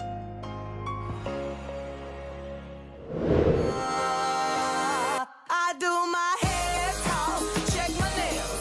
Baby, how you feeling? Head talk, check my nails. Baby, how you feeling?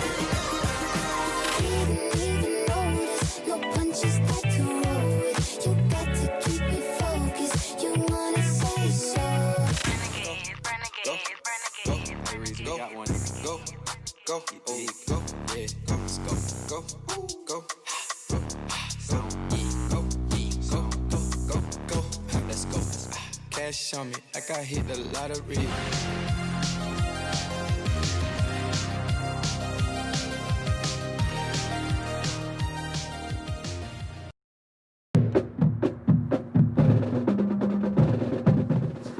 We're the Teenage Flag Twirlers, proud to represent New Jersey. We are inspired by women like Kamala Harris who break barriers.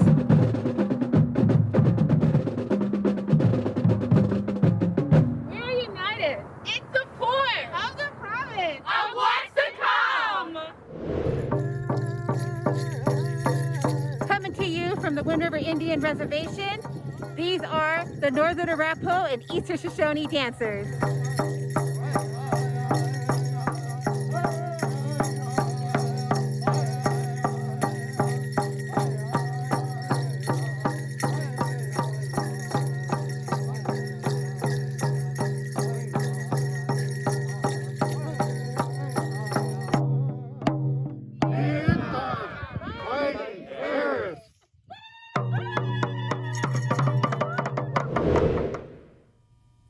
Now, there are some people who believe that crop circles are the work of mysterious aliens. It's not for me to say.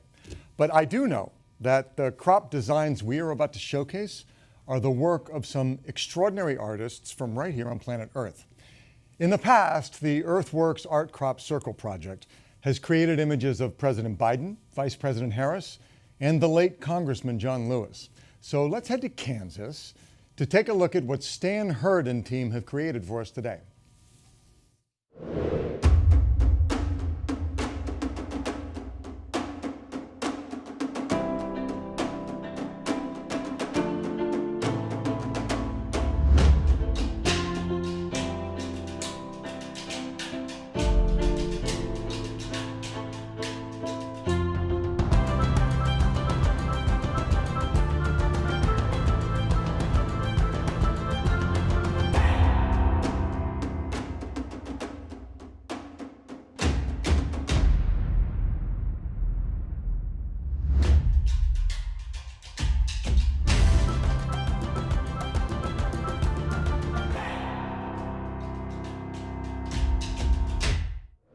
Forward, march.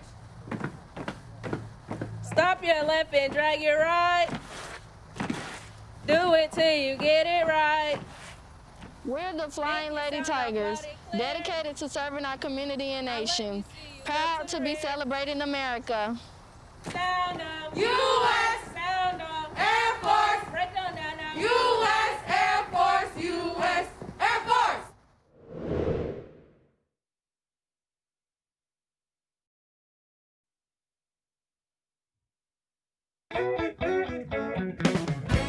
Ladies and gentlemen, my name is DJ Cassidy, and I'd like to welcome you all to Pass the Mic, inaugural edition, coming to you live from the parade across America, from President Joe Biden and Vice President Kamala Harris. Now, this is brought to you by my musical heroes, and is dedicated to the everyday heroes around our great nation. Let's come together. You ready, Phillip? I'm ready, Cass. You ready, Bradine? Ready, Cassidy. You ready, Ralph? Ready, Cass. Let's sing. When you feel down and out, Say what? sing a song, it'll make you dance. Can you feel the love? You live time and shout, alright. Sing a song, it'll make you wet. I can feel the love. Sometimes it's hard to care. Say what? Sing a song, it'll make you dance. I said the party has just begun. It's not so hard to bear. Sing it, Phillip. Sing a song, it'll make you wet. We're gonna sing. Sing a song. We're gonna love. Sing a song. We're gonna sing. Sing a song. We're gonna love. Sing a song. Break it down. If you sing a song today, you will make a better way. Yeah, yeah, yeah, yeah, yeah, yeah. Oh! Hey, Niall. Hey, Kaz, what's up? Feels like we're coming together, right? Got it, my brother. Now, this right here is a celebration. A celebration of our democracy, our resilience, and our spirit. A celebration of the everyday heroes who make our nation great. Because teamwork makes the dream work. Now, no matter where you are, no matter who you are, we are all one big family. So I want to invite people from around the country to sing along. You ready, Kathy? Yeah, I'm ready, Cass. Here we go, let's sing. We are family. Around the country ride. I got all my sisters with me. Let's come together now We are family. and sing it with me, right? Get up, everybody, and sing. A little louder now. We are family. Around the country ride. I got all my sisters with me. Let's come together now We are family. and sing it with me, right? Get up, everybody, and sing. You look so beautiful out there. Everybody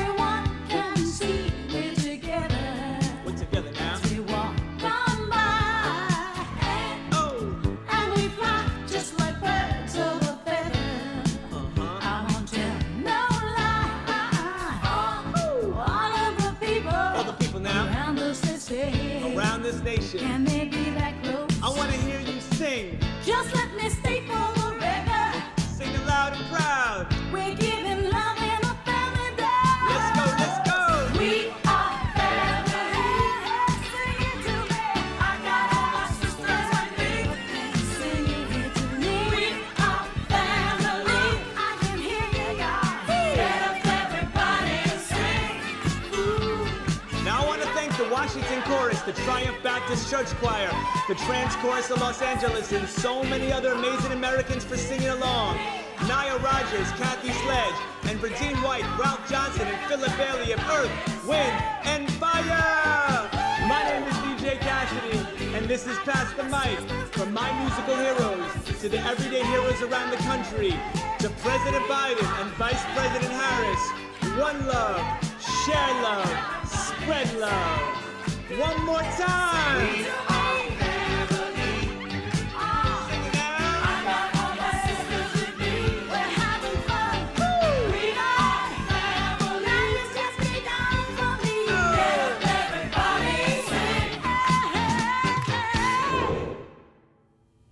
Okay, so now let's head to Charleston, South Carolina to shine the spotlight on another hero next door.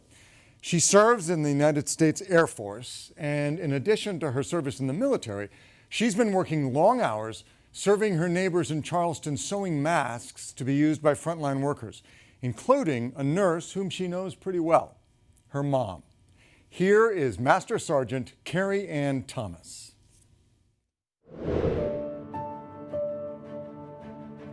I can't think of a time where I've called out for help or support that the people in the military have not been there.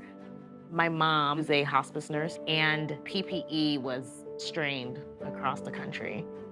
I was set to deploy in the spring, so I was more worried about her than I was about me. I was going to use a sewing machine, and I was going to learn how to make masks.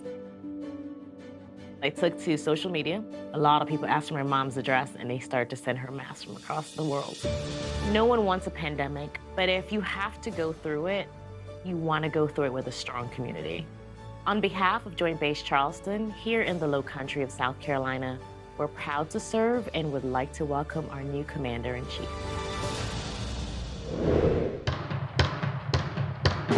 From Springfield, Ohio, we are the Ken Ridge Marching Cougar Band, proud to represent Ohio in the parade across America.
Greetings from the Virgin Islands of the United States.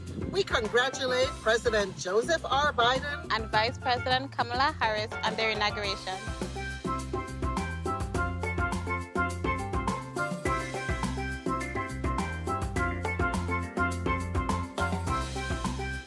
Sending our best wishes to the administration and our great nation. Founded on the principles of life, liberty, equality, and justice for all. Okay, as soon as it's safe, that's where I'm going on my next vacation. Our final Hero Next Door tribute is to an extraordinary woman from Idaho. She and her friends are part of a community service musical comedy performance group called the Red Hot Mamas. They range in age from 30 to over 80. They are strong, They bring joy through dance. They triumph over the challenges of life. And they've joined together to entertain their neighbors and all of us. My name is Mickey Stevens, and I am the originator and director of a fabulous group called the Red Hot Mamas. The Red Hot Mamas are a musical comedy entertainment group focusing on community service. We are dedicated to the exploitation of merriment and the enhancement of the ridiculous. As for me, I have had a medically incurable form of non-Hodgkin's lymphoma called follicular lymphoma. So I've been in and out of treatments for 10 years. I just will not quit. So being challenged like that has made me more sensitive, and I flat out want to bring joy. The most rewarding thing we did during this COVID time is we performed parades and shows outside assisted living homes, singing, dancing, and hooting and hollering. One lady yelled, "You are just what we needed around here. Come on back, come on back." Shine on, no matter what, no matter how.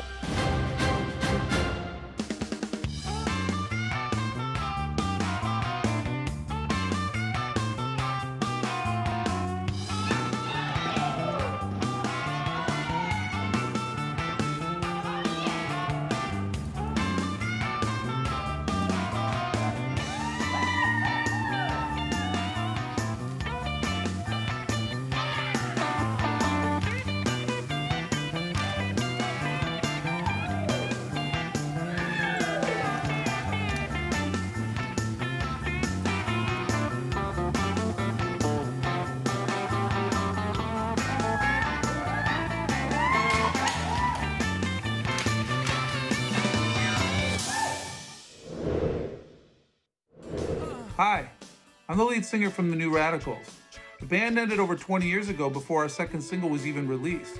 So when we heard that You Get What You Give was a Biden family anthem, we pledged if Joe won, we'd get together and play our little song, both in memory and in honor of our new president's patriot son, Beau, and also with the prayer of Joe being able to bring our country together again.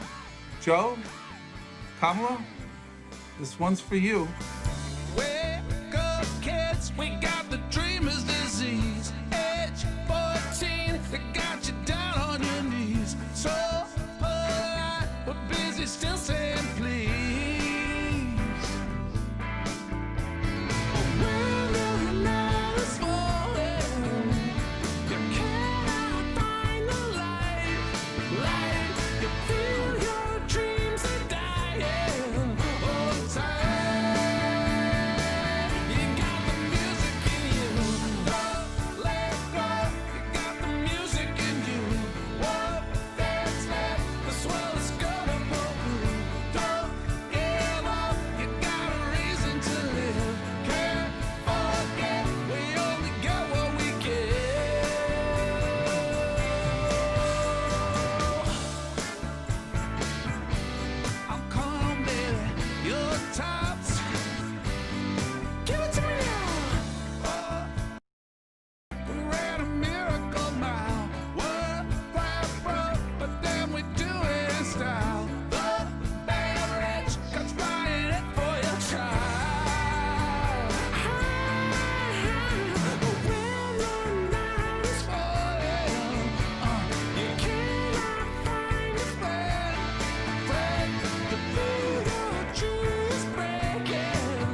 As we all know, the Summer Olympics that were scheduled in 2020 were moved to later this year due to the pandemic. So, like many of us, those Olympic athletes saw their dreams deferred.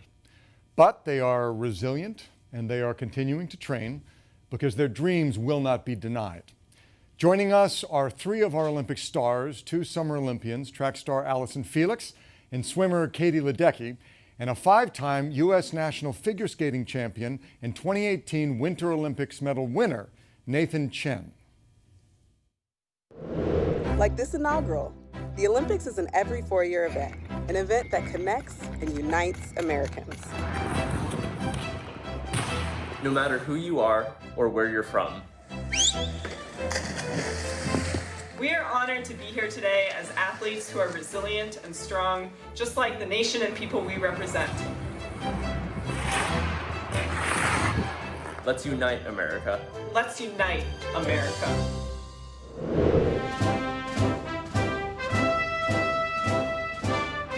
From Fort Jackson, South Carolina, we are the 81st Readiness Division.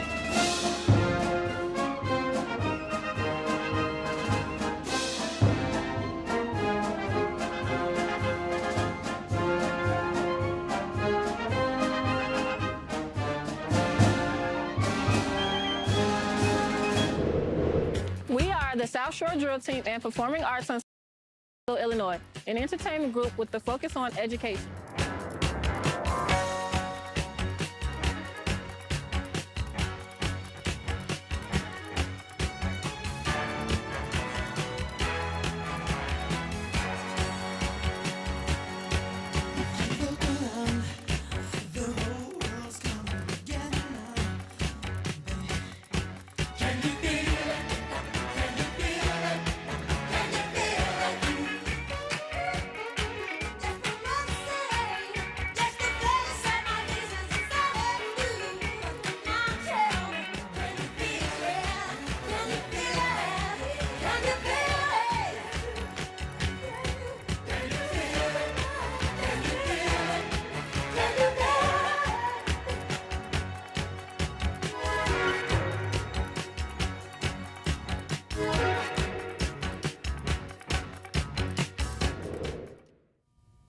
Oh man, it is hard to pick my favorite moment from this virtual parade across America, but this next segment has got to be at the top of the list.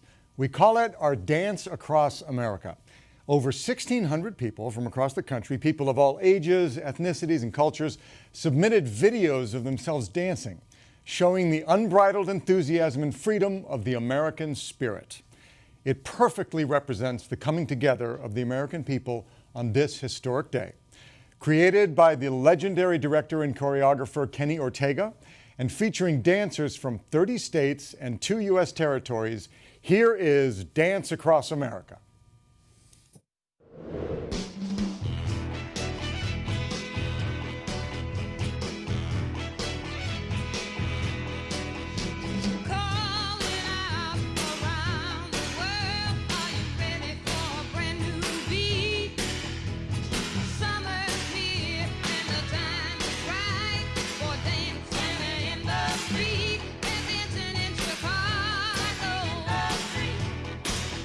Down in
As we've seen throughout today's celebration in communities large and small, the American spirit in all its glory remains alive and well in our people. A hopeful reminder as we commit ourselves to our goal of an America united. Later tonight, our America United celebration will continue, so make sure to watch what promises to be another historic moment in a day full of them. On behalf of President Biden, Vice President Harris, the Presidential Inaugural Committee, today's performers and participants, thank you for being part of this country's 59th inaugural parade, the Parade Across America.